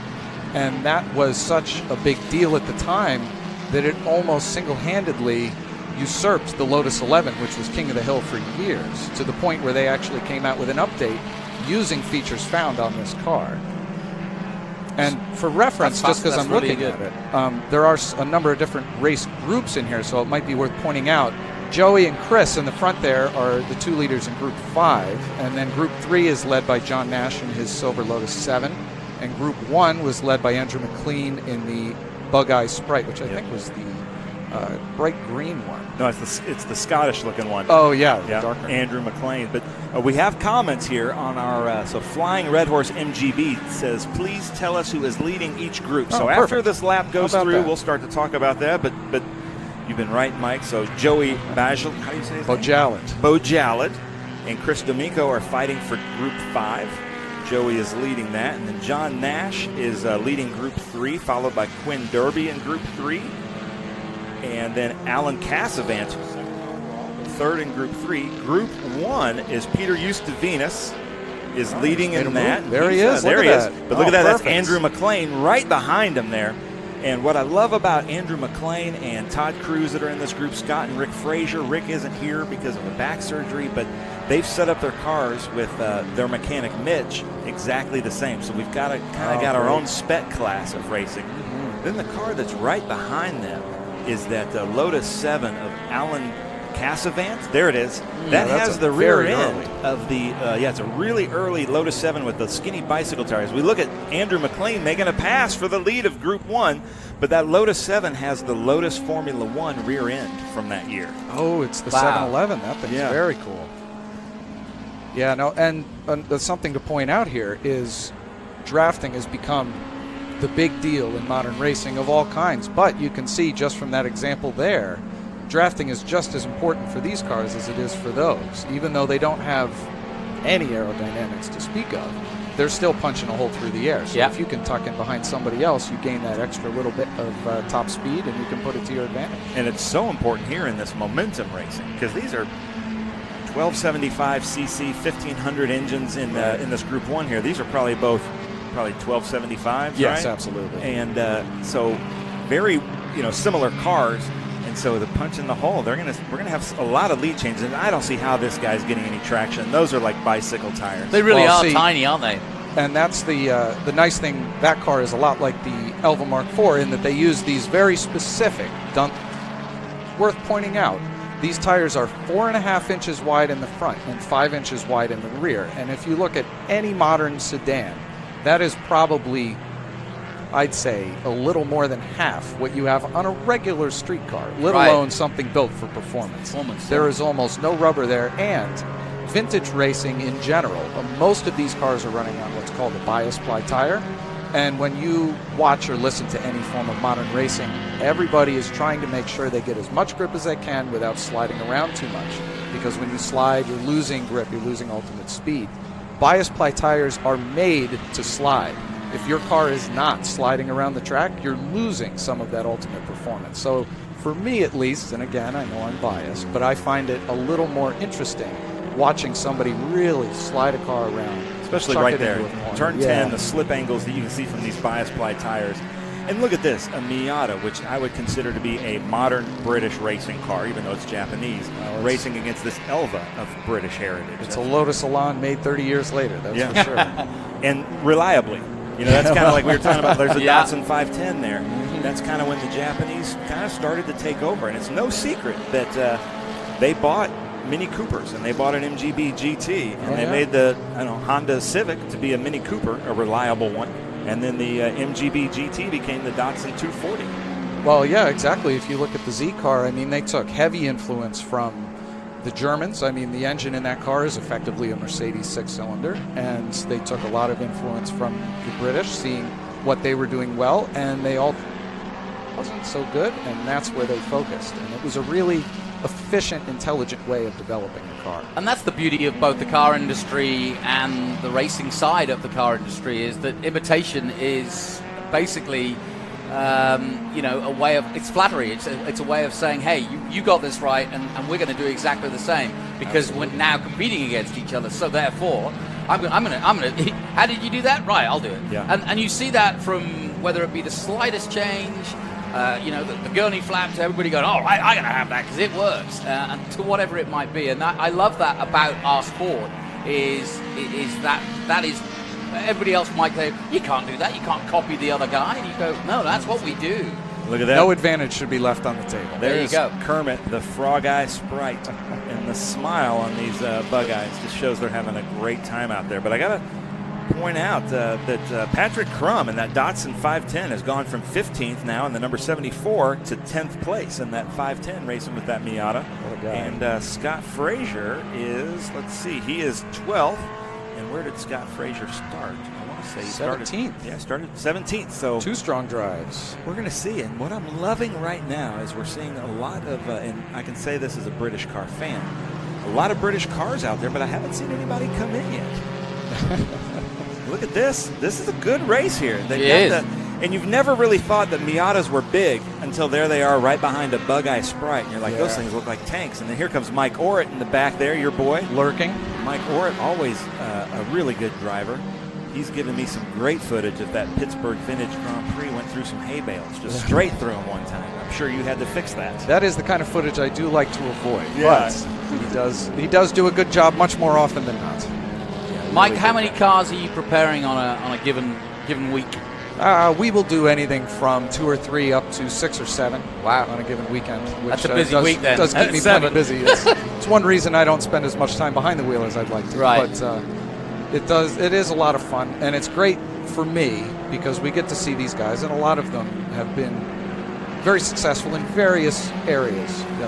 And they all become 10-year-old boys. Right? Yeah, of course. I mean, it makes no difference what you do outside this racetrack. When you get out of the car, everybody talks about, did you see that corner? That pass was unbelievable. I almost had you here, and I thought I lost it. And it's really heartwarming. It's my favorite part, too, is we get to see sometimes 60, 70-year-old men and women become 15-year-olds when they get out of the car after a good race. Yeah. Like my driver's meeting sign, if you read it, it says, all drivers must be accompanied by adults. And they always get a kick out of that because you're truly not an adult if you're racing with us. And there's the big race right there between David Bain and that Miata versus Richard Schnabel. So we've got 774 versus 744. Lovely shot. Look at that. And then Caesar Cohn is out there in a beautiful Alfa Romeo from '67 in SVRA Blue. He has been racing with us for 60 years, and he thinks that he is going to hang it up after this weekend. He wants to end it at VIR, his home track. He's won the Gold Cup here, kind of a VIR staple, racing here for 60 years. And this might be his last race weekend, and we love Caesar Cohn. Yeah, I just heard that, and I was so sorry to hear it because he really is a journeyman. This was the first place he raced also. So he started his career here and plans to end it. But it'll be a shame not seeing him in his various well-driven Alphas. I think he's going to be back, but just as a spectator, and I think that will be the hardest thing in the world for him. Yeah, that's not easy. Not easy at all. We're winding down, though, on Group 1, 3, 4, and 5. You've been listening to Mike Clifford. He's coming to the checkered flag. Yeah. So, Mike, we're going to give it to you. Call the end of the race here for your boy here in the Selva. Joey's doing a great job, as always, here. He's really been working on this car and trying to find every inch. And as he comes around the final turn here, he's going to be able to see the checkered flag in the distance. And he's going to bring it home with a comfortable margin over Chris D'Amico in the Malik. Oh, no, we've got one more. Last lap. Oh, it's set up. Totally my fault. Oh, April that's a Fools. New commentator trick, isn't it? Yeah. He does that to I'm hazing you. Yeah, he does that to the new guy. That's recorded for next lap, right? Yeah. We'll just play it. But so tell us about this car. I've had a lot of questions about this. So what is this Elva? What does it have in it? Oh, these are great cars. We used to have one at the shop. An Elva Mark 7 is a sports racer from the early 60s. It's got a Lotus twin cam engine, which is a Ford block with a Lotus developed cylinder head on it. It's got 4-wheel independent suspension, 4-wheel disc brakes, a 5-speed transaxle behind the engine, which is in the back behind the driver. It's a pretty serious piece of machinery, especially when you consider when it came out. And Elva stands for She Goes. It does, yes. It's a slight bastardization of the French phrase. They removed the letter or two, but Elva was always a company that was just about where Lotus was. But unfortunately, their founder, Frank Nichols, was not quite as silver-tongued as Colin Chapman was and couldn't find the funding to keep the company going. The nice thing these days, shops like ours are able to take those cars and find the potential that was always hidden in them, and you can see here that it's on display. And that is a beautiful car, too. They made some really pretty fast cars. It really is a looker, I agree. And then the Malik. And I talked to D'Amico about this and give him a hard time. What in the world is that thing? So the Malik Company is a really interesting study because John Malik, I believe his name was, the founder, he was absolutely dedicated to the concept of a front-engine car. He refused to believe that this whole trend, as you see in the Elva, of moving the engine behind the driver was necessary. He believed you could leave the engine in front and make a car that would do anything that any mid-engine car could. And he followed that pattern all the way through in series from Formula Racing to sports cars to the Lotus 7 look-alike super lightweight model like the Mark 11 you see here. And to be fair, I mean, more often than not, he was right. He made a number of extremely competitive chassis. Yeah, I was looking it up, and they were saying that he made making incredibly simple cars go incredibly quickly. That's right. That was the essence of the Malik. So here is our checkered flag. So once lap. again, Joey Bojalid coming down the front straight, and I believe this time he will receive the checkered flag. There Nicely he is. done. He's gotten it this time. Yeah, followed by Chris follows them D'Amico. So that's our Group 5, and then John Nash looks like he's going to come in the lead in Group 3, followed by Quinn Derby. And then in Group 3, Alan Cassavant, finishing 7th overall possibly. It hasn't come to an end yet. But John Nash just crossed my timing line there. Yeah. Let's see who's behind him. It should be the 141 of Quinn Derby in that Triumph Spitfire. And that Lotus 7 is a great example of why the Malik is designed the way it is, because that was a simple, basic, effective car, and it was a good formula to follow. There's the chief of Zapata Group there, Carl George, and that MGA. There, look at that. These are two beautiful cars. I have a 59 MGA just like that. And, I love the lines of that, but then probably prettier lines may go to that Austin Healey right in front of them. It is a hard call for sure. And we don't see many Healeys racing with us anymore, but I think they're just beautiful cars. And in Group 1, sorry, I get distracted by my British sports cars. Group 1, we've got Andrew McLean, and then way down is Peter Eustavinus. Scott Frazier took Peter Eustavinus. So Scott Frazier second, and then Peter Eustavinus, who did really well 2 weeks ago for the Collier Cup at Watkins Glen. What was the gap between them?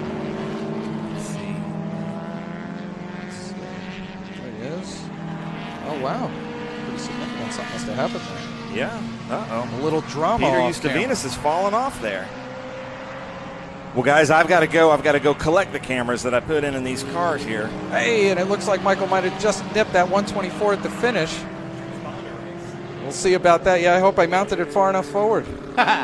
My thanks to Mike Clifford joining us here in the booth. The results of 1, 3, 4, and 5B. Joey Bajlad in first place with that 44A Elva Mark 7. Chris D'Amico, John Nash, Quinn Derby in 4th position.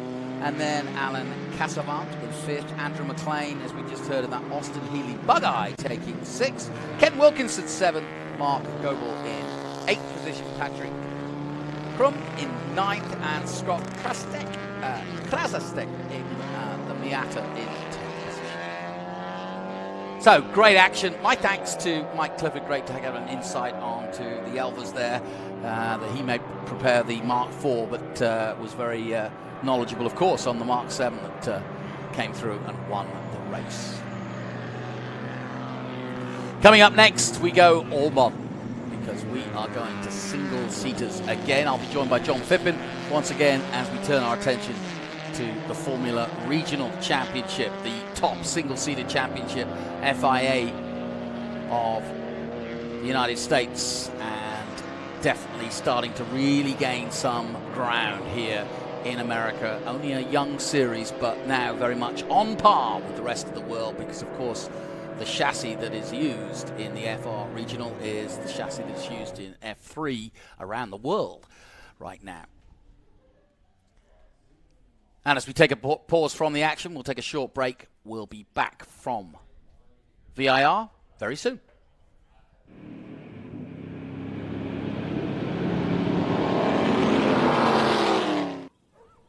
When hours invested become miles enjoyed.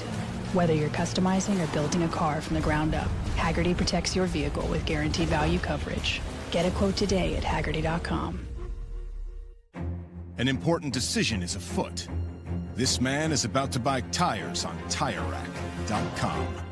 Tire Rack is the leading online retailer of tires in North America and a repository of advice and expert reviews. And it's done! All that's left is to arrange for safe, easy installation at one of our independent recommended installers.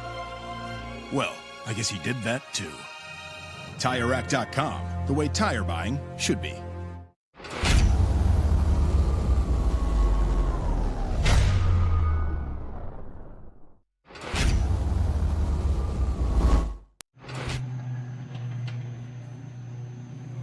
Well, we turn our attention to FR Americas, and we're looking at the man who is the man of the day so far, Jordan Missick, a good commentator and a dash good racer. He proved that in race 1 by winning. And I'm joined by John Phippen once again. And John, I just mentioned the fact that the FR Regional Championship may be a young series, but it's gaining ground quickly, and we're starting to develop the stars, the whole intention of this championship.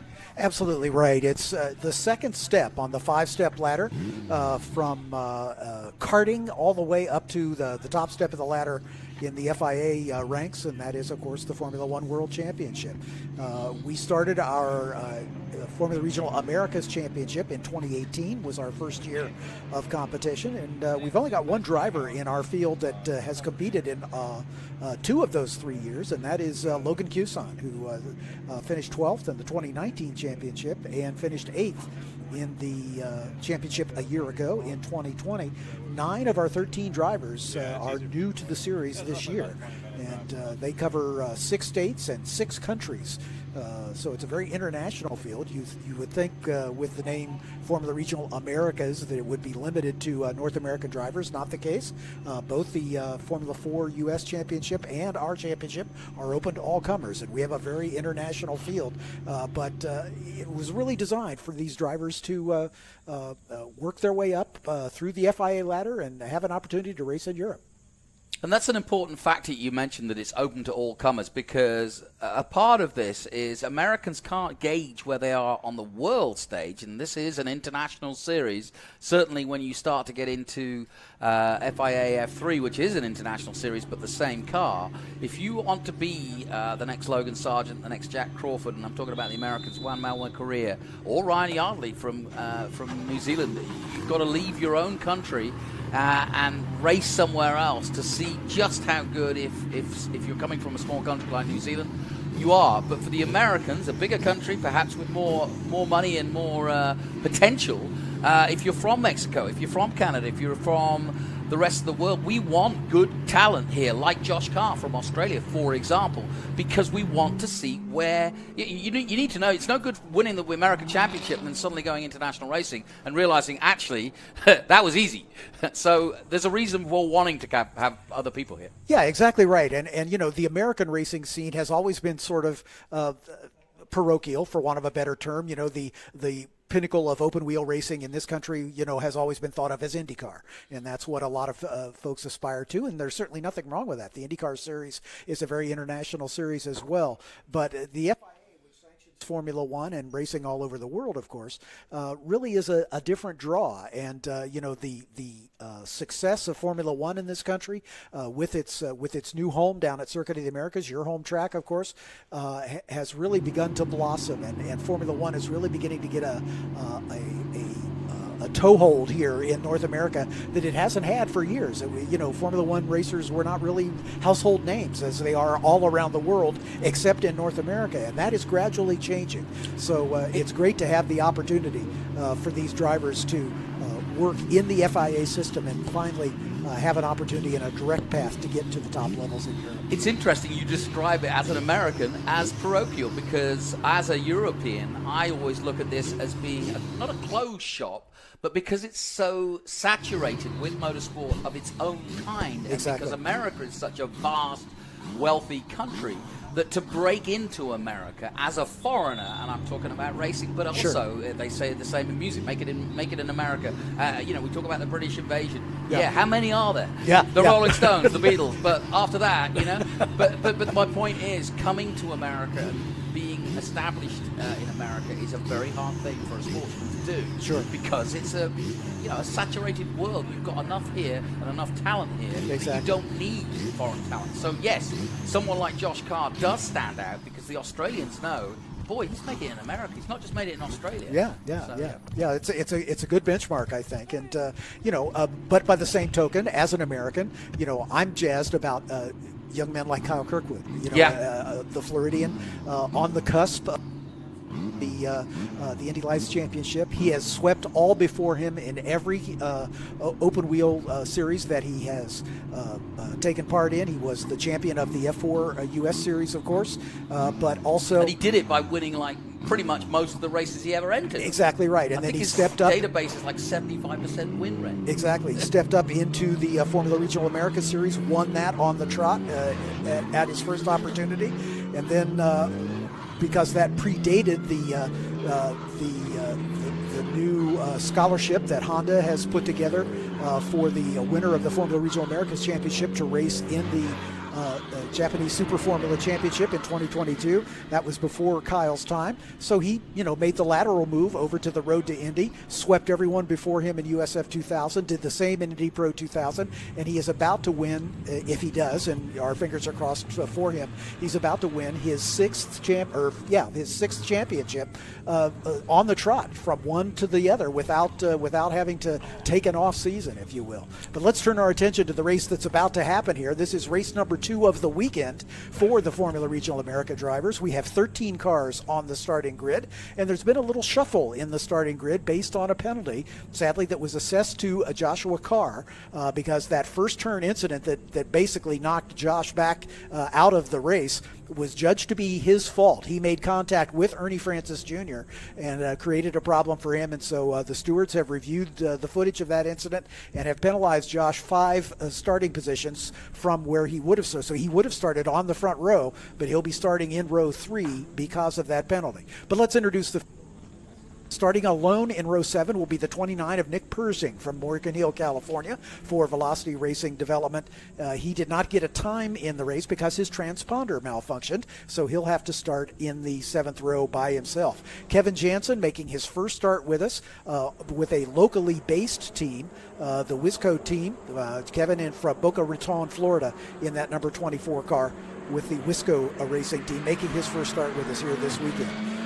Alongside him in row 6 is the 99 of Logan Cuson, who had a troubled start to the weekend as he spun off during the formation lap and never really recovered, finished some laps down, so he'll start in 11th spot. Now into the top 10 in row 5 on the outside, the Frenchman Baptiste Berthelot from Reims, France for TJ Speed Motorsport. He is in car number 17. Next to him, Varun Choksi, the man who is currently 4th in the championship points out of Alpharetta, Georgia, sponsored by ADR and Melon Seed. Varun, also a TJ Speed Motorsports driver.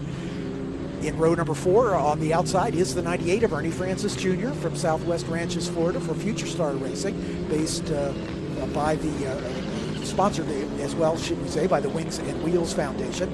Next to him, Arias Dukmajian from Merritt Island, Florida, stepping into the 11 car for Velocity Racing Development. You talked to Hunter Yaney down on the grid. He would normally be in that car, but Hunter making the transition to the European racing and should be at Sochi this weekend, but as he said, had a family commitment that made it impossible for him to do that, so they gave Arias the drive in his car here this weekend. Josh Carr will start 6th. He is 2nd in the points championship, albeit almost an insurmountable distance back. Sydney, Australia for Crosslink Coatings and the Crosslink competition team. Next to him is Ryan Yardley, the New Zealander who did a fantastic job this weekend. Ryan qualifies 5th for this race from Christchurch, New Zealand. Kiwi Motorsport and Helmet Health sponsoring him. Moving forward into row number 4, another debutant here from the Kiwi Motorsport stable, Cooper Becklin in the number 91 car out of West Lynn, Oregon. Cooper had a couple starts with us in the F4 Championship a year ago, but has been moved up into the FR Championship here at VIR. He is starting in the 3rd spot. Car number 14 is Dylan Tavella out of Massapequa, New York for Crosslink Coatings and Crosslink Competition. The series points leader and almost champion, Kiffin Simpson in the number 21 will start 2nd. Out of the Grand Cayman Islands, Simpson Race Products, GoPro, and Spy Optics sponsor his machine for the TJ Speed Motorsports stable.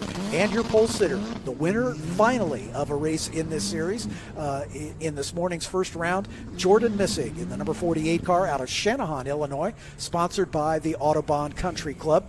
Jordan will start on the pole, and if he gets the kind of start he got this morning, he may disappear into the sunset. But there are some drivers right behind him, Kiffin Simpson for one, who would like nothing more than to take over that top spot. The points battle, there are 61 points now between Josh Carr and Kiffin Simpson. That's over 2 races worth. It's going to be a tall order for Josh to win this championship. Jordan Messig is in 3rd, but he's a further almost 60 points back. And so those 3 are the only drivers who are still mathematically in the hunt for the championship with 5 races left to go, including the one we're just about 5 minutes, the time of this race. It is a timed race, not a lap count race, as the light sequence is just now about to begin.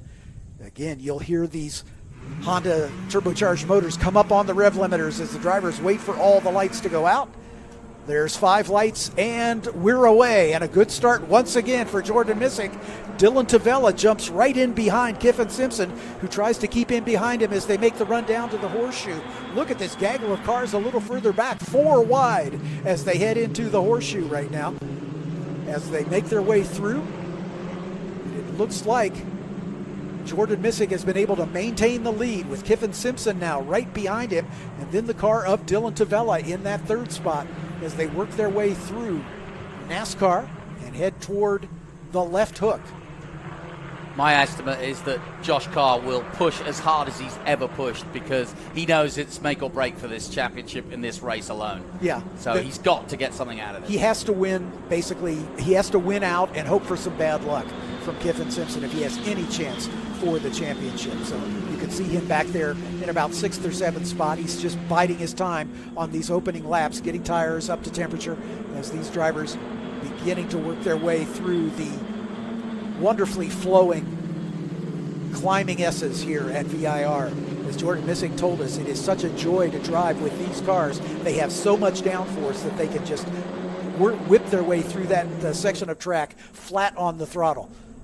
As we can see Josh Carr up there chasing behind, I believe that's Varun Choksi just in front of him, but we'll sort it out as they come around to complete. Yeah, good clean start, exactly what we wanted, and we want as little safety as possible in terms of little safety car as possible, as we want to give these guys a good run of good 30-minute racing. There's Ryan Yardley, the New Zealander, who was so dominant in this morning's race, finishing on the podium, doing a great job to come home in 3rd spot, but was in the lead battle virtually the entire race long. Coming under our commentary position and across the line, Jordan Missick, your leader, Kiffin Simpson in 2nd, Ryan Yardley in 3rd, Arias Dukmajian in the 4th spot, Ernie Francis Jr. in 5th, Dylan Tavella in 6th, Varun Choksi and Josh Carr 7th and 8th, Logan Cuson and Baptiste Berthelot rounding out the top 10 after just a single racing lap. I talked to Ryan Yardley between races, and I said, you know, a year and a half off racing, what was the hardest part? And he said, my shoulders. He said, I can work out and stay fit, but it's one of those muscles that you don't really work that hard. And he said, suddenly he got out of the car and he said, you know, these are physical cars. And he said, my shoulders just hurt like hell. I can imagine. The battle between Dukmajian and Ernie Francis Jr. is a good one. We can see that just behind us. Dukmajian in the 11, Ernie Francis in the 98. As they're right in our shot. Great job by our camera crew here. As Ernie is all over the back of Dukmajian looking for that 4th spot. And a little bit of a gap back to Dylan Tavella, Varun Choksi, and Josh Carr, all running in close formation as they come into the Oak Tree Bend on race lap number 2. Just about now is the time when these Hankook tires are pretty much fully up to temperature and the drivers can really begin to push. But as we talked about in the earlier race, with these FR cars, because they have so much more aerodynamics than their F4 counterparts, it's really tough to follow close. Ernie is making his move now. He is. As he's ducked alongside Arias Dukmajian in the run down toward the roller coaster, one of the best passing opportunities on the racetrack. Status quo in front of them, but they've sorted it out. I think Ernie has taken over that 4th spot. Nicely done, Ernie Francis Jr. then. His first season of single-seaters ever. He's done a little bit of karting, but really he is a stock car guy and has been in Trans Am to 7 titles, I may add. But this is all new to him, and look how well he's adapting. He just set the fastest lap of the race after making that pass. So Ernie Francis Jr., he's going to catch up with these top 3 as Yardley thinks about a pass on Kiffin Simpson as he goes around the outside at the horseshoe. Can't quite make it stick, but he might have an opportunity here into NASCAR. Kiffin Simpson, again, as we talked about earlier, Jonathan, obviously is because he's got such a big points lead, he needs to just be careful. He needs to finish the races, score as many points as possible. He doesn't need to do anything stupid and, stick his nose where it doesn't belong. So Kiffin is going to be driving, let's say, conservatively, but obviously he would love to win another race. He's already got 5 wins to his credit. He'd love to get a 6th one before this weekend is out. Yeah, and of course, Ryan Yardley is effectively a teammate to Josh Carr, so he is trying to gun for Kiffin Simpson and try and keep him behind him, but he's not got past him yet, but that's certainly in his mind. But now Ernie comes into the game, so it's the last thing that Kiffin Simpson needs is 2 hot shoes one who's already had a win and the other who's just coming into the series but is serious about his business. Exactly, and this battle at the front has begun to close up as we've got 2, 4, 6, 8 cars all nose to tail. In the race earlier this morning, Jordan Missig was able to get away and just disappear into the sun. As Kiffin Simpson is challenging him for the lead in the run down the back straightaway, heading toward the roller coaster here. So Jordan Missig is not having as easy a go of it as he had this morning, where he was out in front by as much as 7 seconds at one point. Yeah, this is a great race, and Ernie's closing in on Yardley as well. But you're right, Missig, after that first race where it was plain sailing, is now under massive pressure as they head down past our commentary position again. Once again, it is Jordan Missig out in front. Simpson, Yardley, Francis, and Duke Machen, your top 5. Dylan Tavella, a bit resurgent as he's closed in on the back of Duke Machen, only about a half a second back. Varun Choksi and then Josh Carr. Josh has not found his way around the DJ Speed Motorsport driver Choksi to get up into 7th spot. So once again, he's got his work cut out for him if he's going to have any chance of taking the championship away from Kiffin Simpson. Tight as you like, very close man, indeed. Yeah. Yardley under pressure, somebody out. Yeah, somebody slow and off the pace. He's got back going again. Yeah, he has. I think he may have dropped a wheel off there out of NASCAR. We see a lot of cars go wide there at that NASCAR bend and drop some wheels off in the grass, and it takes a while to get that momentum back up. No change in the top 4. There's Ernie Francis at the back of that battle, and a little gap back to Duke Machen with Dylan Tavella just behind him. There's our man second in the points, Joshua Carr, in that number 9, the recognizable green livery. But I tell you what, he's got time to get on pace with this, boys, Look at especially this. as they fight. Look at this, 3 wide down the back straight. Ernie Francis, Ryan Yardley, and Kiffin Simpson going 3 wide. Jordan Missig smiling because as those guys are battling one another, that gives him the clear track to drive away just a little bit. But out of that, Ernie Francis Jr. is up to 2nd. Absolutely right. Ernie is not afraid to stick his nose in there, as he knows how to drive a car fast if he has to. So Ernie Francis Jr. looking perhaps for his 2nd win on the season in his first year of open wheel racing. I wouldn't count him out. Well, there's an irony because there's a young Carter that's racing in Trans Am who got literally the unofficial lap record in TA2 this morning, just 15 years of age, so following in the footsteps of Ernie Francis Jr. as a potential either Trans Am driver or single-seater driver, given he's a kart expert. Yeah, it's interesting what you can find at VIR of a day. That car that was off on the outside of turn number 3 was Varun Choksi in the 19 cars. He's fallen back to 10th position. Cooper Becklin, another driver making his first start in the Formula Regional Americas car in the 91 for Helmut House and Kiwi competition, up to 9th position and just set the fastest lap of the race. So Cooper Becklin, a driver out of West Lynn, Oregon, making his first start in the series and showing he's got good pace. Josh Carr now has caught up to the back of this battle with Dylan Tavella. That's his teammate right in front of him. I don't know if there'll be any team orders on the radio, but Dylan might be obliged. Oh, and we've got a spinner. Oh, big time. And that is Arias Duke Machen, who has gone around in the 11 car, did some damage to the front wing. I saw some carbon fiber split off of that car as he ducked that nose. I think he'll install that, don't you? Yeah, I have a feeling that car may be high-centered in the grass, and he will not be able to get going again in that safety car if he's unable to get that car rolling. At the moment, we're still green. I'm listening to race control in one ear, and they're discussing their plan, but they're giving him an opportunity to get that car rolling again. If he can get it pointed back the right direction, we might be able to avoid a safety car here. Meanwhile, a 2-car battle at the front, Missig and Ernie Francis Jr. Ryan Yardley, the New Zealander, right behind them in 3rd, then Kiffin Simpson in 4th. There it is. He got it going again. Good job to Arias Duke Machen to get that car re-rolling, but he's got a damaged front wing for sure, so he'll have to be a little circumspect as he works his way around the rest of this race. Getting a replay of it here, just carried a little too much speed through the climbing S's. Nobody caused that. It got away from him on his own. A good bit of defensive driving there from the cars just behind him to avoid a further incident. So that's put paid to the hopes of Arias Duke Machen for a top finish. But a great camera shot here, looking at the Michelin bridge just under the drive-over bridge just under the snake part of the racetrack.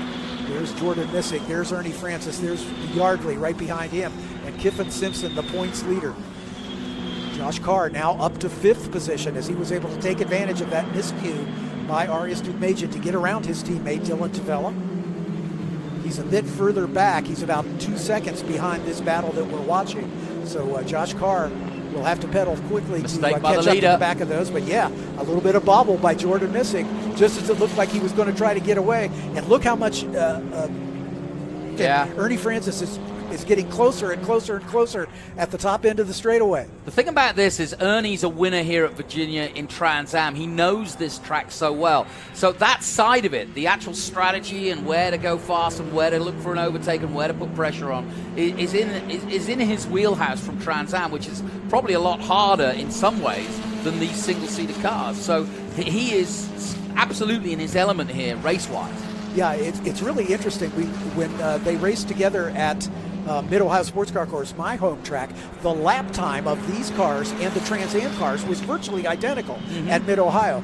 They obviously make their speed in very different ways. Yeah. The Trans Am car with 850 horsepower jumping off the corners with all the traction that they generate, but obviously without all the wings and the downforce, they can't take the corners as quickly. So they make speed in entirely different ways. And I think about Ernie having to recalibrate himself on the same race weekend from this high downforce car flowing through the turns, getting back into his big ground-pounding Trans Am car with a very different dynamic. That's got to be a tough job for him to decide, hey, which car am I in here and how do I drive it? Yeah, the braking alone compared to his Trans Am, obviously, which is soft. Oh, who's that? Somebody off. I think that's at the left. It's a VRD car. Yeah, and I think it might be Dukmajian again. Yeah, no, it's the 29 car of Nick Pershing who is off. A teammate to Arias Dukmajian. Nick Pershing was lapping in the 13th spot, but he has gone off right there at the left hook, I believe. Now that should probably bring out the safety car then if it's at left hook. Turn 11. I'm sorry. Okay. That's just at the exit of the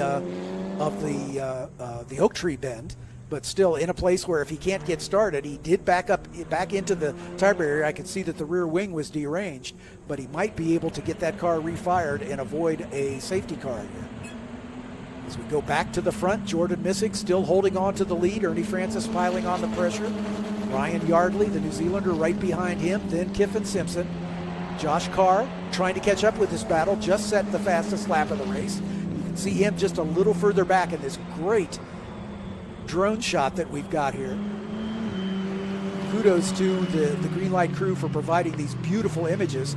This drone shot adds so much, as you were saying, Jonathan. Perspective, it's so much better perspective as you can see the sort of bird's eye view. Well, especially coming into Horseshoe where we're looking now, because you get to see who's braking well, who's looking for an overtake, and where they're going to make it, which you can't always see from ground level. Yeah, look at Josh Carr making up ground in big chunks here, but it looks like we are going to go to the safety car. Yeah. These drivers have been alerted of that.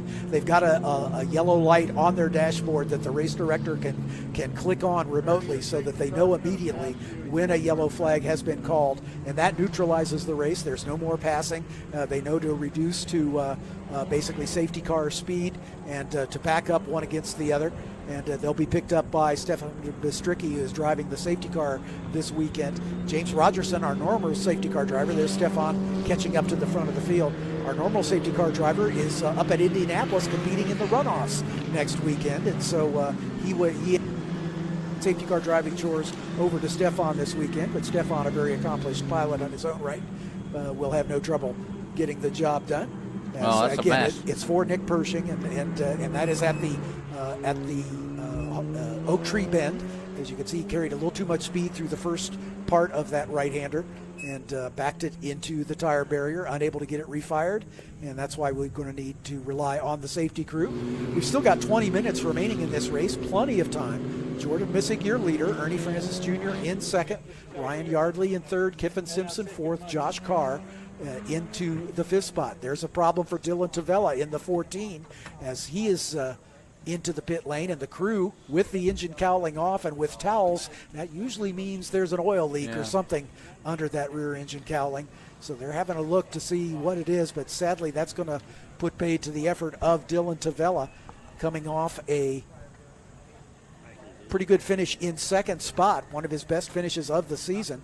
He does have a win already this year at Road America, but his second place finish in this morning's race, his best finish in some time. But looks like that's not going to be repeated, as there is an issue with that power plant that they're working to try to get solved.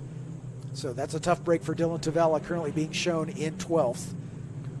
Well, I know one man who's a good restarter, and that's Josh Carr, second in the championship. And again, I keep saying it, but if he's got to take advantage of the opportunity in front of him, because he's running out of opportunities, given that he gave one away this morning. There he is in the number 9, and he needs this restart. It looks as though Tavella's back out there again. So that's good news. Yeah, perhaps they discovered a leak of some kind, got it solved, and put the engine cowling back on, so Dylan will be able to catch back up, and he's still on the lead lap as of this moment, so he'll be able to catch up to the back of the field and stay at the back of the lead lap on the restart.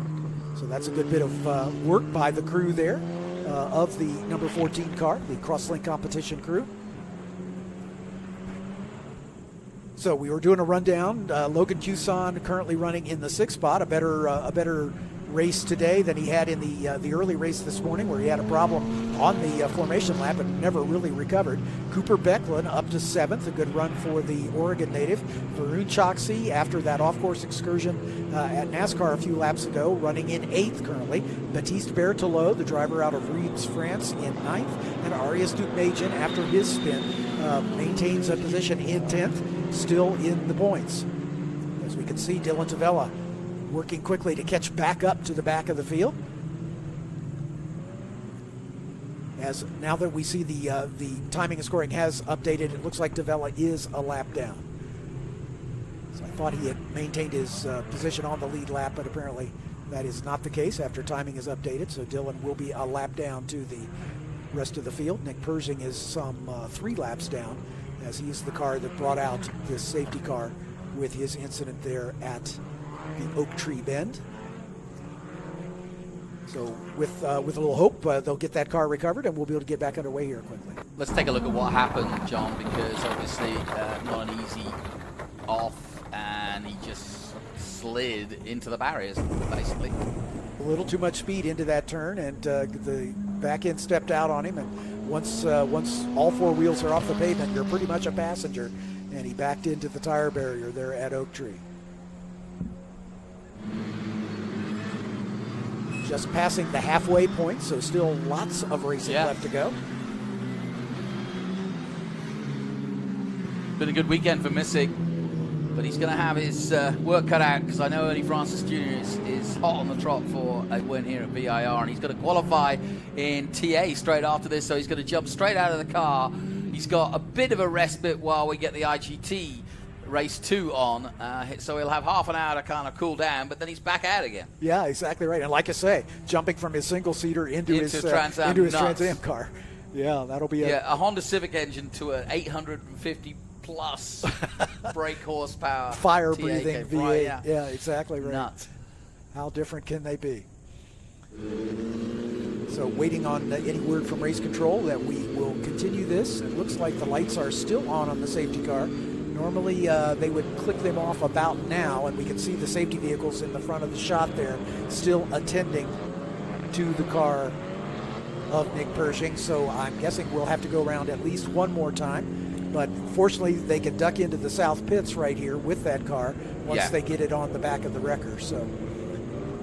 Yeah, and interestingly enough, Josh Carr now is behind Kifyan Simpson. So this restart is suddenly turned out to be very, very crucial for both men. Yeah, exactly right. Yeah, Josh has obviously got to get in front of Simpson and score as many points as possible and hope for some bad luck, because wins out and Kiffin finishes second in the remaining races, he will easily maintain his championship lead.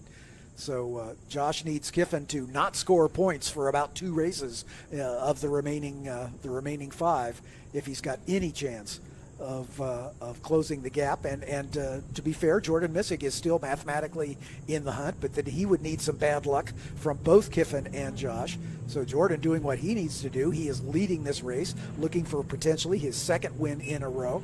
So what more can you do if you're behind in the championship is win races and hope for some bad luck for your counterparts behind you. But the sort of odds, the odds are that at some point somebody like Kiffin is going to have some bad luck. It's sort of how life goes, isn't it? You know, because everybody's pushing hard. There's always a lot of competitive stuff, and just it's so easy to get embroiled in a battle you didn't want or make a mistake. So quite simply, we saw it in the last race. Yeah, of the 13 races we've had so far this season, he has only missed the points once, and that was the first round at Mid-Ohio where he finished outside the top 10.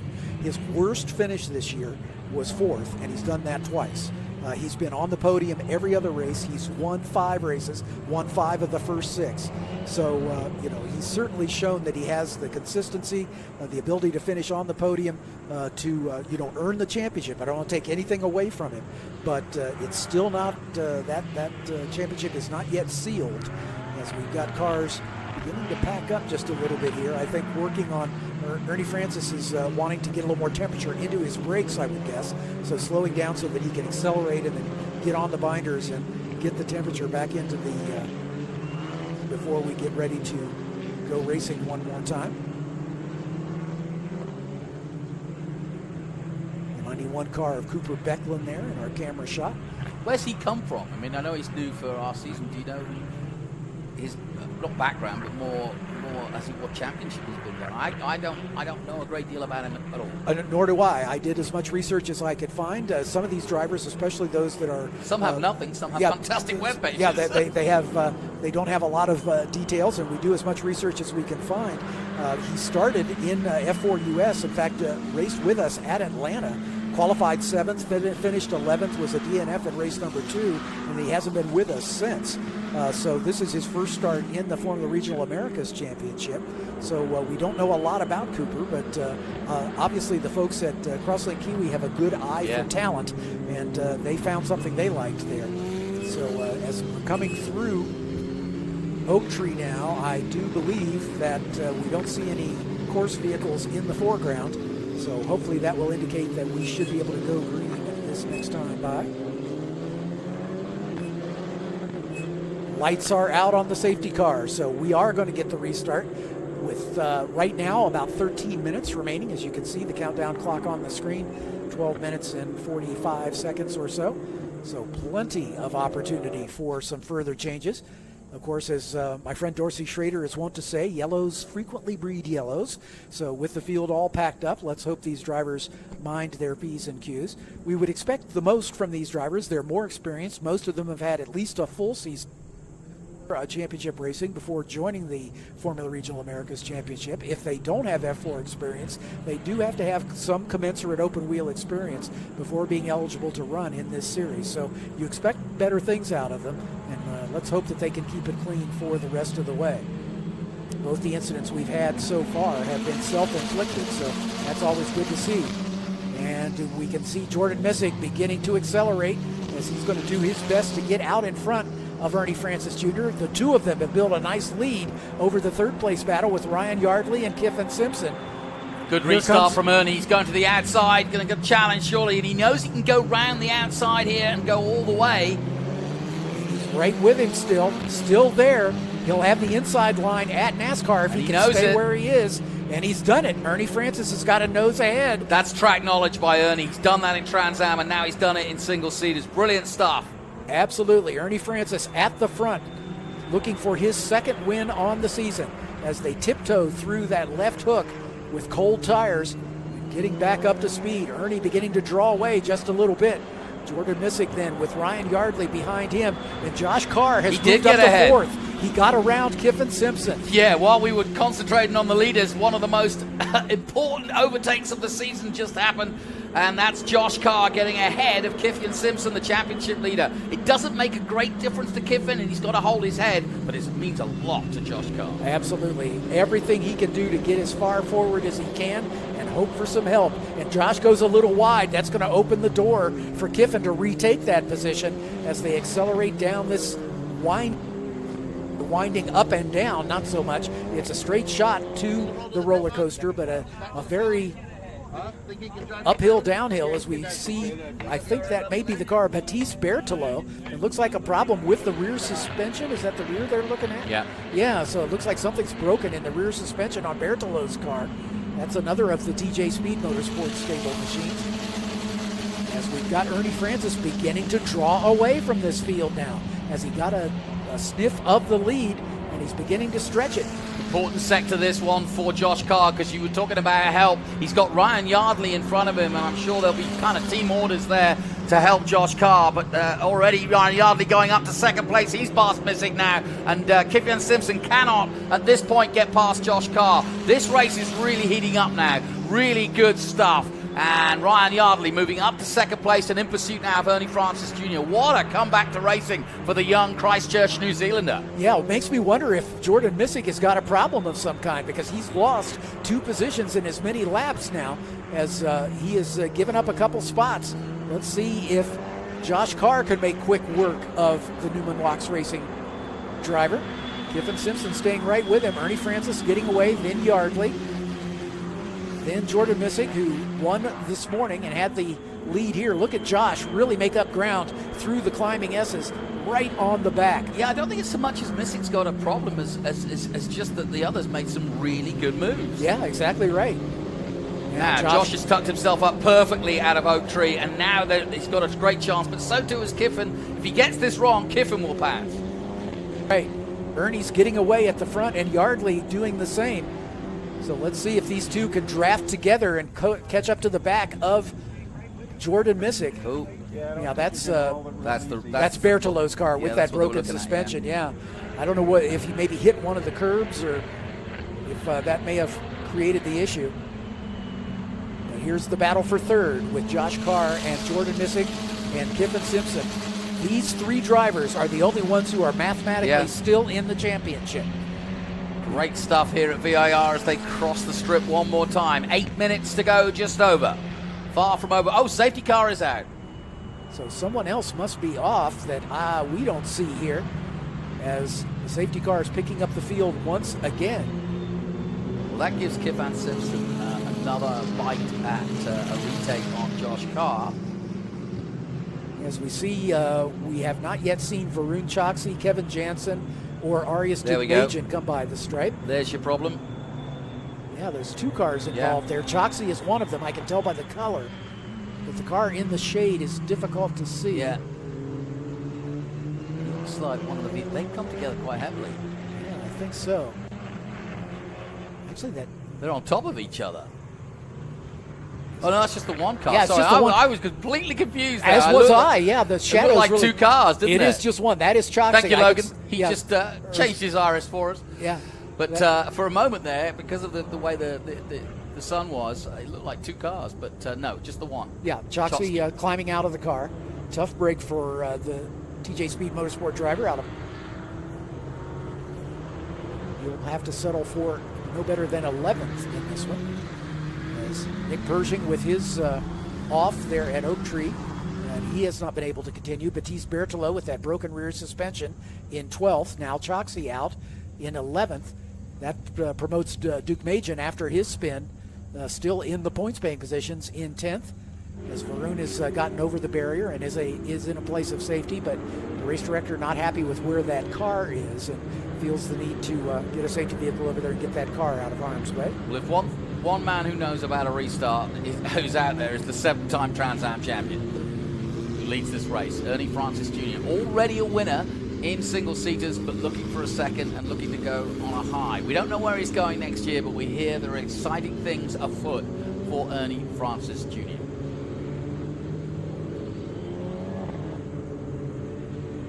I want to give a shout out to Rob Howden, who has just texted me that Cooper Beckland is a top level karter on the West Coast. There you go. And has raced in the Challenge America's Karting Series in the Rock Cup. Also ran an FE2 car and an F3 car in the Northwest and tracks like Portland. He races in the Formula Pro USA Series on the West Coast, running the FR and F3 Series. So thanks, Rob, for that data on Cooper Beckland. So we're getting a replay of the spin here of the That was 11 the restart, that was Dumajian spun again on the restart. So that's his second spin. Yeah, on it's the not day. been an easy day for the VRD man. Yeah, exactly. This is his first outing in this car with a whole lot more horsepower than the F4 car that he's accustomed to running. And you can see he stalled the motor, raw fuel from the turbocharger, showing those flames out of the exhaust as he had to get the car refired. So here's the story. Can Ryan Yardley do something special from second place? Wouldn't it be a story if the New Zealander could win? But Ernie Francis Jr. looking for his second win. And then we've obviously got to watch that battle between the championship contenders Josh Carr and Kiffian Simpson. Kiffian Simpson overtaken by Josh Carr just a few laps ago, given the car had to really rebuild again, having given that got that penalty from the previous race. So he was always going to be up against it, and he's plowed his way back and got his way back into a competitive situation and now possibly a podium. Yeah, Ernie trying to keep temperature in those tyres, the safety car not going as quick as he would like maybe, and I think he'll do exactly this, which is use his experience to let the safety car get ahead, then sprint up, use the brakes, warm the brakes up again, and keep maintaining some temperature in the tyres. And this is where Ernie comes into his own, because he understands. He's a mechanic in his own right. I mean, you'll be seeing Ernie of a day in Florida working on all of the breathless racing cars, so he understands the mechanics of how cars work. So you've never got to fear with Ernie that he knows how to use the equipment to its greatest advantage. We understand that if we are able to get the green this time by, it'll be a green-white checker. We'll see the white flag and the green displayed simultaneously, so we'll have one lap to go after this restart.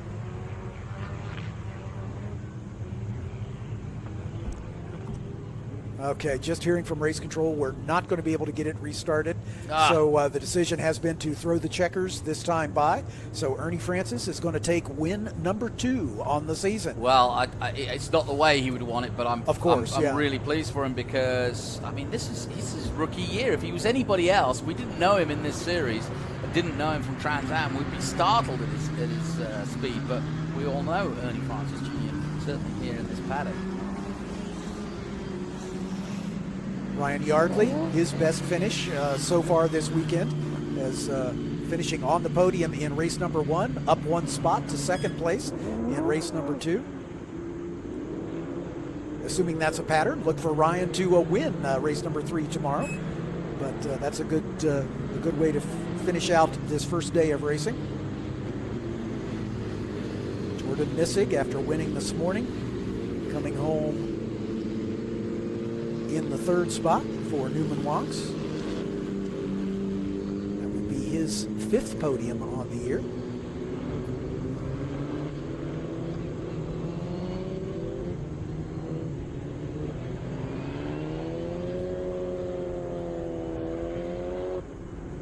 So what a great way for Ernie Francis Jr. to kind of tail out his single-seater series here at VIR. He's got one more race to go, but he's also got qualifying coming up. But it won't do him any harm to have a couple of slow laps to finish off and cool down a bit, because obviously he's back out in, half an hour's time to qualify his TA car. And don't be surprised if he's not far off on the pole in that. Yeah, I would think that's most likely going to be the case. So I'm going to make my way down to Victory Circle to interview these top 3 drivers. So Jonathan, I'll let you bring them around to the checkered flag. And we'll be back with you tomorrow morning, as our first race of the day will be the F4 feature race, number 3. And green flag scheduled at about 9:15. And Jonathan and I will have the call for you on the screen. Look forward to it. So as they come out of Hog Pen, it's Ernie Francis Jr., the young man from Florida, who's just 23 years of age and has already picked up 7 national titles in Trans Am, and now his 2nd victory in single-seaters at the highest level, I may add. These are the guys who are going to be in IndyCar or F1 in the future, and Ernie is absolutely up to the task of taking them on. All of them have more experience than him at this level and in these cars. Most of them have come through the ranks of karting and from Formula 4 and up. Not Ernie Francis Jr. He's a stock car driver all through and through. So to see him doing this at this level is absolutely amazing. The Breathless Racing team can certainly rest well tonight, but they'll have to do it all again tomorrow. And of course, that will also involve his TA race. But that didn't bother Ernie. He's had weekends where he's done all 3 championships, and I include the CBS SRX championship that Ray Everingham and Tony Stewart were involved in, and Ernie did a great job in that, winning a race as well in that one and vying for top 5 in the championship in that one. But here he is, winning in single-seaters. What can this guy do? He can do anything at the moment. So,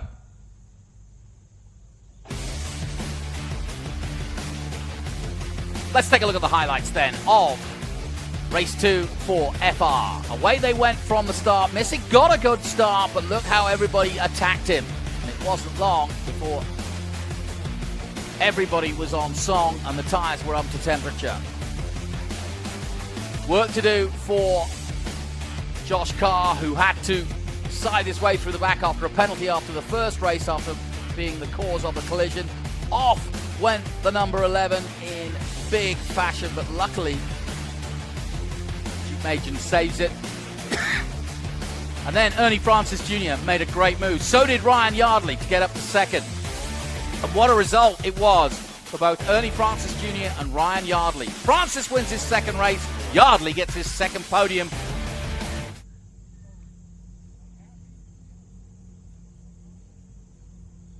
Here's the results, and Ernie Francis Jr. with that win over Ryan Yardley. Jordan Missig, who started from pole, takes third. Josh Carr, good job. More importantly, finishing ahead of TJ Speed Motorsports' Kiffin Simpson.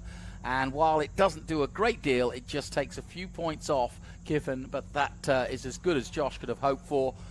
Logan Cousson in 6th place. Becklin, the youngster who you heard about there, who's been racing well in karts on the West Coast, 7th. Dylan Tavella, 8th.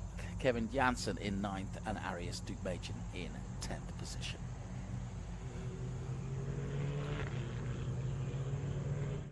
So, as we wind it down, and they'll come back into the pits, we'll take a short break, and we'll get ready for what should be another cracking race. We hope, anyway. IGT didn't get a good run last time out. They only got to do a couple of laps before a major incident got underway and caused effectively a red flag situation because there was too much fluid down on the ground. But of course, we'll be going into the Parc Fermé with them in a moment. John Fippin's gone to look for them on the interview, and you can see them coming in here now. Now, they've got one more race tomorrow before the final round at COTA, which will be in November.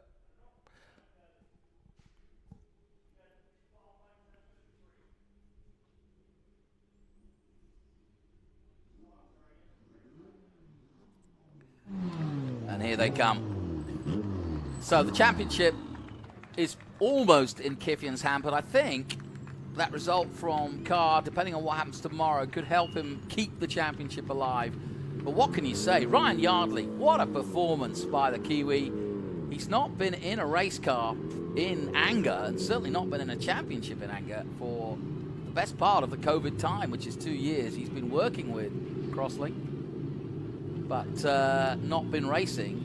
He is a champion in his own right from 86, the Tin Tops in New Zealand, but has been a single-seater aficionado and has also done the TRS Championship, where he got a scholarship as well. But well done to Ernie Francis Jr. His second win in single-seaters. Well done, Ernie, and well-deserved too. That was a good performance by the 98. He played that one well, and I think it was definitely the overtake of the day. Ran the outside at the horseshoe, and he knew if he kept his foot in, he would make it to NASCAR and take the lead, and that's exactly what happened. We're going to see that bright smile from the young Ernie Francis Jr. as he now turns to John Fippin and gets the interview. Well done, Ernie.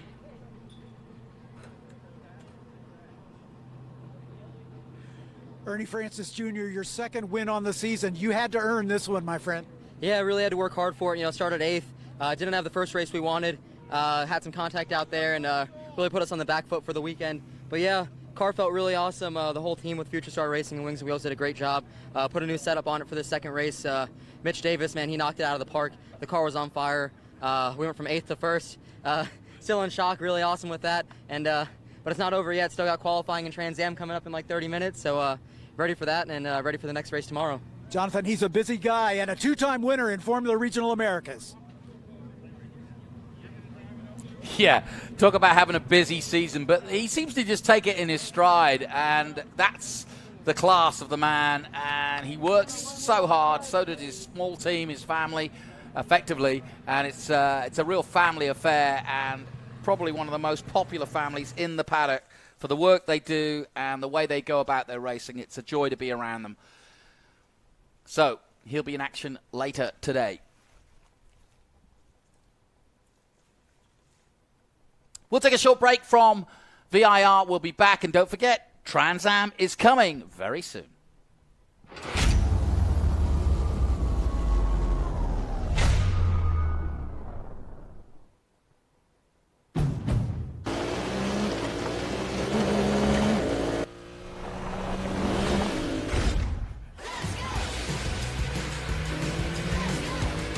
Everything in our garage is inspired by our racing spirit. Race in for a great deal on the Honda CR-V. Only at the Honda Dream Garage Spring Event.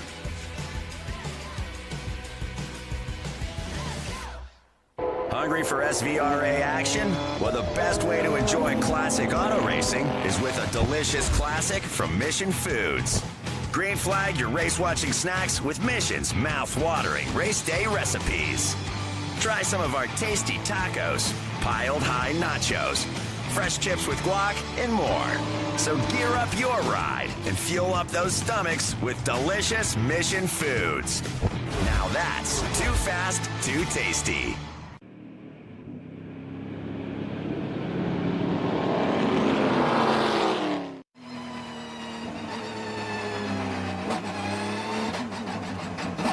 Well, as you can see, IGT on track already. Tom Pank will be on board with him. I love the onboards here. And you can see a few things here on the V-Box. You can see the throttle, the brake, and the RPM. You can also see the G-forces working on the driver. And it's always an interesting factor for me because you can see how much stress is being put on the body. And the International GT Stuttgart Cup, Maranello Cup, obviously standing for the Porsches and the Ferraris that you see in action here. We've had the odd McLaren out here from time to time, but there's not enough to create a cup. And as we said, there's a BMW out there too. So there are other cars besides the Porsches and the Ferraris, but mainly that's what you're looking at. And sadly, they did not get to run a full race this morning. And if you weren't with us, they started well, but just as they came out of the left hook, we had a car spin round and pretty much created a concertina effect, and several cars involved in an incident that poured nasty goop on the track, and that needed a decent long 20-minute cleanup. And because of that, and because of the schedule, we had to obviously keep things on time, and that led therefore to their race being curtailed. But not to worry, they're back out again, and looking forward to putting on a show. Big field of 28 cars. Ken Fangler, as always, doing a fantastic job putting the field together, and some pretty handy drivers, including the likes of Andy Coulter and Tom Pank, Benoit Bergeron, David Twatty, Ted Giovannis, also guys to look at.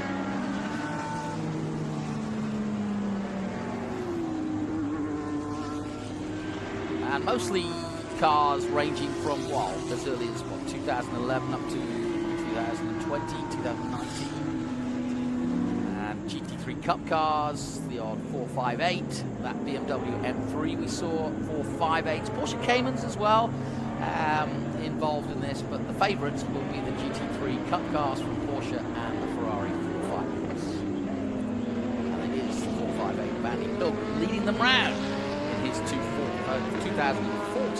Ferrari 458. Didn't have a good race this morning, Jonathan, as we saw. We got about a lap and a third before we had the red flag due to some incidents.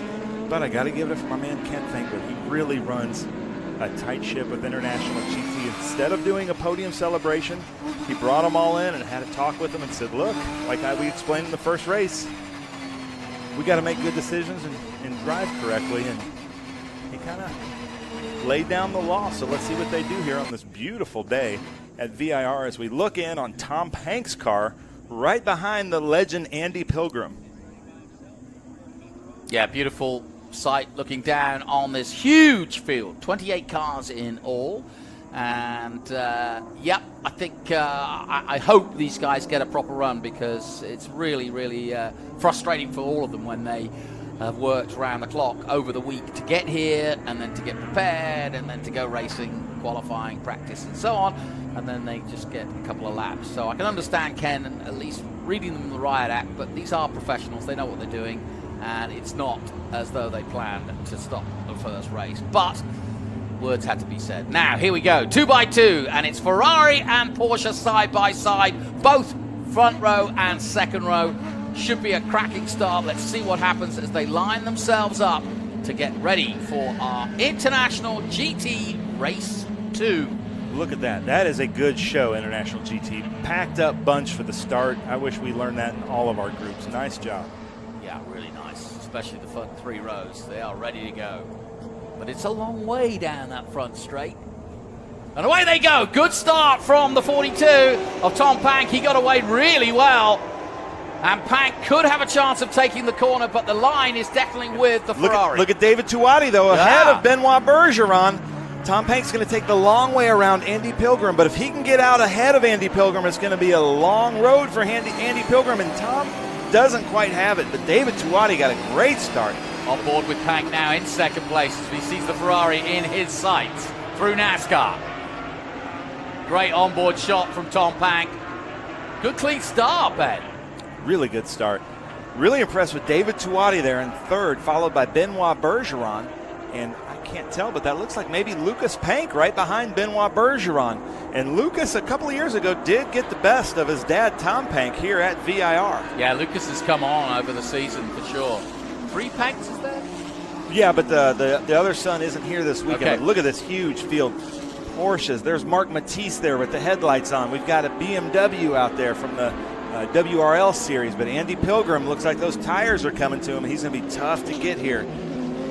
Now this corner, what we call the oak tree, because there was an oak tree right there, it's all about getting good speed off the corner, putting the power down, and right now it looks like Andy Pilgrim has this dialed in. He is really good, experienced race car driver, very famous race car driver, and he knows how to wheel around a Ferrari at Virginia International Raceway. By the way, any environmentalists out there, the oak tree had a good and long life of several hundred years before it basically lost its way, and a new one has been planted, I may add. So, very the son of oak tree, but the oak tree survived the Civil War and just fell down, I believe, in 2013 or 2014, unfortunately. There's Bob Weisen right there, second runner-up in a really crazy points battle in the 2020 Mission Foods GT Cup Trophy Championship, and that number 27 Porsche.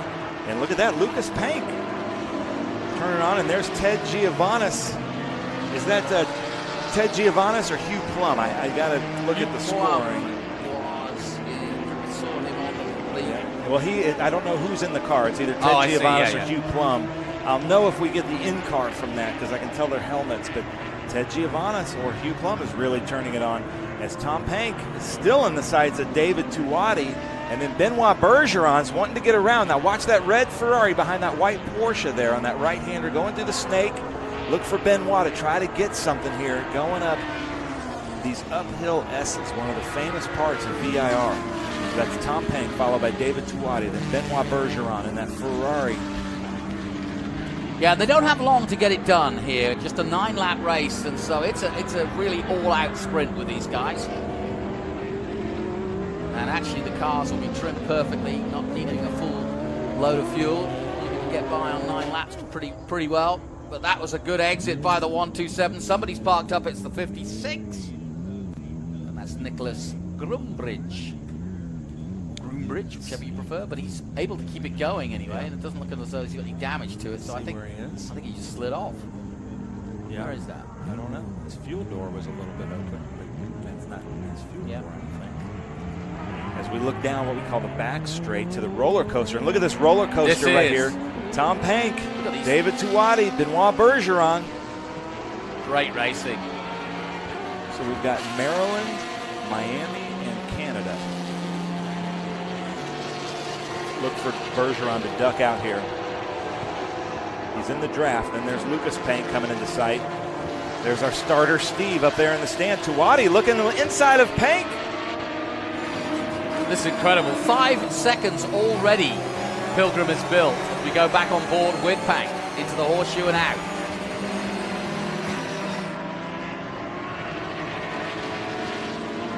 And that's what it's like to be in second place, going through NASCAR, holding off 2 very fast cars and trying to catch the fastest car on track, which is gone already through the snake.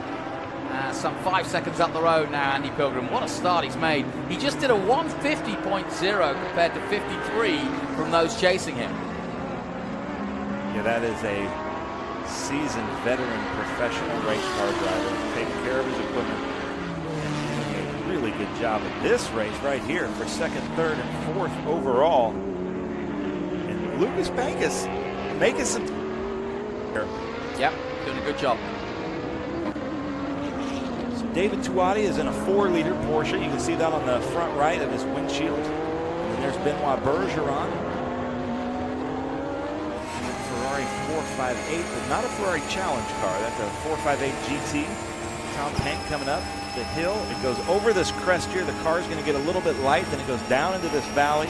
And then their brake zone is an uphill, hard blind left to the entrance of the roller coaster. Yeah, that is a tough braking zone, that, because if you get that wrong, you really can't get into here. That's not where you want to get up behind lap traffic either. No.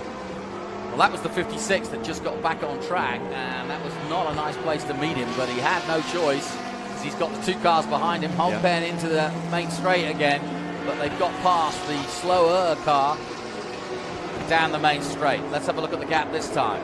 It's 8 seconds now. Gosh, Pilgrim is making progress, as they say. Pilgrim's progress is good. Ooh, Tuwadi likes that inside look, so look for him to make something like that happen late in the race. He's forcing Thomas Pank outside, but then Thomas has the inside for the next set of corners. And that corner there, turn 1, is more than 180 degrees total. Yep. It's like a hairpin, a long hairpin Yeah, shape it's a good thing. way of describing it, because it doesn't look like it, but it is actually. That's the tough part of the track there. I don't like that corner there or turn 10. They go up these uphill S's, and then it's like almost flat out through turn 10, and basically who has the cojones to haul it through there. Watch them go up. They're going to get real light after this corner here. There it gets real light. The car falls out from under them. They lose a little bit of traction. They come up the hill to this hard left-hander at turn 10. This is where a lot of people get it wrong. Yeah, that does look like a really tough corner, because it tempts you to be faster than you should. Lucas Pank here, just graduated with his engineer's degree, I think from Virginia Tech. Move. Out here with his dad Tom, and doing really well. He flipped it in our last race there at Watkins Glen, and he's that got is damage the to the car. back of the car. Yeah, that is the car. It's got dimples on the roof of it like a golf ball, and he thinks the dimples make him faster. We're going to ask Ken Fangler, who knows a little bit more about this Porsche engineering, but Lucas Pank is really looking fast. It's good to see fast. Ken not in race control. Yeah, exactly. I figured I'd wait a few laps before I came up here. Maybe I jinxed it last time, so. But look at this race for the 2nd, 3rd, and 4th overall. Yes. What do you think Tuwadi has here coming into turn 1? He keeps ducking to the inside of Pank, but Pank should have a little bit more in his car than Tuwadi. What's happening here? David's a very good driver. New car, fresh car to him. You know, he had the learning curve a little bit at Watkins Glen, but he was ramped up. He won overall in the Enduro on Sunday at Watkins Glen. He's definitely got it figured out. And even as Tom was planning his attack on Andy Pilgrim, knowing that only if he could get by him in the beginning could he hold him up, he said, the next breath he said, but I'm really worried about how close Tuati is to me. Yeah. And it's playing out here in this race. Great racing amongst the 3 cars. And do we know, is it Hugh Plum or is it Giovannis and Ted Giovannis' car? Ted's in the car. Okay, great. Yeah. Ted, the author of Beyond Fear, How I Fought the Feds for 6 Years and Won. Do we have in-car with Ted on this race? Do you know? I haven't seen it yet. We've seen in-car with Tom, but I can't wait to read the book. Knowing Ted a little bit about him, that's going to be a really interesting book. Oh, there we go. That's Tom Pack. That's Tom. Tom, okay. Yeah, he's leading this group through. This is turn 10 here. This is that tricky corner you mentioned. I can see why. When you go on board, you can see it drops off, doesn't it, on the exit? Explain the difference Between Andy Pilgrim and Benoit Bergeron's Ferrari's been a Ferrari Challenge car. Nothing really. Benoit has a 458 Challenge, all right, which he had won the championship in. He has 2 cars, and he went and bought this GT3 car. Very rare, and now I've heard the market has really stepped up on these cars. And Andy's in a GT3 car, and so is Ben. So they're identical cars, as far as that goes. Nice.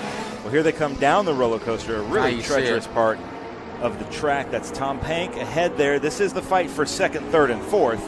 Andy Pilgrim has just taken off, which is what he's the best at. But Tom Pank is really going to fight really hard to keep Tuati behind him. And finally get some international GT racing as we hoped for. Here he comes looking inside there again. It's David Tuati on Tom Pank. And there's Lucas Pank, but follow behind Lucas, I think, is Ted Giovannis. There he is. He's got the headlights on. Beautiful TGM colors there. And, of course, Ted Giovannis and Hugh Plum race in other series.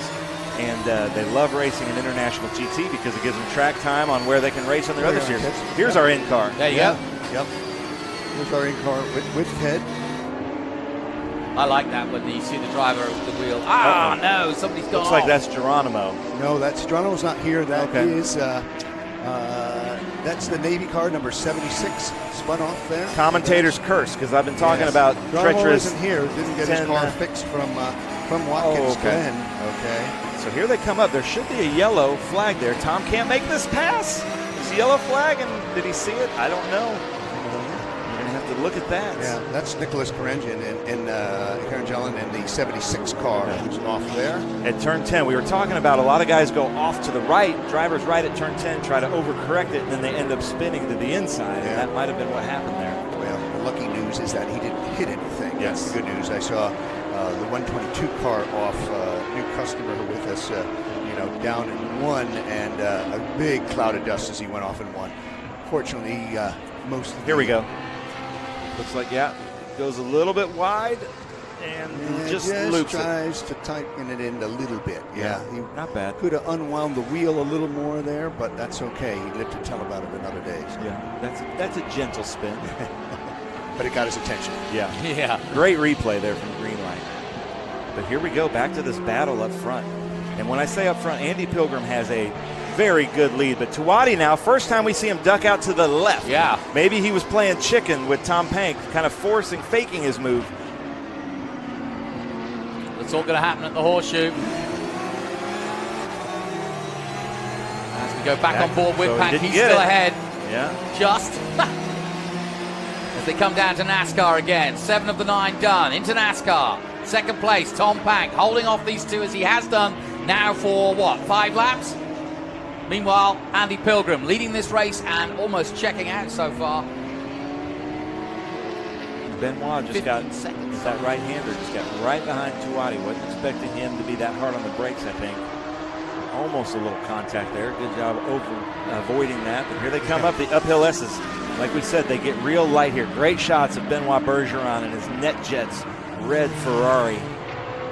So glad to have Benoit and his crew back here with us. They just add so much fun to the paddock and the camaraderie, and it's good to see them back. Yeah, the international flavor, so to speak, out of Canada. We have many from Latin America.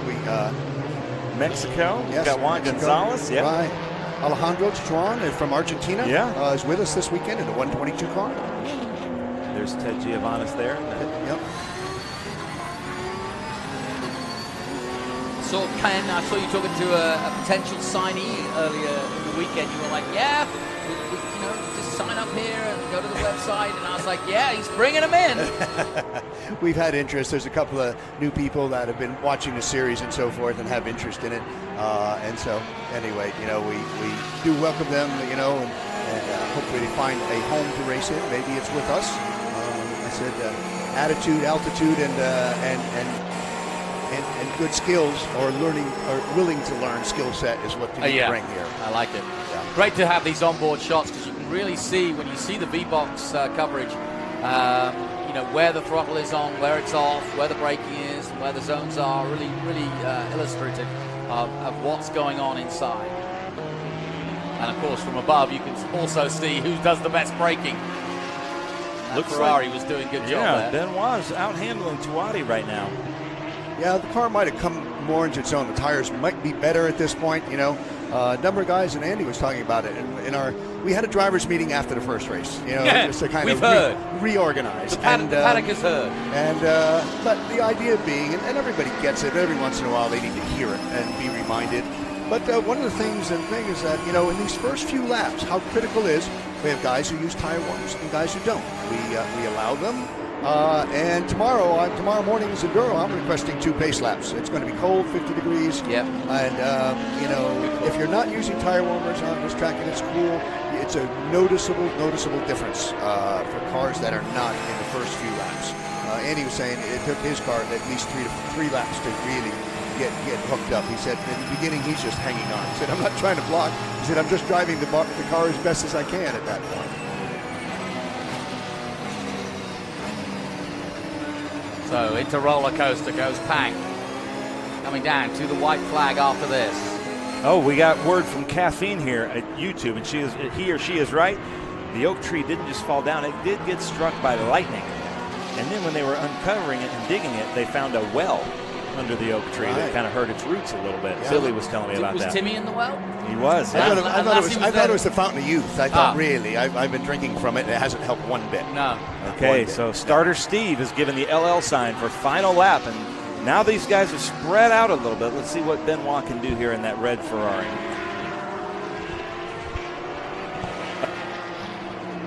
Looks like somebody high-centered there, maybe, or stuck on the... He's going down. No. Let's let the field go by so we can finish this under green. Yes. Is that Roland Veet there? No, that's Andy. That's our Andy. leader, Andy Pilgrim there. So Andy Pilgrim coming up on lap traffic, and I'm sure his team is telling him that he's got a big lead, so he's not going to probably force any issues here. No. One of the most trustworthy drivers in any field right there, Andy Pilgrim in that red Ferrari. I always known Andy Pilgrim as that Cadillac driver, but what else was he famous for racing in? You know, Andy's run Le Mans. He's been an international driver for years. He was with the Corvette program for a short bit before moving over to Cadillac.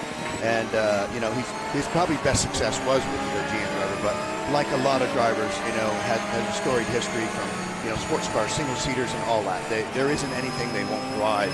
And when you get to this level, and Andy is one of those, a journeyman of professional level, and that's what they need to be ready at the call. And I think this is just fun for Andy. I know it is. We talk about it, and I'm glad to have him. You know, he adds a bit of credibility certainly to the series, and you know, it's great to have that beautifully prepared Ferrari, and gives a rabbit. So looks like we got the checkered flag out. There it is. Checkered flag is out for IGT Race 2. Andy Pilgrim won it by a country mile. He's already back at Watkins Glen, ready for the next race. But good race for second place, won by effectively Tom Pang for second place overall. And David Tuati taking third ahead of Benoit Bergeron. Jonathan, I don't know if you do. I want to thank you because, you know, bringing me up here in the booth has elevated my status to actual celebrity. I've started a fan club, and it's unbelievable because they're actually probably listening now. So my grandchildren, Riley, Colby, and Austin, say Grandpa's on TV. So there's my new fan club right there. I love it. So thank you for the opportunity to create this fan club. Ken, you are welcome, and you are a celebrity, don't you? It doesn't just mean that you're now they're the generation that will build that kind of club. Yeah. They'll give you a TikTok and a Periscope and an Instagram. Yeah, and I'll have no idea how to operate any of it. You'll be flying with the geese. And it's why really I had children, is just to make my TV light up, because I'm an IT moron. Okay, just I don't even care what channel it's on. Just make it light up and make noise. There you go. Well, our thanks to Ken Fengler, who of course puts on this great show like GT Racing wherever we go, and there'll be more to come. But the championship continues to roll on, and just to check on the feature race 2 provisional results. Andy Pilgrim with a country mile win, as I said, over 10 seconds ahead of Tom Pank and David Tuati in 3rd place. Benoit Bergeron taking 4th, Lucas Pank in 5th place. Yes, they are related, and that's young Lucas coming up the board to 5th place. Giovannis and Plum taking 6th. Miller Man taking 7th. That's Pipperman, if you were wondering. And Bill Riddle is 8th position, and David Cacciari is in 9th. Robert Isaac in 10th. So that concludes our GT coverage. Coming up next, we'll have our TA and TA2. And they're going to be doing their qualifying. So finally we get to see Trans Am in action. We'll take a short break and we'll be back from VIR very soon. Stay with us.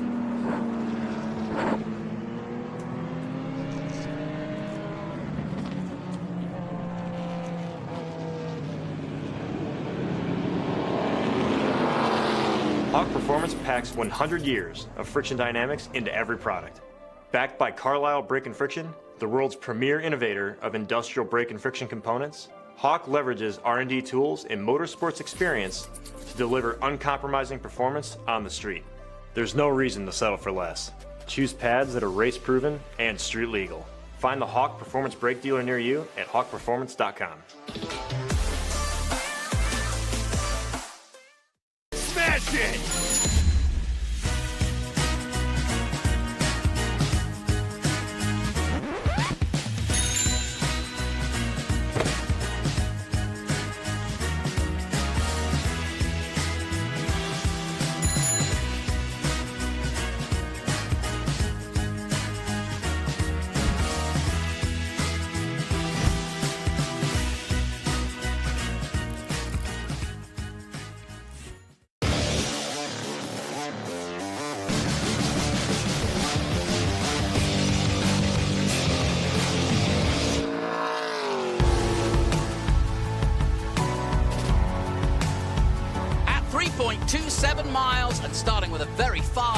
Into the first corner horseshoe before opening up through 2 and 3 through NASCAR, and then it winds through 5 and 6, which is Snake, then up the hill and down again into the very important complex of 11 and 12 at Oak Tree before opening right up down a very long straight, then down the hill again into Roller Coaster and finally Hogpen before opening up again through 17 and that long run to the start finish.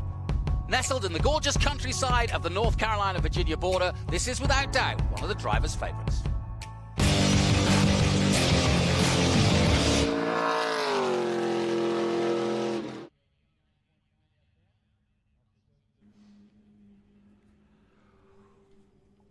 Welcome back to VIR as we get ready for some Trans Am action. Yes, the Trans Am series presented by Pirelli live from Virginia International Raceway. We are looking forward to what should be an interesting qualifying session as the championship gets ready for its penultimate round.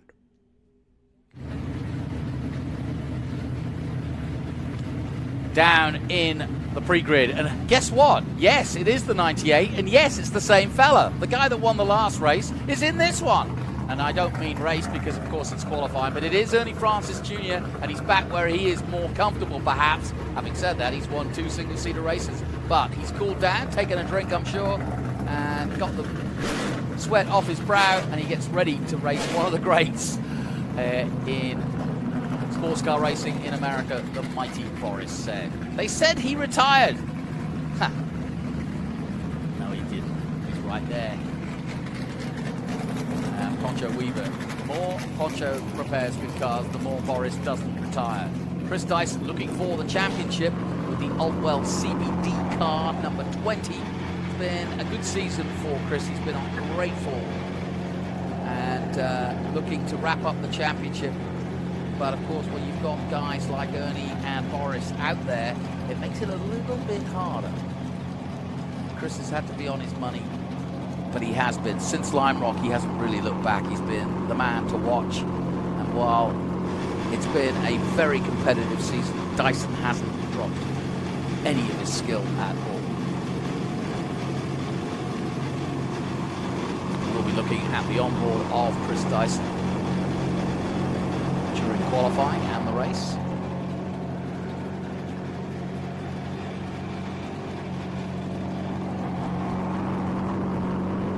Chris, of course, a legacy of Dyson's racing. And there is the Slick Mist Lucas Oil Tommy Dreese car. Car number 8, and it's been a great season for Tommy. Up and down, but that's the way Tommy is. He's a passionate fellow, and he has had some good ups and some bad downs, unfortunately. Breakdown in Road Atlanta, some spins here and there.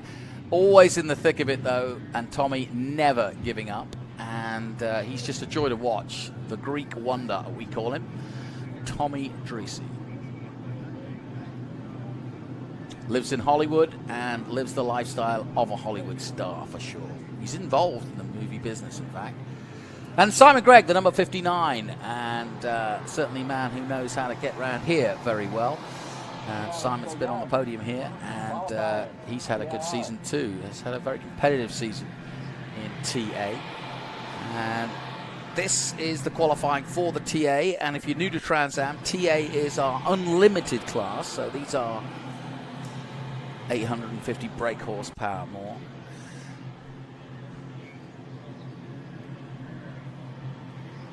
And then, of course, our TA2 class is for limited to 550. I say limited. It doesn't really sound limited, does it? 550 brake horsepower, and they will be in action qualifying later. And also involved in this race in TA will be our XGT class, which is basically a GT class, which is Extreme GT, and then SGT, Sports GT, and GT. And that is the tradition because, of course, GT is really what Trans Am, or production-based cars, was how Trans Am began some 55 years ago. And we're still going strong. The longest road running series in America, Trans Am.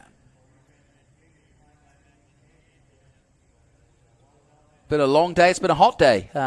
It started off with a little bit of mist this morning, but that soon brushed off. And the reason we've got a slight delay at the moment is we've got to clear up a car from the previous IGT race, so we're holding station for a minute. But that does give me a chance to get my man of the day, Ben Sissel, in action.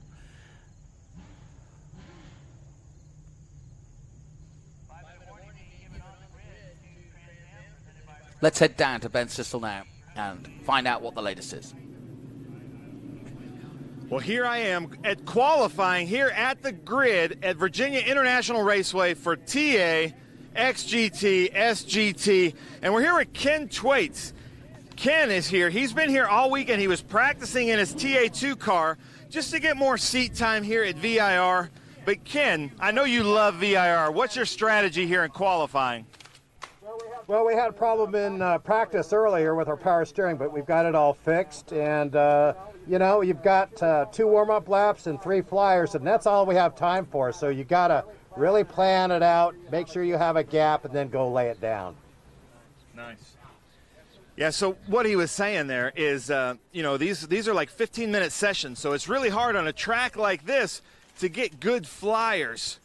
So we're going to be going through and trying to get some really fast laps as we're going through. Now, Tony, just to your left is our boy Kerry Hitt. Kerry Hitt in this beautiful Cadillac. We were talking about Ernie Francis Jr. He had his SRX car here earlier this weekend. You can go and look at our press releases on our Facebook and YouTube channels. Kerry Hitt is actually the designer and builder of those SRX bodies, Advanced Composite Products. And then this Cadillac here, this body, you can see it's his design. It's his company that makes this body and most of the bodies here in the TA field. The genius of these bodies here with Advanced Composites that we talked about are these buckles right here. They can take these apart, and right now it looks like there's a full body, but this car can be naked in just a matter of a couple of minutes, taking off these clamps and going like that. But looks like we've got 3 minutes on the grid. So Jonathan, I'm going to send it back to you in the booth. Thank you, Ben. Yeah, as they fire up, it makes it almost impossible to talk over the rumble of those TA cars as muscle car magic comes to VIR. Ben Sissel doing a great job, as always, down there on the preview. So we're about to get underway. Now, this is a 40-minute session. But as Kent Thwaites quite perfectly put it, really you don't have a lot of time. Once you get out there, once you get the temperature up in terms of the tires and mechanical grip and also the car itself, then you start to go for it. We're going to be on board with Tommy Dreesy, always fun. And Tommy will be guiding us around. We'll be on board with Chris Dyson as well. And even though it's a qualifying session, there's a lot can happen in this qualifying session. And in terms of the championship, well, mathematically, 3 drivers can win, and that is Chris Dyson, Tommy Dreesy, and Ernie Francis Jr. Now, Ernie really doesn't have a chance of winning, but what Ernie wants to do is win races, because as you saw, put the cameras on, they're already on. Good news, though. Good to get that. Nice work. But so Ernie just wants to finish off his season on a high by winning races. And it may well be his swan song for TA, given that with just 23, he's achieved all he can in Trans Am, really. There's not a lot more he can do. He can hang around, win a few more championships, but he can also come back at 45 and do the same again. Long way to go in his career. He is one of the youngest champions we've ever had. Chris Dyson has raced pretty much everything there is to race in sports cars. Had great drivers, lineups with the likes of Andy Lally and Guy Smith, who he's brought back into Trans Am, incidentally.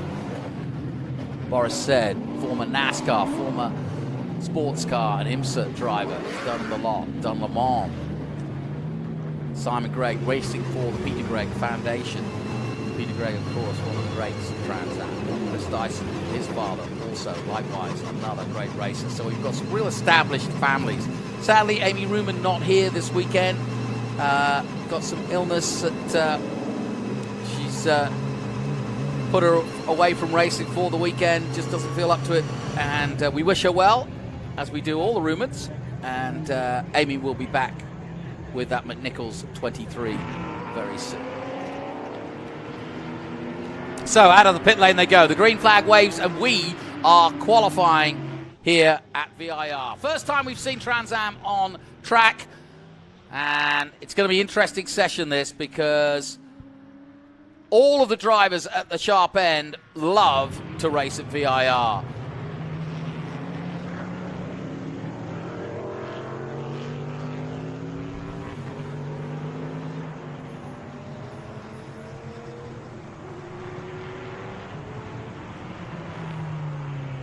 Once they get up to speed, they'll want to get some flying laps in as soon as possible. So pretty much use that first lap to get up to speed and then start going for it. And hopefully you won't hit any traffic. But it really isn't a lot of time, to be fair. Just a 15-minute qualifying session. Sorry, excuse me, a 40-minute qualifying session. But it is split, because obviously the other guys, and that's the XGT, GT, and SGT, are going to qualify too. We're on board with Chris Dyson as he heads down towards the complex at 11 and 12. And there's Tommy Dreesy.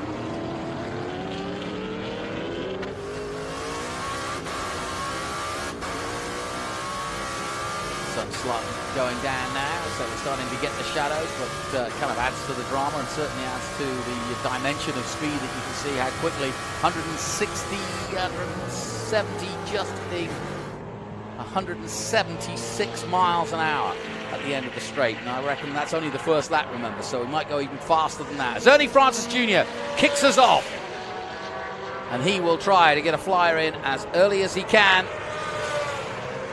But it's beautiful sound of muscle cars here in the dusk time of evening here at VIR.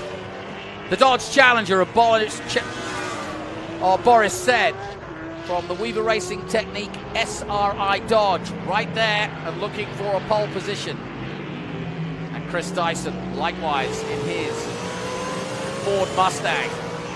So just as it was back in '66, it's Camaro versus Mustang versus Dodge. The Javelins have gone, but we've still got the Pony Wars and, of course, the Chevrolet Camaros. The bow tie's doing the business, and it's great to see alive and kicking Trans Am as ever in 2021. In fact, the championship is growing exponentially, and we've got new names coming. Wait for a big surprise in TA2 to come in about half an hour's time. Can't wait to tell you that story and experiencing it in qualifying too. On board now with Tommy Dreesy as he heads towards 10. Into the left-hander, turn 10 he goes, diving down the hill again, pressing the suspension, then on the dab on the brakes, into the right-hander, down through the gearbox, second gear, holding it, getting it straight now, changing through the gearbox and going hell-bent for leather. Now, he did 100 and what? We reckoned 175 last time out. Let's see what he gets this time at pace.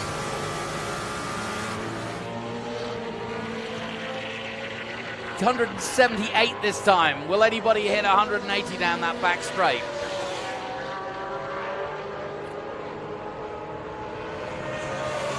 Plenty of opportunity to let these muscle cars stretch their legs.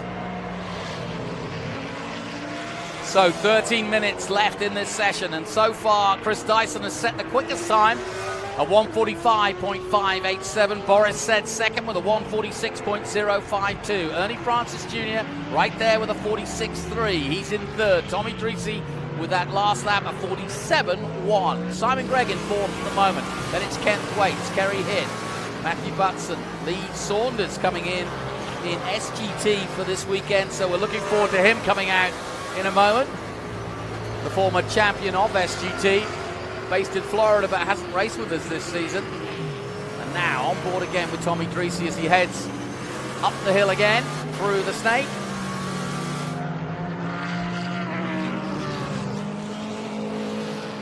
Simon Gregg just behind him. You can understand now when you see the clock at 12 minutes. They've only just got up to speed and already they're under the pressure of the clock, and it only needs somebody to make a mistake or go off, and then all the time and energy spent is gone, because it'll take a lot of time to clear up or potentially not clear up at all, and that could be their qualifying session over, because there's another one to come, and that of course is the SGTs and the XGTs. Go back on board with Simon Gregg.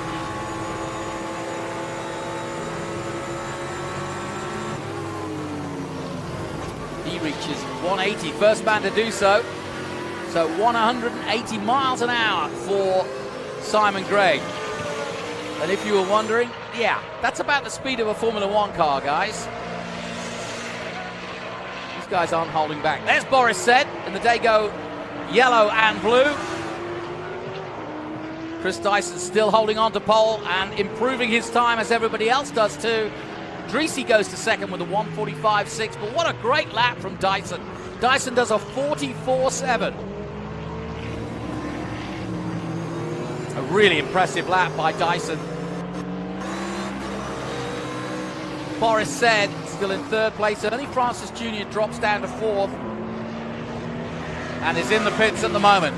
Now, why have they got the lid off? Is there a problem? Please don't be another problem when I say that, because he's had so many mechanical gremlins this season. Something's not right, and they're having a look, although they're not feverishly working as though there was something to fix immediately. We'll go back and forth with Chris Dyson.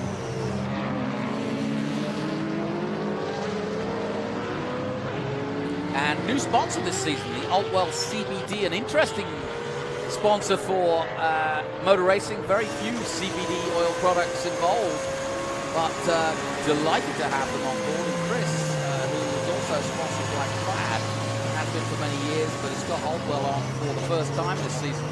And they've certainly gained a lot of coverage for sure, with Chris being at the sharp end pretty much throughout most of the season.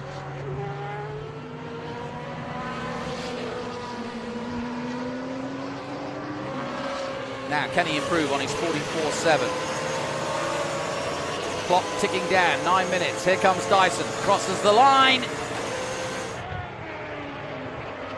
44.1. He does improve, but only just a little bit. And now we're getting into incremental times now where it really is just a 10th or 100th of a second each and every time. But 44.1 is pretty impressive given the second fastest man is a 45.6. So he is 1.4 seconds quicker than anybody at the moment, Dyson. And still, the woes of Francis Jr. continue.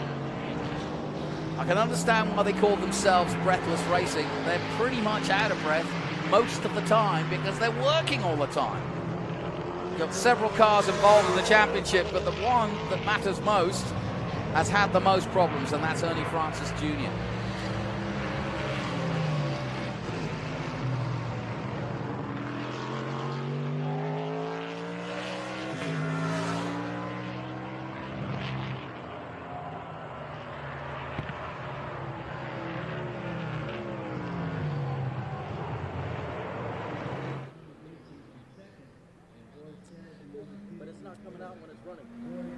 So I'm here down at pit lane. Ernie Francis Jr., who just won his FR race here, jumped in this car, did a few laps, and it was smoking, came in with smoke.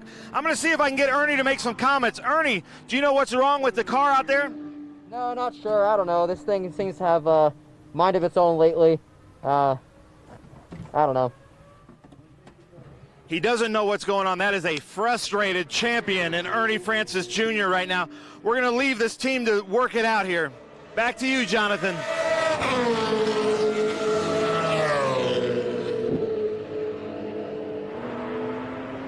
And you can understand why he's frustrated. He just won a race, and so all the elation, all the high from that, and then to get into a car which he knows is competitive and he knows he can be pole position, and he can't get it done.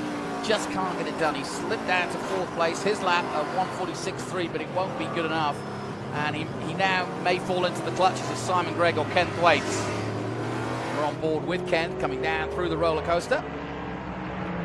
Ken turned to TA Racing recently, this season in fact, having wrapped up the XGT Championship last year in an Audi R8. And he really has done a great job because this is a very competitive series. So it's great to have Ken doing this. And he had a great run at Nashville, his home race. From Tennessee, of course, running that Franklin apparel shop. Makes some lovely clothes. Go online and pick yourself something out or customize your own. Sun getting in their eyes now as it starts to drift down. To left hook. There we are with Boris. Boris said, sponsored by Technique.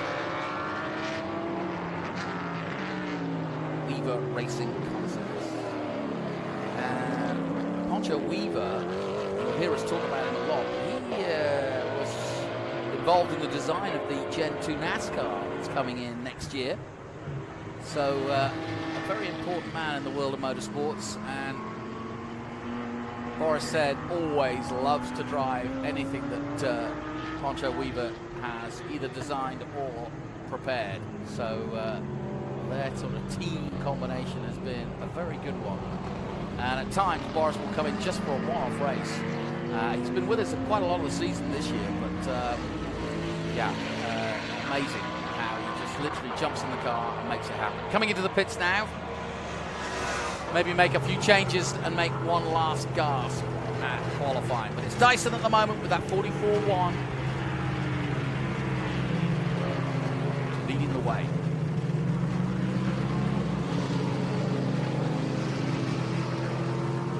Lee Saunders leading the way in SGT ahead of Paul Fix and Milton Grant. Cary Grant also involved in SGT.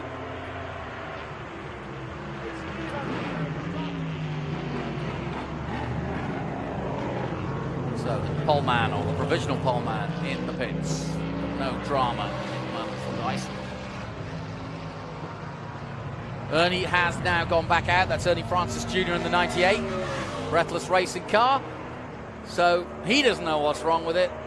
The team have had a look and he's gone back out. We're looking at Chris Dyson. Well, we're actually looking at Tony Garcia. If you've been wondering who gives you all these wonderful shots, it's that good-looking man there. And talking of good-looking men, there's Ben Sissel. He's ready to talk to Dyson, I'm sure. No drama for Dyson so far.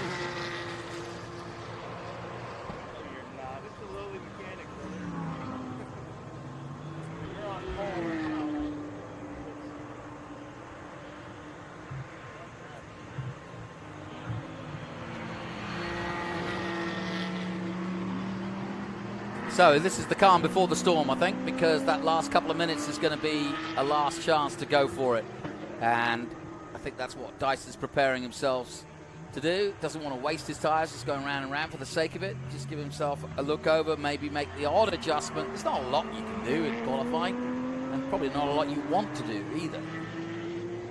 Lovely shot of the horseshoe there, and showing how it works.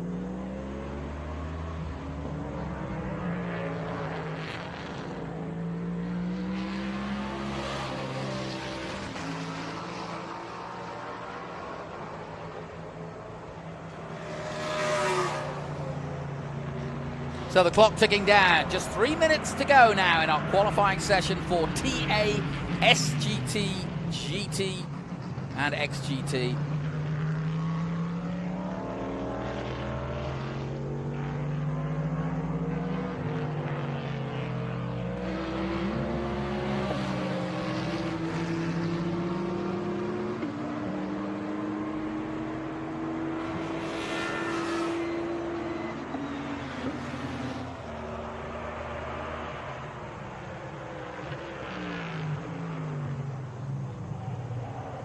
Milton Grant there in the SGT class, currently in 11th. 55, the Porsche. The Sentry self-storage Fairfield in Porsche. There he is.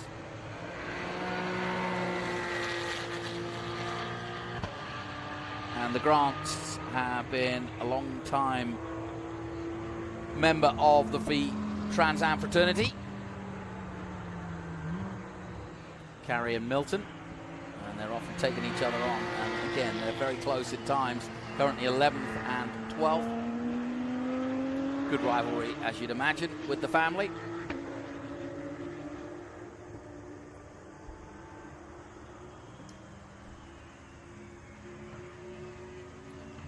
And as the clock ticks down, it's still Dyson, Dreesy and Boris Said at the front.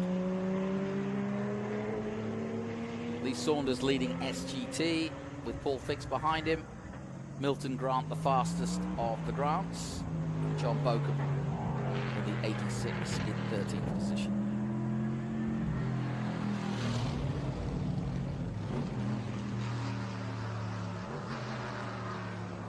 Now I wonder if Dyson can improve on that time. I'm expecting him to go out, or he may just sit in and just wait for everybody else, but we'll soon find out. Here we go. Here's car number 6. Harry Grant. And he's got some catching up to do on Milton. And there is Chris Dyson. Well, that tells you the story there. He hasn't gone anywhere. He's waiting, and he may not go out at all. In fact, his helmet's off. So I would say, given less than a minute, he's going nowhere. But he's going to be pole position. I can't see anybody beating that time. Tommy Dreesy will have a go, I'm sure. Boris Said Ernie Francis might try to improve, but the way things have been going for him, it's going to be hard to say. There he is. There's Lee Saunders, our SGT leader. Great to have him back, our current champion, in fact, in that Dodge Viper. He's a Viper man through and through. Hails from Florida. And the thing about the Viper is, in a straight line, especially here at VIR down that back straight, it is a missile, that V10. There you go. And of course, Lee, all smiles to be back at the car and back in Trans Am. That's Kerry Hitt. And that number 19, you saw the bodywork of the Cadillac CTS that Ben was explaining about how quickly they can unbuckle it. Get that Cadillac naked when it needs to. It just sounds wrong, doesn't it? But yeah, that's the way they're designed, this bodywork. It does have its huge advantage to be able to get in and get on with work on the car quickly.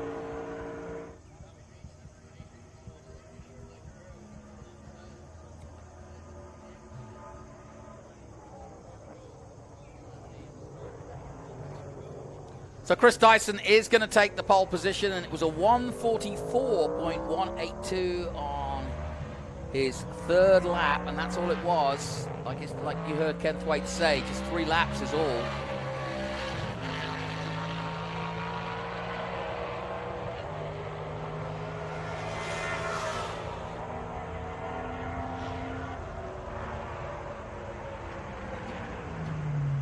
Tommy Dreesy will be alongside him. Here comes Chris Dyson. And Boris Said will start on the second row alongside Ernie Francis Jr. So not too different than probably form would show, given that Ernie had problems. He should be higher up. Maybe Boris could have gone better. But really, in terms of the form guide, that would be where I would probably have said they would all have landed. Certainly with Dreesy in second place. Let's take a look at the highlights then of our TA qualifying with SGT and XGT. Problems for the Breakfast Racing team. No problems for Boris Said in the Challenger, and he will be doing just that, making a challenge to win this race as he always does. Tommy Dreesy will be there. He's got a mathematical chance of beating Dyson, but he needs Dyson to have problems. But it's going to be a good fight here in the penultimate round of Trans Am 2021. Dreesy getting a front row start in the Lucas Slickness car, number 8. And Dreesy always puts on a good show here at VIR, expecting to do the same again. But it was all Dyson. Dyson never looked in doubt. It only took him 3 laps, and once he was up to speed, he was untouchable. 1 second faster than the next man, Tommy Dreesy.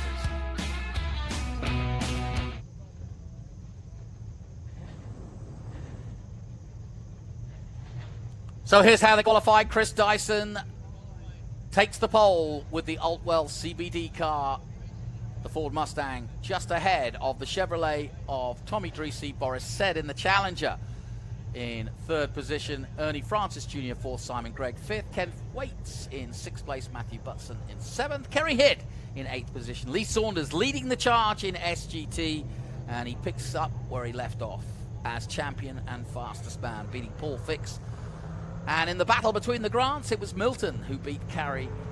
11th and 12th they'll start. John Bokum starts for Bokum Motorsports in 13th position.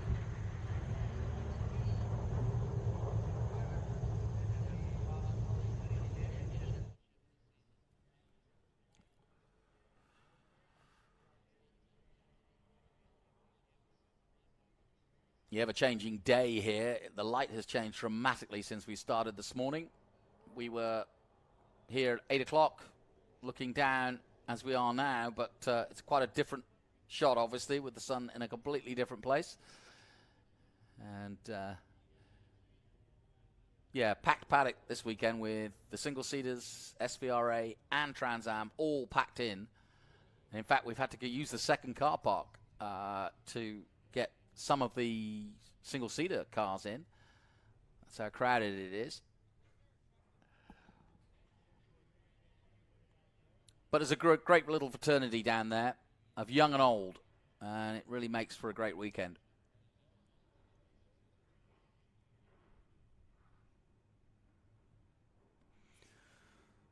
Now, coming up, we have TA2, and this can be interesting stories in this one because we've got some new names to talk about and maybe a few surprises.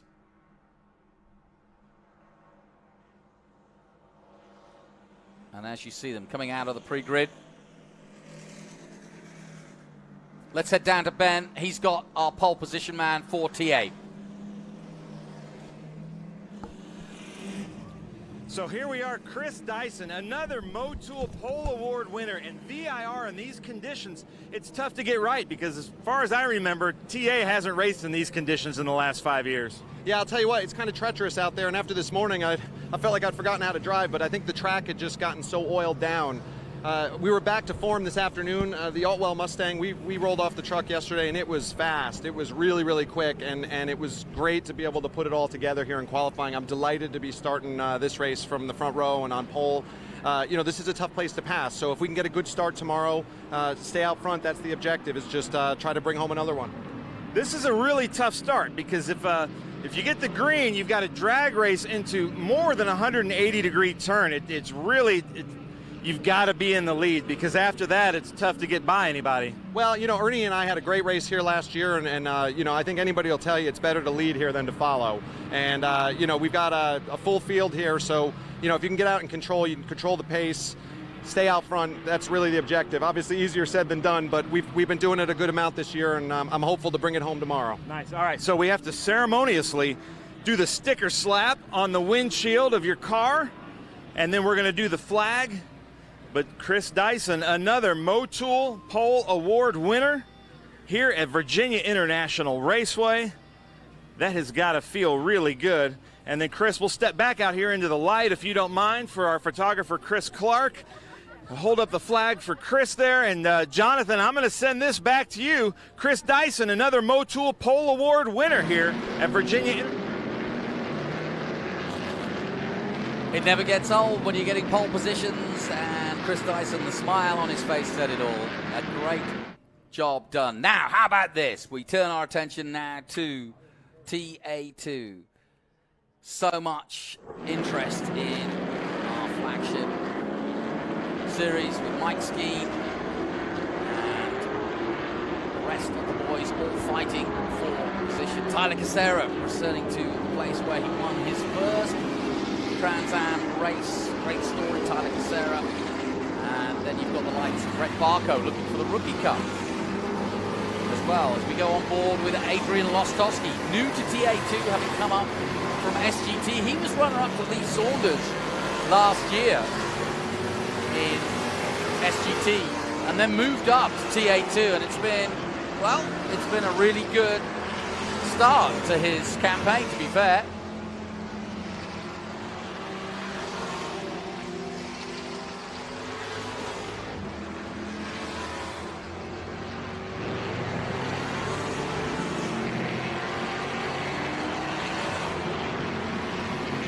Roaring sound, thundering past our commentary position here. Hardly hear myself. Literally the walls are shaking, but it's fine. Enjoying every moment of it. And we've got a great story for you, because we have a youngster out there who is, well, 15 years old, I'm told. Connor Zilich, and he's from Mooresville. And there he is, and he is trying out Trans Am for the first time in the number 70. And the man, the Hunt Brothers Pizza Ford Mustang, has been a sensation. He's a karting sensation, a well-known karting guy, but this is his first real chance to go into stock car racing. He's done FIA Karting Academy trophies, he's been racing in Europe, he's done the Florida Winter Tour Junior ROK, and then of course SCUSA as well, Super Nationals, and yeah, he's a local boy. And a lot of people here at VIR know him, but he's relative unknown, or an absolute unknown, I should say, to those in Trans Am. But could this karting phenom create an upset here this weekend against a very, very tough field? Well, born in 2006 from Mooresville, North Carolina, to Jim and Janice Zilich. Watch this kid go. Started in Tony Karts and has never looked back since. 10 years of karting, still only 15 years of age. He says his favorite is Formula One, so who knows, he might go all the way. But his favorite NASCAR driver, Kevin Harvick. Good choice as we go on board with Rafa Matos. Rafa Matos, of course, looking to win the title here in TA2. He's had some good help from his teammate Doug Peterson, and this year, for the first time, Adam Andretti, who's moved up from TA to TA2, and since he arrived in TA2, has been a stunning member of the three-dimensional team, helping Matos both at Nashville, Mid-Ohio, where they got a 1-2. And there's the other phenom, Connor Mosack. He's on his way to NASCAR if he can get there. Got his first win last time out at Watkins Glen. It was a long time coming for Connor. He deserves that win he got. And he'll have been stunned by everybody who saw the lap by Connor Zilich earlier today. And Zilich already out front with a 150.278. These cars not quite as fast, of course, as the unlimited TA cars. So don't expect the times to be any quicker, but at the moment it's Zilic, Matos, Skeen. Skeen, of course, fighting Matos for the championship. Skeen in the Turn 14 Distribution Chevrolet Dodge Challenger. And Zilic goes quicker, 49.1. Matos still second. Mosak goes third. Michael Self moving up to top 3. Like I said, it's going to be fast and furious. Again, these guys will only have 3 real flyers, and they've got to mark it just right. There's Michael Self. And there's a car in the wall at Oak Tree. Our cameraman catching it brilliantly as it dives underneath his camera position. That's Dyson. That's Chris Dyson. If I'm not mistaken, that is Chris Dyson. No, it can't be. He's in the other series. But for a moment there, I thought Chris Dyson was back out. What am I doing? Very similar car. It's a long day, folks. It's certainly not Chris Dyson. He's just got pole. Similar car. Don't worry, I'm hitting myself as we speak. On board with Adrian Lostowski now in the Fast Auto Racing TA2 car. Chevrolet of Lostowski. Just behind one of the three-dimensional cars. There's where that incident took place, just there. There's the car parked up, and I'm still not sure who it is. Another car going wide there. Is that the... no, that's Mike Skeen in the Liqui Moly car. Not good. So all sorts of drama going on at the moment, but Zilic is still out on top, taking a 149.1. So to be half a second almost quicker than Rafa Matos, who's been, let's face it, the man to beat. As has Mike Skeen, the current champion. This is turning into a really big American motorsport story. Back with Lostowski.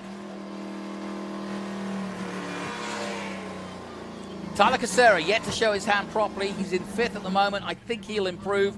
And I'm also waiting for Adam Andretti to do something. Adam had problems with his brake bias earlier in the weekend, and he's currently 7th quickest. There's everybody coming into the pits and probably doing a few adjustments while we clear up that debris. Let's hope they get that back out again, because we can get the trucks out there. There is the national circuit pits, which they can drag the car to fairly quickly, but he was in the tyre wall, and that means that it could take some time to get him out of there. So effectively we're under a black flag situation here, where everybody comes in and they wait. The clock keeps ticking and the times stay as they are, but it means that they hope to clear everything up before the clock ticks to 0 and they can't go any further. But that's the way we stand. We're with Mike Skeen. There's the black flag. And this is how we run it here. When we have an incident in a qualifying session like this, instead of red flagging it, which would stop everything, we black flag it, bring everybody into the pits, keep them ready, nobody messes with the cars, and effectively they get ready to go back out, and hopefully they'll get a chance to do one flying lap. It'll be interesting to see if anybody can improve. Rafa Matos still not back in the pits yet. Been an interesting year for Rafa Matos. Of course, won the championship back in 2018 for the three-dimensional services team, and he's put in some great performances, but so too has Mike Skeen, to be fair, as the season's gone on. Nashville was a real pivotal moment when Rafa had to come through the field. He qualified really badly, had some problems with power steering. Comes Peterson, and at the front of the grid, I'm just looking out of the commentary booth, I can see that first man line to go back out will be Tyler Casera, and like I said, I think he's holding his powder for the moment, and behind him will be Adam Andretti. It's been a good season for Adam Andretti, and topsy-turvy's one, because he started obviously in the 43 in TA back at Sebring, then missed a couple of rounds, and we were delighted to have him in the commentary booth, and hopefully we'll have him again this weekend when he's not racing. But since he's joined TA2, he's been a phenom. He's been absolutely immaculate and putting in some. He should have won Nashville, to be fair, but unfortunately, they broke a belt, and that kind of put paid to that.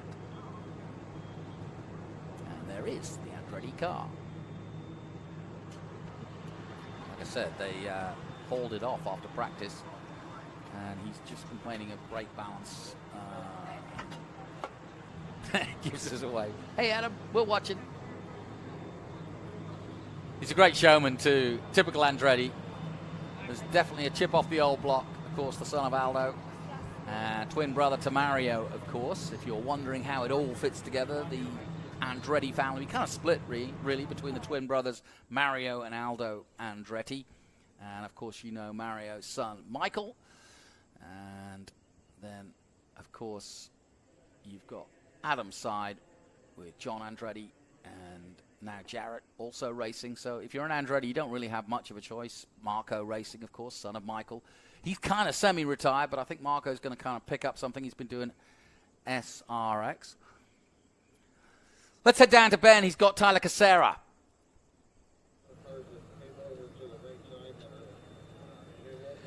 So here I am at pit lane. There's a black flag. That's what the delay is.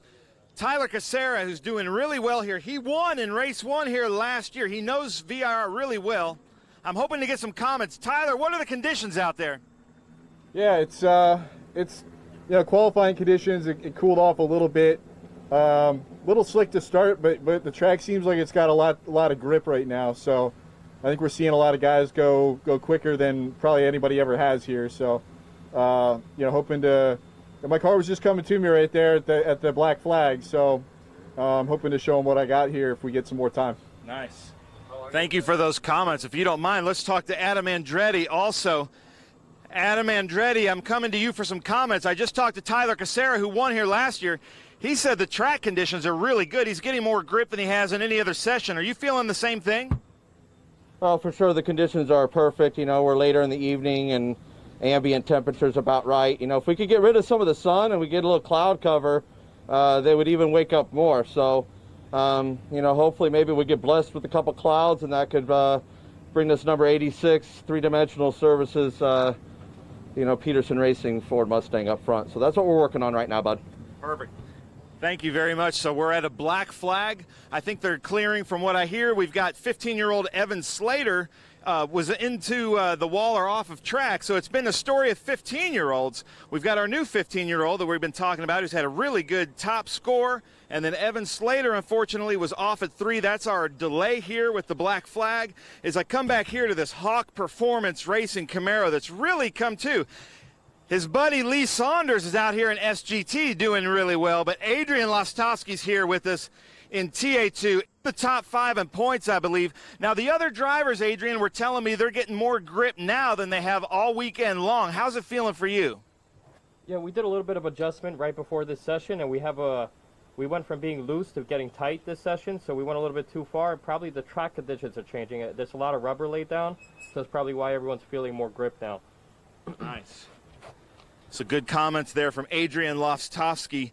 And now we're going to Rhett Barco, who is in the consideration for Rookie of the Year. He's been in a Challenger with us all year until the last race at Watkins Glen. He actually borrowed Scott Borchetta, and right now I think they're 10th and 11th in points, so they were really close. And now he's in, I believe, Mike Skeen's car running out here at VIR. Rhett, how are the conditions out there? The track's actually really good for as late as it is in the day. It's not very greasy, but a lot of power down. It's very good. Yeah. Nice. So Rhett Barco here in this 0-1. And then Tom Sheehan, who has more experience in a TA2 car than any other driver in TA2.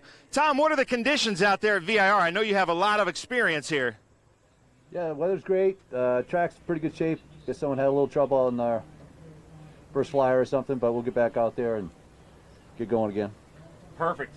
And just to clear up some confusion, Mike Skeen is there in that Liqui Moly Dodge Challenger. Rhett Barco is in the car we're used to seeing Mike Skeen in, but Mike Skeen is in the Stevens Miller Liqui Moly Turn 14 Distribution Dodge Challenger. But then Keith Prochuk, man, you've really turned it on this year. You're doing really well. I saw in one of the sessions this morning you had a little incident, but how are the conditions there at VIR? Yeah, the track is really good right now. There's a lot of grip out there. It's not too hot. It looks pretty hot, but I think if we get going again, even with these used tires, we can pick up a bit of time. So hopefully we get going and I get some clean track and we'll move up a little bit. Nice. Keith Prochuk here, HP Tuners, number 9 car with Mike Cope. And one thing you can hear in the driver's voice is that they are just so anxious to get back on track. They love these conditions, these sticky conditions. Jim Gallagher, you were here with us last year. How are the conditions? How's it feeling out there? It feels pretty good. It's a little bit of sun challenge, but other than that, track's a little slick, but we expected that, so all good. Nice. All good there from Jim Gallagher. And then let's talk to our birthday boy. He won TA2 Masters here at VIR a few years ago. It is John Cloud's birthday, ladies and gentlemen. John Cloud, what are the conditions out there, and are you having a good birthday? Hey, you know, the sun's a little bit of a problem. There's some really bright spots and some shady spots. The sunglasses help in the sunny spots, but they hurt in the shady spots. So I handed off my sunglasses. I'm going to try it going naked here without my sunglasses. Nice. Going naked without his sunglasses, says the birthday boy, John Cloud. And now let's try to clear it up with Mike Skeen of talking about Rhett Barco. So Mike Skeen, we talked earlier in the week. I know that Rhett Barco is in the car I'm used to seeing you in, but now you're in this Liqui Moly Turn 14 distribution Dodge Challenger. Tell me about the conditions out there. The light is the worst. The track's pretty nice, but coming into turn 3 and over at Oak Tree, it's pretty hard visual. In and out of the shadows a lot with the sun low in the sky, direct in your face. So it's been tough, and there's a lot of grass and stuff from guys trying to get all over the track and use all the roads. So it's tricky, but I think we got a decent lap here. We'll see if it'll hold up if we go back to green. So what is the reason for being a Mopar man this weekend? Rhett wanted to get an opportunity in the Camaro, and so we figured we'd give this a shot. Nice. I love it. He's going to give it a shot. And we were talking to Adam Andretti earlier. So far, Adam Andretti is the only TA2 driver to win in a Ford, Chevy, and Dodge. But Mike Skeen might be the second. So we're going to come back here. We've got Leesfield here with the Strickland M1 race cars with Team SLR. But then Connor Mosak, our winner at Watkins Glen, who also moved to my math, from 4th to 3rd in the points. Connor, I know that you love VIR. Tell me about the conditions out there. Yeah, it seems like there's some good grip out there. Our car just didn't come in quite as quickly as we would have liked. So we'll see if we can still have the speed in the car when we go back out here and try to put up another good lap. Nice. Wanting to put it on top. Just 2 weeks ago, he won his first TA2 race. We're going to come to Scott Borchetta. Scott Borchetta, you've had a ton of track time here today at VIR. How do the conditions feel right now in your TA2 car? You know, I think the track conditions are perfect right now. It's cooled off a little bit. There's a lot of grip. So I'm anxious to get out there and try to put this thing in the top 10. Nice. Okay, so never in my life of talking to drivers have I heard this many drivers say perfect track conditions. They are anxious to get back on the track. We got to clear the debris out there. Back to you guys up in the booth, Jonathan. Thanks, Ben. Yeah. I mean, I've never seen like yourself. I've never seen so many drivers excited about the conditions. Yes, the sun is going down, and that's always a problem at this time in the evening. But the cooler conditions do create a situation where the car really likes it. And Evan Slater is the man who is stuck in the tire wall or causing the delay at the moment.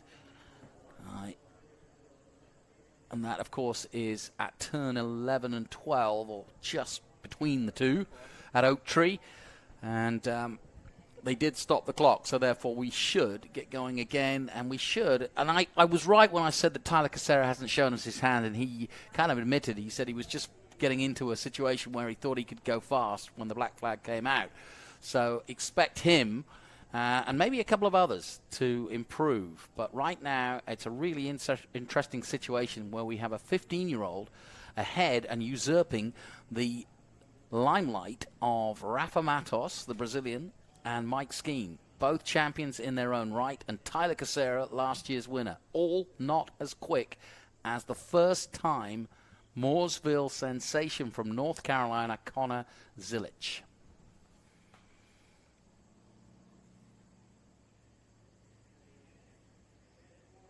Adrian Lostowski. Been a good story for the Fast Auto man with Hawk sponsorship. He's one of the only guys using the Hawk equipment, but he loves it, and it certainly proved him a good choice because he's really done well in his first ever TA2 season.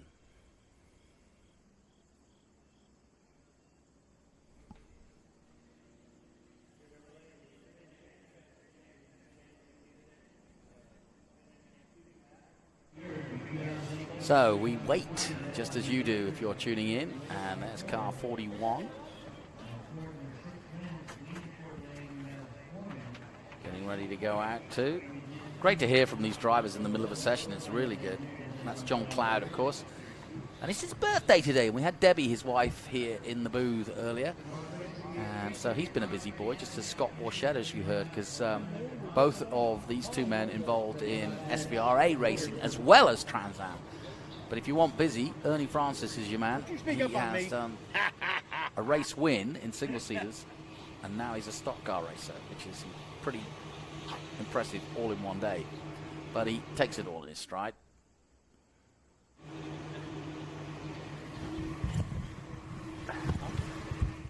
It's quite a long clear-up for the simple reason that he went into the tyre wall, did Evan Slater, that is. So they've got to put the tyres back as well as drag the car out. And that's a sort of two-pronged process.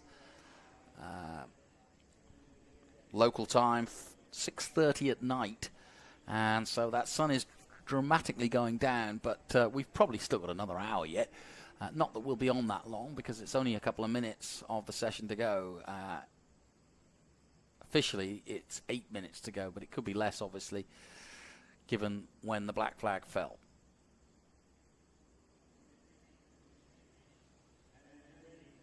Well, we've been talking about this young man here from Mooresville all weekend long because he came in with a bang, going fastest in first practice, and now he is currently provisional pole. Here he is, Connor Zilich. He's with Ben. So here I am down at pit lane. I said this is a story of 15-year-olds because Evan Slater, a 15-year-old, is off the track, the cause of this black flag. But Connor Zilich in this Hunt Brothers Pizza Ford Mustang is out front. Connor, tell us about the conditions out there in your first TA2 qualifying. Yeah, I've really enjoyed my time here. Nitro Motorsports has got this Hunt Brothers Pizza Ford Mustang on rails. We made some changes last night to speed it up, and we've been fast all day now, so I think we're looking good for these last 8 minutes of qualifying. Nice. So let me give you some history here. Connor Zilich, the youngest TA2 driver to ever lead a session, and this is his first weekend in TA2. That is absolutely amazing. We're going to see a lot from Connor Zilich in the future. Johnny, back to you. You know, I said this about Ernie Francis Jr. earlier in the weekend, and there's a few others that are out there that I really do believe in my water, so to speak, that will go all the way to either IndyCar, potentially Formula One, and potentially NASCAR. When I think about Connor Mosack, when I think about some of the guys that have come through over the last couple of years, Justin Haley, for example, now up the dizzy heights. Christopher Bell raced with us for a while, but Connor Zilich, that is, it's not only impressive, it's unheard of and unprecedented, and it's times like this when, like I said, veterans of the sport, guys that have been doing this all their careers, like Rafa Matos, suddenly see a 15-year-old, and even they, because one thing racing drivers respect more than anything is speed, and when a kid in the same car with no advantage does it in style, then everybody has respect, and no one will belittle him if he does take the pole position.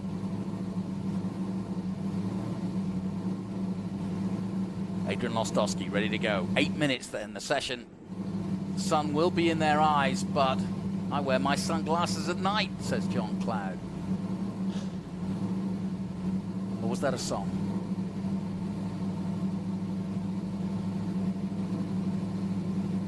It's going to be important for those getting out to get clean air, and that That includes this man, Tyler Casera. Away he goes.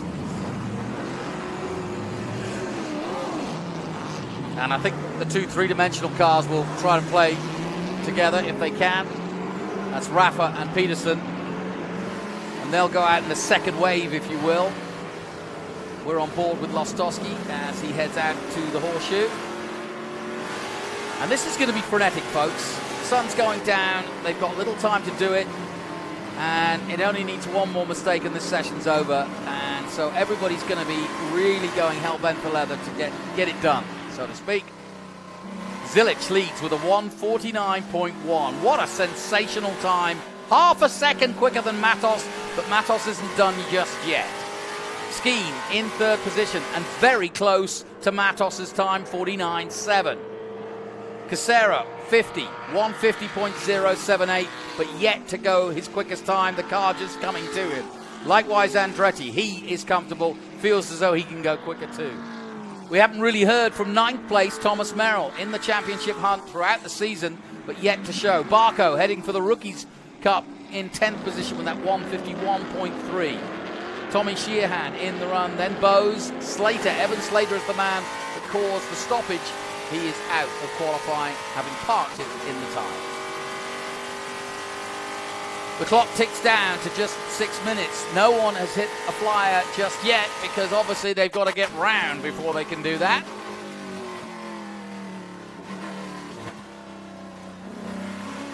And I'm just looking to see if everybody's left the pit lane. Interestingly enough, looking down,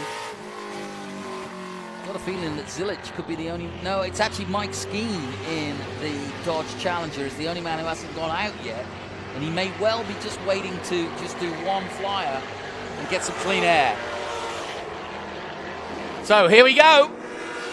Tyler Casera leads them across the start-finish to start a flying lap. Just over 6 minutes to go in this session. Everybody giving each other space. Good to see. We'll watch the sectors as they come in. Skeen still parked up. Rafa Matos is the other one parked up. Rafa right in front of me. I missed him, in fact. And so it's Rafa and Skeen, the two championship contenders, who are holding their powder for now. I suppose one way of looking at it is that Zilic does not make any difference to the championship chase. So why would they waste their tires when there's a 100-mile race to go? Could be very interesting tactics here. Who's fooling who, though? Or who really needs the time on track? It's very interesting, this. And also interesting that Skeen has gone to the Challenger this weekend rather than the Mustang.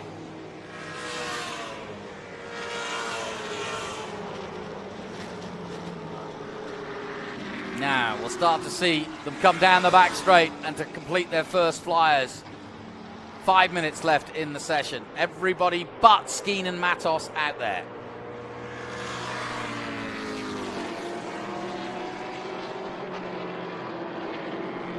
Ooh, somebody's going backwards quickly, and that is the 08. That does not look good. That's Chad Christensen. And that, if we can't get that going again, that could actually put pay to the whole session. Let's see, though. Coming out of the last corner.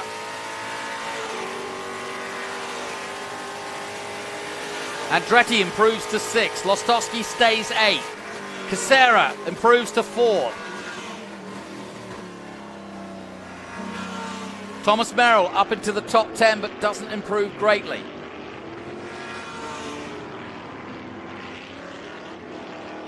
Connor Zilic did not improve on his time, but he's still provisional pole. And what a story that would be. Oh, another car goes off. Rhett Barco. And Michael Self has gone off at the Oak Tree. Sinclair Oil, Silver Hair Racing, Michael Self. Had a good season as Michael, but that's not what he needed, and I'm glad he's got going again so we can keep going. Here's what happened. Coming out of 10, he just got sideways and then, whoa. Bit of a tank slapper, left to right to left, and it was actually at the exit of 10, and he ended up at 11 pretty much. And that was what happened to Mr. Self. On board with Conor Mosak as he crosses the line now, probably for the last time.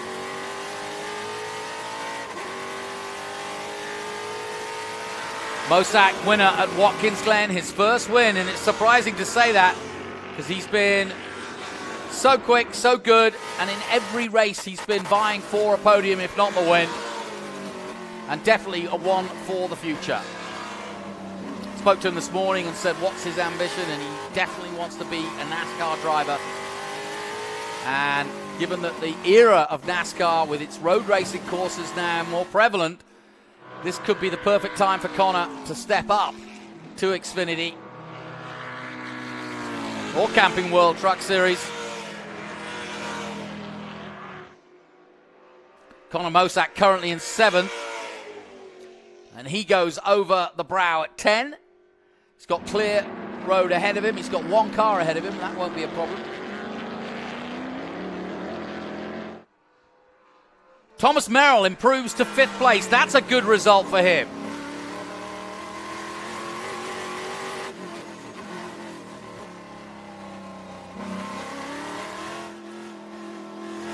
Connor Zilic, 1:48.9, has improved again. He's gone quicker again.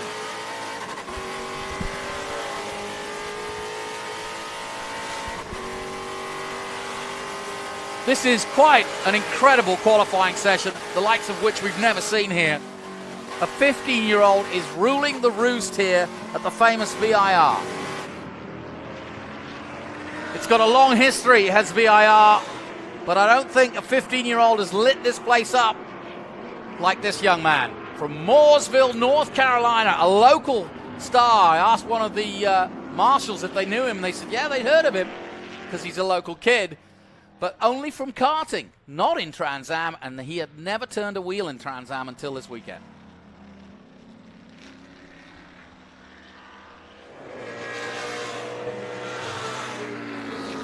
Now, can anybody else improve? Mike Skeen still on 1:49.7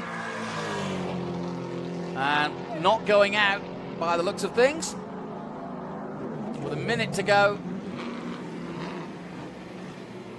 The helmet's still on, but he's already looking at the times.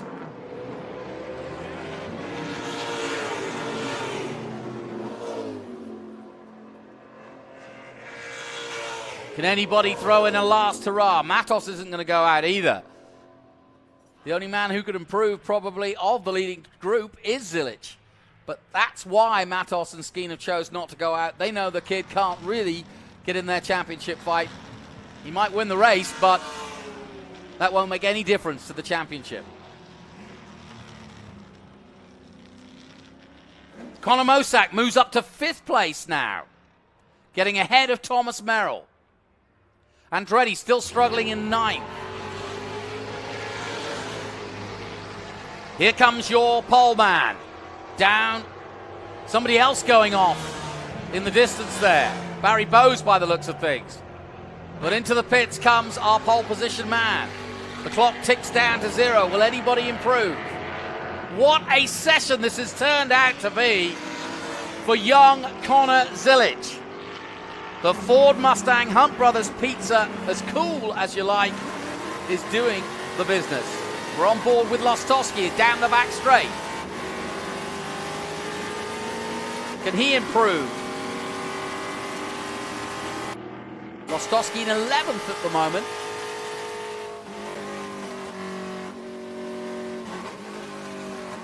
Checkered flag out, and this will be it.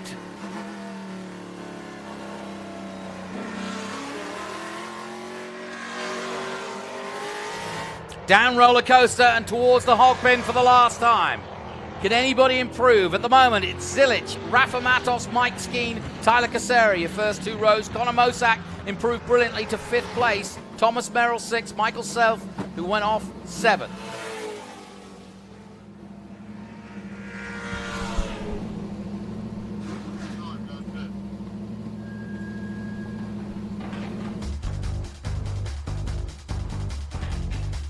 So look at the highlights.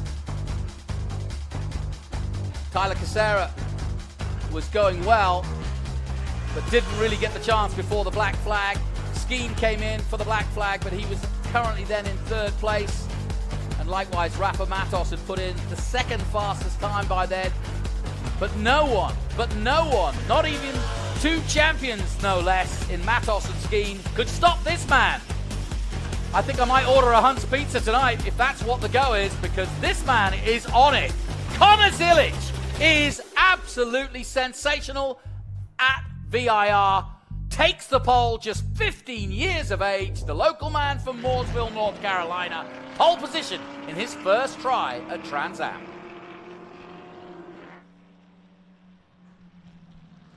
And a look at the provisional results then of qualifying. Connor Zilic with pole. Rafa Matos starts alongside him on the front row. Mike Skeen, more importantly, for Rafa, starts in 3rd. Tyler Casera 4th. Connor Mosak improves to 5th. Thomas Merrill 6th. Michael Self in 7th place. And Barry Bowes is 8th. Adam Andretti finishes in the top 10, but that'll be disappointing for him given his previous form in the last 2 races. And a little further down, Adrian Lostowski, Tommy Sheehan, Keith Prochuk, Scott Borchetta wanted the top 10, but he ends up in 14th position. Evan Slater didn't finish his qualifying and finishes 15th. Doug Peterson, Morris Hall, Jim Gallagher in the 16th, Darren Mock in 17th, and Chris Leesfield in 20th position. And a little further down, Kurt Voigt, Mark Austin, Patrick Paul, Chad Christensen, and John Cloud. Happy birthday, sir. 25th position for him.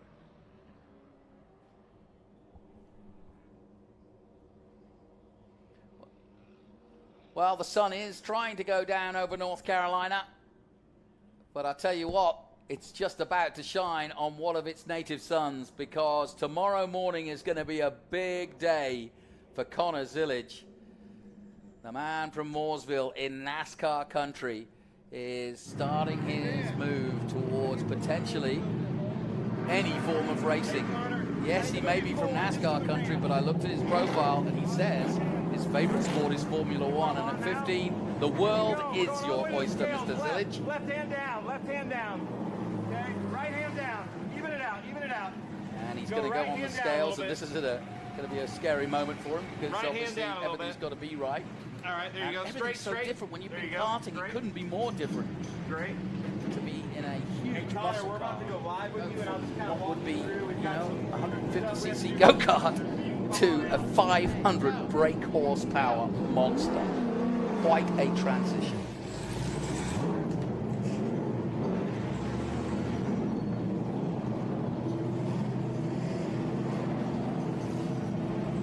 So, Zilic on the weighing scales. We'll try and get to him when we can, but we want to take a look at this kid, this phenom. And he did sound cool as a cucumber when he was in the middle of qualifying. But North Carolina, you've done it again. You've produced another star. Everybody in the kart world knows him well, but we in Trans Am are just learning about him. Let's learn some more with Ben Sissel.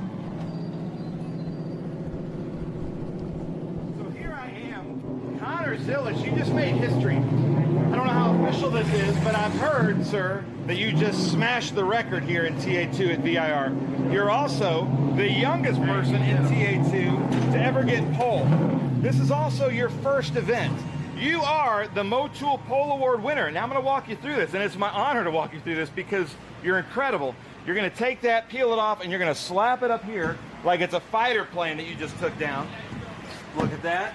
Connor Zilic in this Hunt Brothers Pizza Motul Pole Award winner, 15 years old. Put the hat on.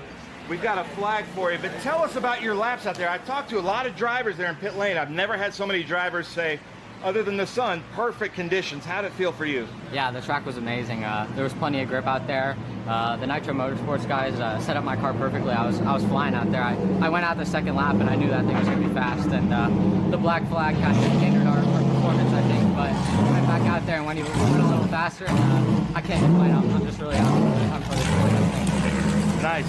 First time in TA2. We spoke a little bit earlier today from Mooresville, North Carolina, but also a world champion in karting. I think you won your world championship, you said, in Italy. Yeah. And you're looking for a bright career in stock cars and TA2. I think we might have another tall, skinny ginger as our champion here in TA2. Mike Skeen, watch out.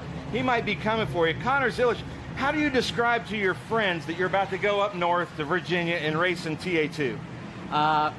I left public school about 3 years ago, and I haven't really kept up with my friends. So most of my friends are racing friends, and they know all about it, and they're really happy for me. And I couldn't be happier for myself. I mean, talking about Mike Skeen, he was my driver coach a few years ago. Actually, we're good friends with him, and it's crazy that now I'm ahead of him, and I don't know how I did it, but I'm just amazed. So you've been watching and keeping up with TA2, I'm sure. Yeah. VIR drag race into that more than 180 degrees, what I'd call kind of a hairpin there at turn one. What's your strategy tomorrow when the green flag drops? You know, I'm not that experienced with this big horsepower, so I'm gonna have to work on the way to keep the tires not spinning, because I've heard that's an important thing to do, and I know that I'm gonna need to practice it and be ready when it comes time out there. Nice job. Well, Connor Zilich, Hunt Brothers Pizza from Nitro Motorsports Ford Mustang. I think 10 years from now, I'm going to be able to brag to all my friends that I hung out with this guy at VIR, because we've got a star in the making. So impressive, really. 15 years old, first time in TA2 to take the pole over some huge name drivers in TA2. I'm a little bit overwhelmed, so Jonathan, I'm going to send it back to you up in the booth. I feel you, Big B, and look at the confidence of this kid. He's taking it in his stride. Motor racing has been hiding a secret. Maybe Mike Skeen and a few others knew about this, and we've been getting texts and calls from people that did know from the West Coast and from his exploits in karting. He's actually been racing internationally in karting of recent times. So like Logan Sargent and like Cameron Dass, you know, you don't often, out of sight is out of mind, and karting doesn't get the exposure, and it should do, because these stars, these guys, this is where so many of the young up-and-coming superstars of both Indy and NASCAR do come from, is karting, and that's the great starting point for all of you watching out there. If you're not inspired by that, I don't know what you would be inspired by. But as the sun goes down over North Carolina, the sun will rise tomorrow on a new shining star. Connor Zilich, remember the name.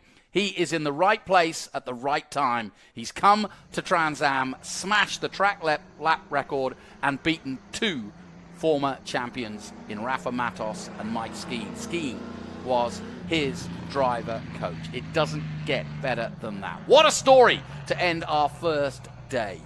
We will be back for day 2, and we will have a host of SVRA, Trans Am, and single-seater FR and F4 racing. My thanks to the entire team.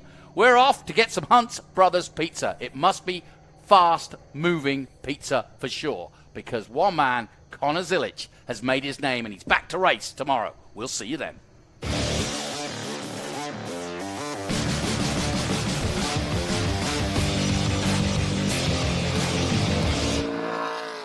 Lightweighting means reducing mass and consolidating parts. No one tackles these design and tooling challenges better than 3-Dimensional Services. We'll provide flexible tooling solutions, including integrating parts, reducing design complexity, or even design changes. We're the go-to source for rapid manufacturing and low-volume production. Trust 3-Dimensional Services to develop the most efficient approach to meet your lightweighting challenges today. 3-Dimensional Services. Prototype, production, proven.